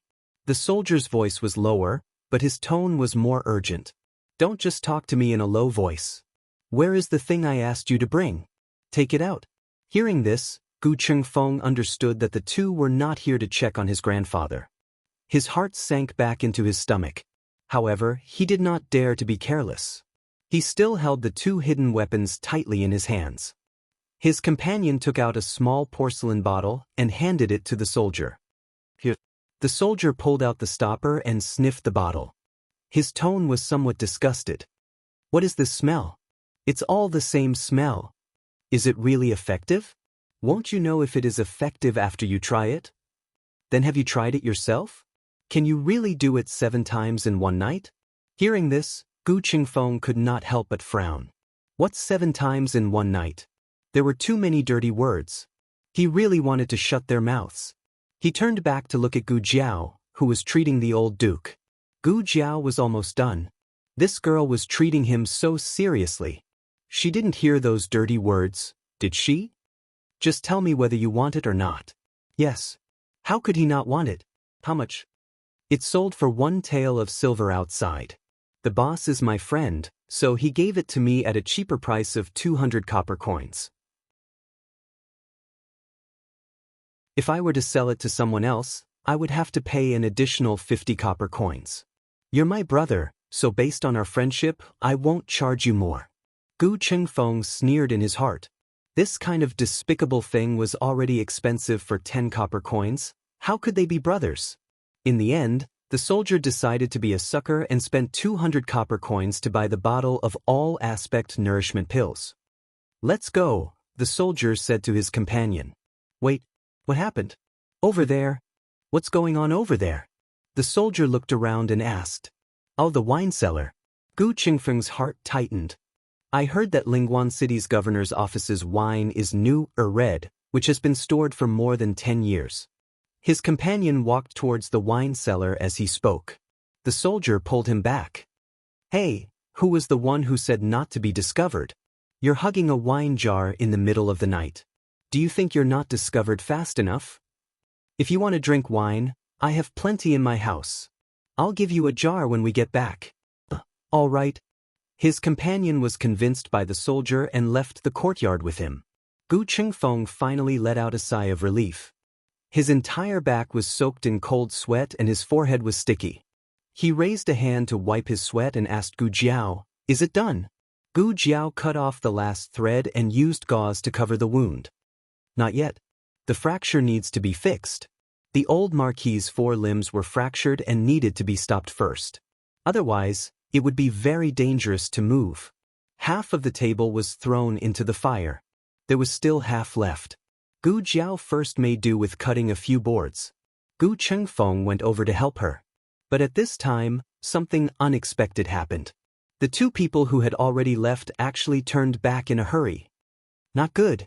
It's Captain Lu.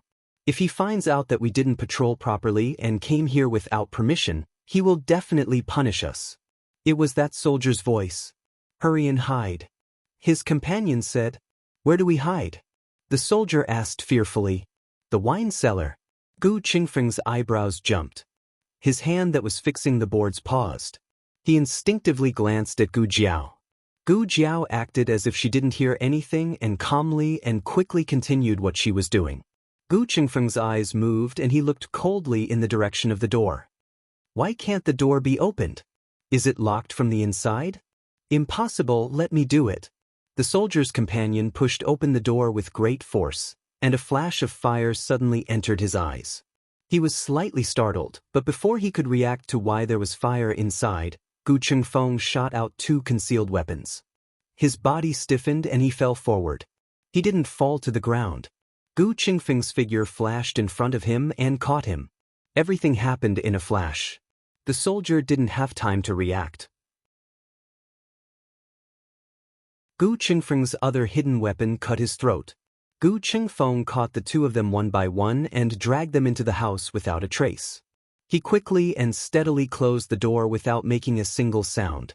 Gu Qingfeng placed the 2 corpses on the ground. He sat on the side, leaning against the door behind him as he trembled and panted.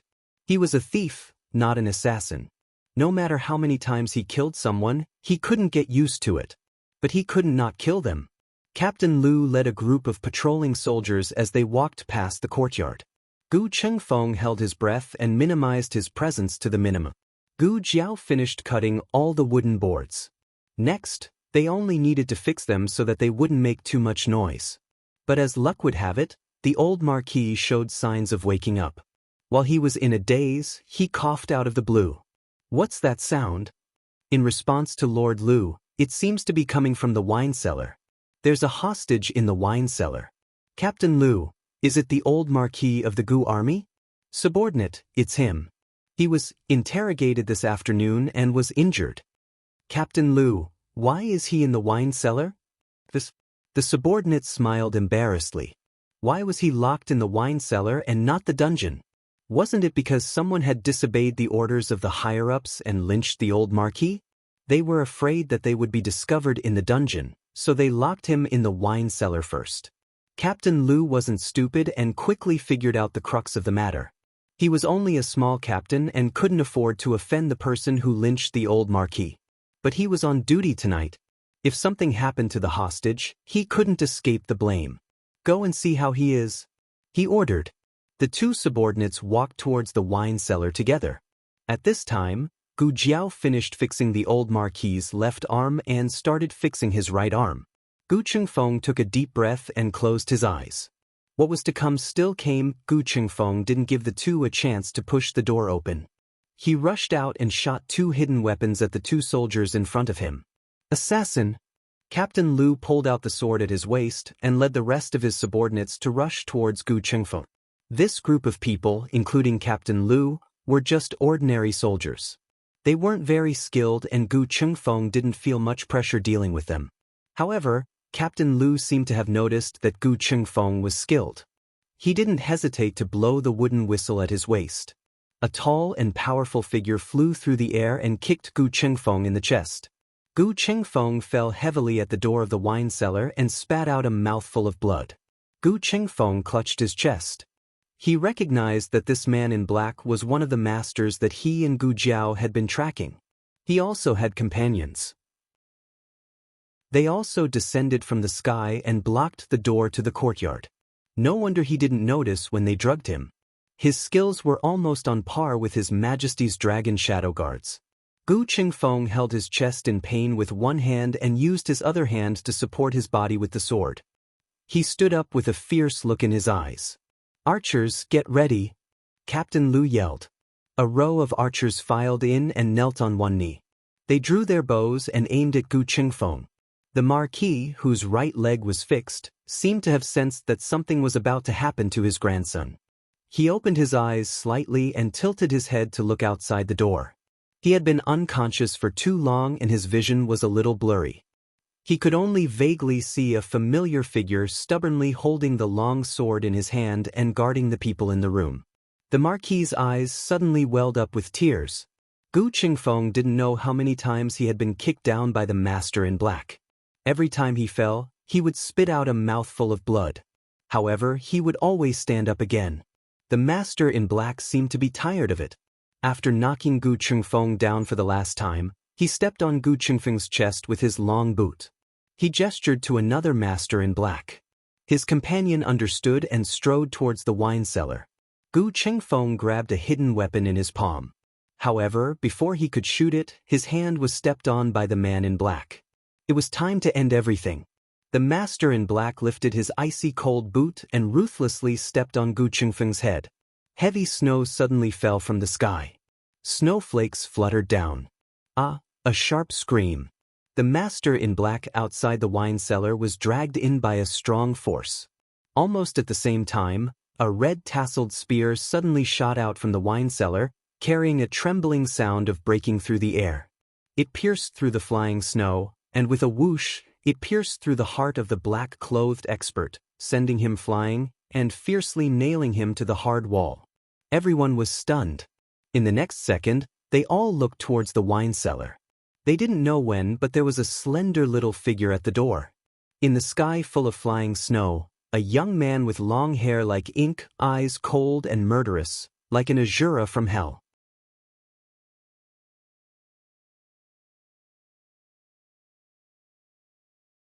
Chapter 487. The youth's fair and slender right hand was carrying a person.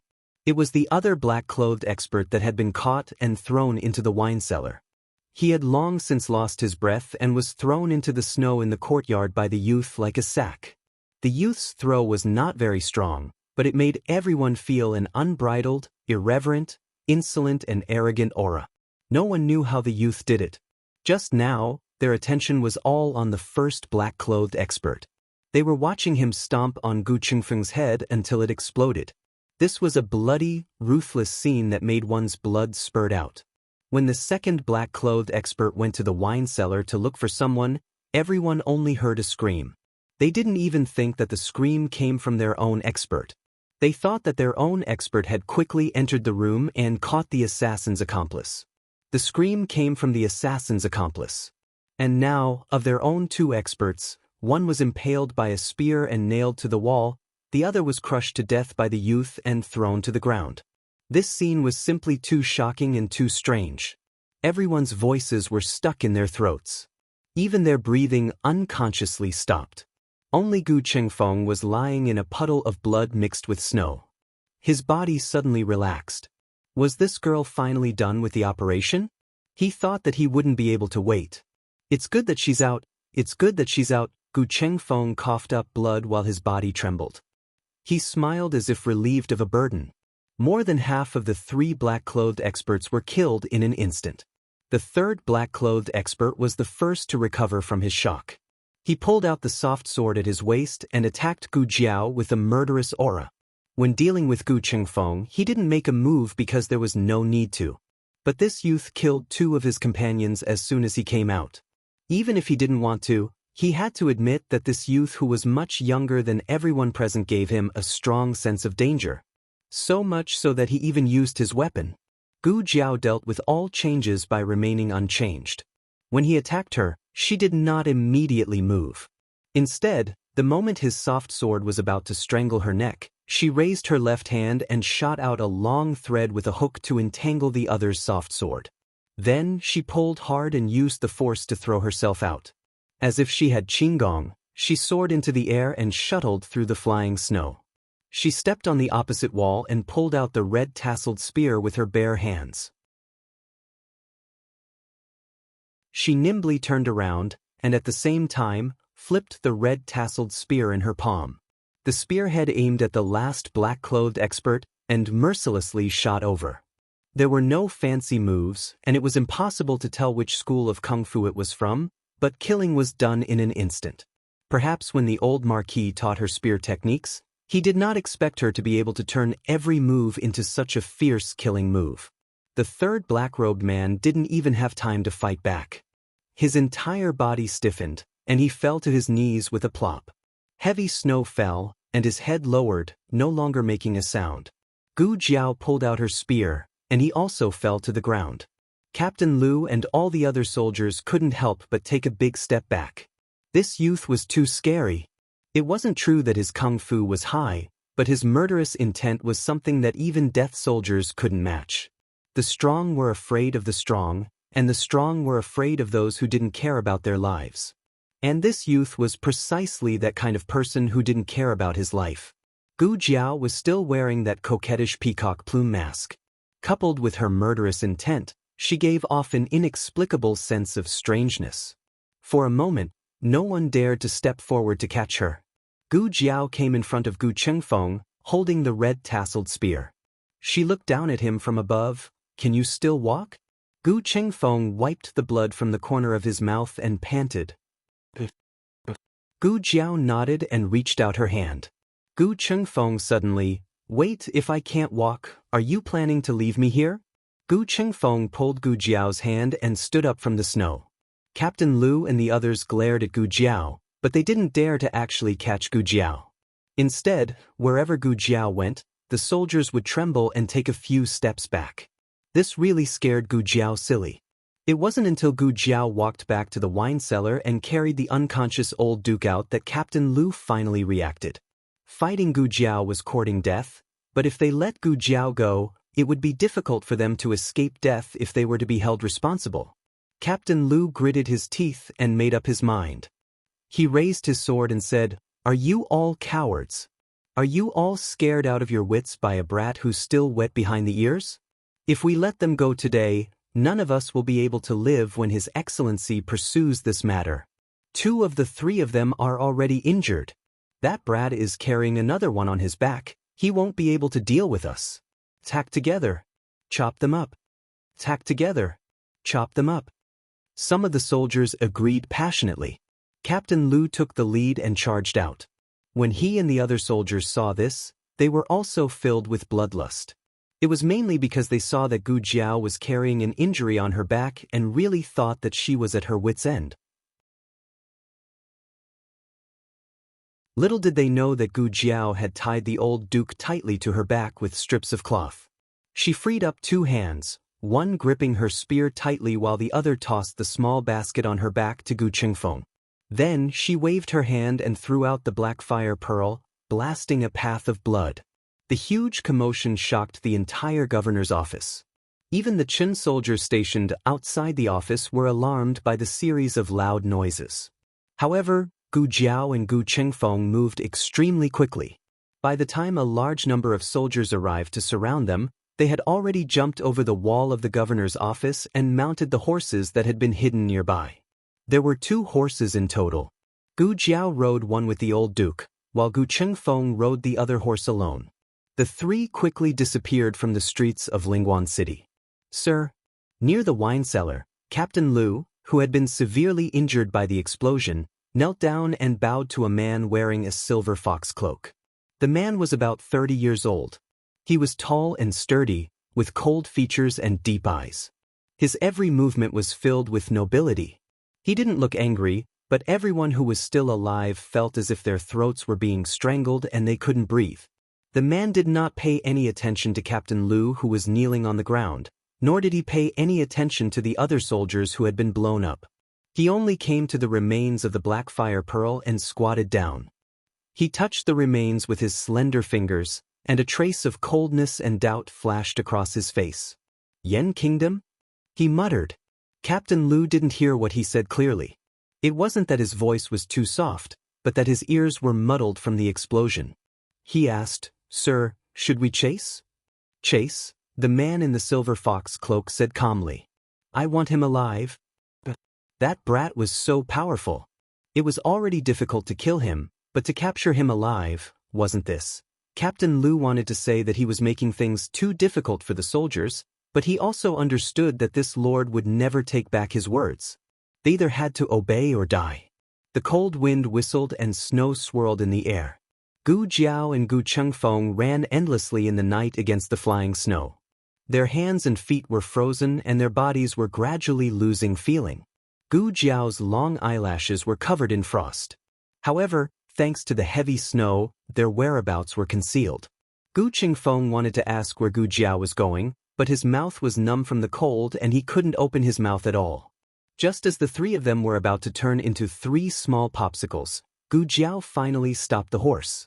The moment she grabbed the reins and pulled, Gu Jiao's hand hurt so much that it felt like it was broken. Proud, arrived. Proud, arrived? Gu Qingfeng immediately blurted out. Gu Jiao responded.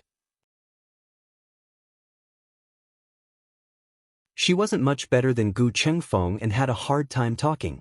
She slowly loosened her stiff hand, but the reins were already frozen in her palm. The red tasseled spear wasn't frozen in her hand, but she had held onto it for too long and couldn't open her stiff fingers for a while. The 2 of them used a lot of energy to get off the horse. The horse was exhausted and was panting heavily. Where are we? Gu Qingfeng asked with a pale face. I don't know. Gu Jiao wasn't familiar with the terrain of the frontier fortress. She was only relying on her intuition to avoid the pursuers of the previous dynasty. Let's walk forward and see, she said. She raised her hand that had regained a bit of feeling and grabbed the horse's stiff hand. Her other hand grabbed her red tasseled spear. Gu Qingfeng remembered that she originally carried the red tasseled spear on her back, but now that she was carrying her grandfather, she could only hold the red tasseled spear in her hand. Give it to me. He reached out his hand and said, You won't be able to carry it? Gu Jiao said. How can I not be able to carry it? I'm a man. The belittled Gu Qingfeng raised his hand to take Gu Jiao's red tasseled spear. Gu Jiao glanced at him indifferently and let go. Fuck. Gu Chengfeng knelt on the ground and couldn't help but curse. What kind of red-tasseled spear is this? Why is it so heavy? Also, he didn't look carefully just now because he was running for his life. Now that he looked carefully, his heart almost stopped beating. How could there be such an ugly red-tasseled spear in this world? Were the big red flowers on the spear serious?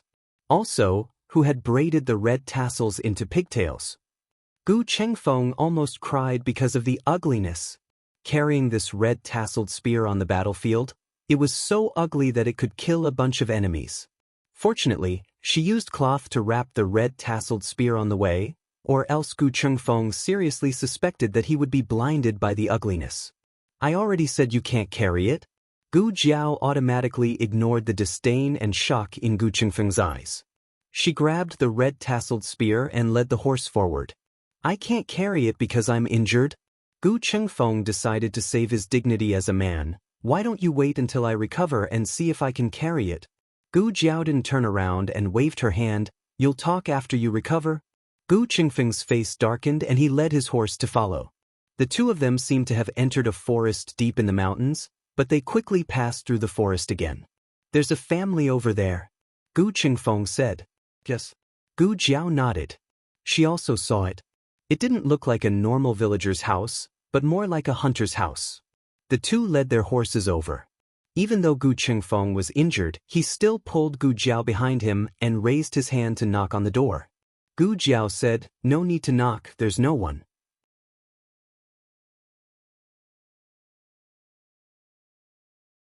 Gu Chengfeng frowned strangely. You heard it again?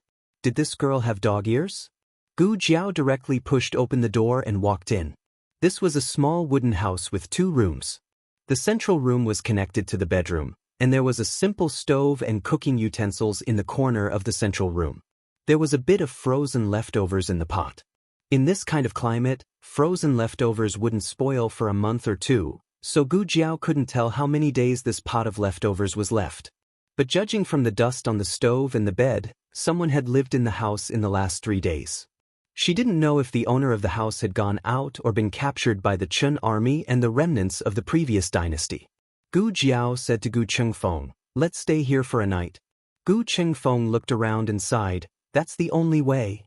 The frontier fortress was too cold. The 3 of them would definitely freeze to death outside. The 2 beds were placed at right angles, one against the inner wall and the other against the side wall. Gu Jiao placed the old marquee on the bed against the inner wall. Then she pointed to the other bed and said to Gu Chengfeng, "Lie down." Before Gu Chengfeng asked. Gu Jiao took the small basket from his back and said, "Injured?" Gu Chengfeng made an "oh" sound and obediently lay down on the other bed. It wasn't that he didn't want to squeeze in with his grandfather, but the beds here were all made of bamboo. It was difficult for one person to even turn over. It was too cold in the house. Gu Jiao first went to get a bundle of firewood and a charcoal brazier. After the fire was lit, the 2 of them felt much warmer. Gu Jiao began to examine Gu Chengfeng's injury. To be honest, Gu Chengfeng's injury was quite serious. If it were someone else, they would have been dead long ago, but he could still jump around. He was worthy of being called an expert at taking beatings. Gu Jiao took out iodophor and cleaned the wound on Gu Chengfeng's shoulder. Gu Chengfeng suddenly said, "Hey, what happened to you just now?" "What do you mean what happened?" Gu Jiao asked. "It's you?" Gu Chengfeng thought for a bit and didn't know where to start asking. Should he ask her where she got her killer moves, or where she got her ability to treat illnesses? She was like a demon when she killed people, but when she healed the injured and dying, she was like a Buddha. It was really contradictory and strange. Gu Chengfeng's gaze fell on her serious little face. He opened his mouth and asked, "What did you do before? I mean before you came here to pretend to be Gu Jiao's mother?" "She did a lot of work." "Was you an assassin?" Gu Chengfeng asked. "Or maybe a doctor?" Gu Chengfeng said in his heart. "Something like that?" Gu Jiao said carelessly. "What do you mean something like that?" "Yes means yes, no means no." Gu Chengfeng muttered and suddenly thought of something. He was silent for a moment. "When we were in the governor's mansion, I thought you lost control." The moment Gu Jiao came out of the wine cellar, Her killing intent was too strong. Even now, when he recalled it, he still felt frightened. I didn't lose control, Gu Jiao said. She didn't lose control every time, otherwise she wouldn't have lived until now. She actually didn't know what she was like when she lost control, but Princess Xinyang said her killing intent was heavier than death soldiers. Then when she lost control, she should kill people. After killing everyone, if she still didn't stop losing control, she might kill herself. In her previous life, only her godfather knew how to calm her down. It was her godfather who personally handed her a scalpel, letting her learn how to resist the temptation of blood. She had already improved a lot. After coming to this different world, she lost control twice. The first time was when her great-aunt was injured. She was promptly comforted by her, so she didn't completely lose control. The second time was when Lu Yixing cut off his finger. She didn't remember the details of that time, but she guessed that Long Yi had restrained her. Now that her great-aunt and Long Yi weren't here, she wouldn't easily lose control. Why are you suddenly looking at me like that? Gu Jiao's small gaze made Gu Chengfeng's eyebrows jump. Gu Jiao continued in her heart, otherwise you'll lose your little life. Gu Chengfeng's right arm had 5 stitches, and his forehead had 3 stitches. It won't leave a scar, right? Gu Chengfeng touched the gauze on his forehead and bitterly asked. Gu Jiao strangely asked, you're worried about leaving a scar? Gu Chengfeng bitterly said, after all, I'm so handsome, leaving a scar would be a pity. Gu Jiao. Gu Jiao opened the small medicine box and began to carefully search inside. Gu Chengfeng didn't understand and asked, what are you looking for? Eye drops. Gu Jiao said, I suspect that your eyes are lame. Gu Chengfeng, who was obviously a handsome man. Gu Jiao finished treating all of Gu Chengfeng's injuries. Gu Chengfeng was tied up with gauze like half a mummy, especially his face, which was covered to the point that only a pair of eyes could be seen. His eyeballs turned, and his expression was somewhat indescribable. Was my injury that serious? I seriously suspect that you're deliberately covering up my beauty. The bonfire was about to burn out, so Gu Jiao went to the central room and brought back a bundle of firewood. Gu Chengfeng looked at her busy little figure and said, you rest for a while, I'll keep watch tonights. We'll take turns keeping watch. You sleep for the first half of the night, and I just happen to need to change some medicine. Gu Jiao said and turned to check the splints on the old marquis's limbs. Her time and conditions in the governor's residence were limited, so she only did a simple breaking, and now she had to do it again. Also, his wounds had to be carefully examined. Is my grandfather okay? Gu Chengfeng looked at the old marquis and asked. Gu Jiao used shock absorption and fixation on the old marquis's waist and abdomen. The condition of the wound was good, and his blood pressure was gradually returning to normal. It was just that he had a slight fever, and they had to be careful of post-operative infection. He's fine for now. Gu Jiao said, you sleep, I'll wake you up later. Gu Chengfeng thought for a while but still agreed. He reminded her, remember to wake me up. Gu Jiao nodded. Gu Chengfeng pulled the quilt over himself, but he did not fall asleep. In the flickering firelight, he opened his eyes and stared at Gu Jiao without blinking. Gu Jiao had just finished fixing the old marquis's left arm. She turned to look at him and said, is there anything else? He lay on the bed and looked at her from this angle. She was still petite, but her shadow on the wall was illuminated by the firelight. Gu Chengfeng opened his mouth and asked, do you have any family? At your house? Gu Jiao was silent for a moment, then said, I don't know. In terms of blood, she had them, but in terms of emotions, she did not. They did not want her. They did not want her as a daughter, nor did they want her as a sister. She did not want them either. How could a person not even know if she had a family? Was she an orphan? Gu Chengfeng felt that this was very likely, so he did not ask further. He cleared his throat and said, then don't go back. It's quite good here. Gu Jiao thought, I don't want to go back and I can't go back either. Well, it's also quite good, Gu Chengfeng said vaguely. What did you say? Gu Jiao did not hear the words in the middle. Nothing. Gu Chengfeng pulled the quilt over his head. Stupid sister. Gu Chengfeng fell asleep not long after covering himself with the quilt. Gu Jiao gave Gu Chengfeng an intravenous drip and helped the old marquis take care of all the splints. Outside the house, goose feather-like snow rustled down. The howling cold wind had dissipated at some point, leaving only the dancing snow in the night. It was completely silent. In the latter half of the night, Gu Jiao did not wake Gu Chengfeng up. She hugged the red-tasseled spear and stood at the door, silently keeping watch for the entire night. The flying snow was in front of her eyes, and the person she needed to protect was behind her. At the first glimmer of dawn, Gu Chengfeng woke up. He had not slept so well in a long time, and he felt that all the vitality in his body had been restored. He opened his eyes and saw the light coming in through the window. Only then did he remember keeping watch for the latter half of the night. Did he oversleep? Or did that girl not wake him at all? He looked around. His grandfather was still lying on the other bamboo bed, but Gu Jiao was nowhere to be seen. Where's that girl? Gu Chengfeng lifted the quilt and sat up. He was injured after all, and there was a pulling pain coming from all parts of his body. He frowned and relaxed his movements slightly. He first looked at his grandfather. His grandfather was still unconscious, but his breathing sounded smoother than last night. Grandfather and he were both injured. Nothing must happen to that girl. Gu Jiao had gone to look for food. In this hunter's house, there was nothing to fill her stomach other than a pile of leftover food that had been left out for God knows how many days. In addition, the firewood was almost burned out, so she entered the nearby forest. She picked up some dried branches but did not catch any prey. She planned to carry the branches back to the house first. Just as she turned around, a person slowly walked over from the other side of the forest. Looking at the direction, he was also heading towards the small wooden house. Could it be the owner of the small wooden house? That person was wearing animal skin and a felt hat. Gu Jiao could not see his face clearly, but she felt that the other person's figure was tall and sturdy.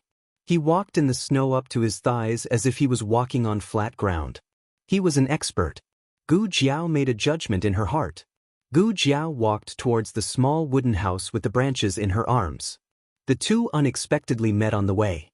It was not until they met face to face that Gu Jiao finally saw his face clearly.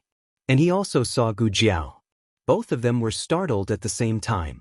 They are tuning in to the Dreamy Chapters YouTube channel. We're so grateful for your support, and don't forget to subscribe to join us on this incredible journey through captivating stories. Your generosity through donations truly makes a world of difference, as it's the primary source of revenue that allows me to expand and enhance this channel for you. Thank you from the bottom of my heart for being a part of this adventure.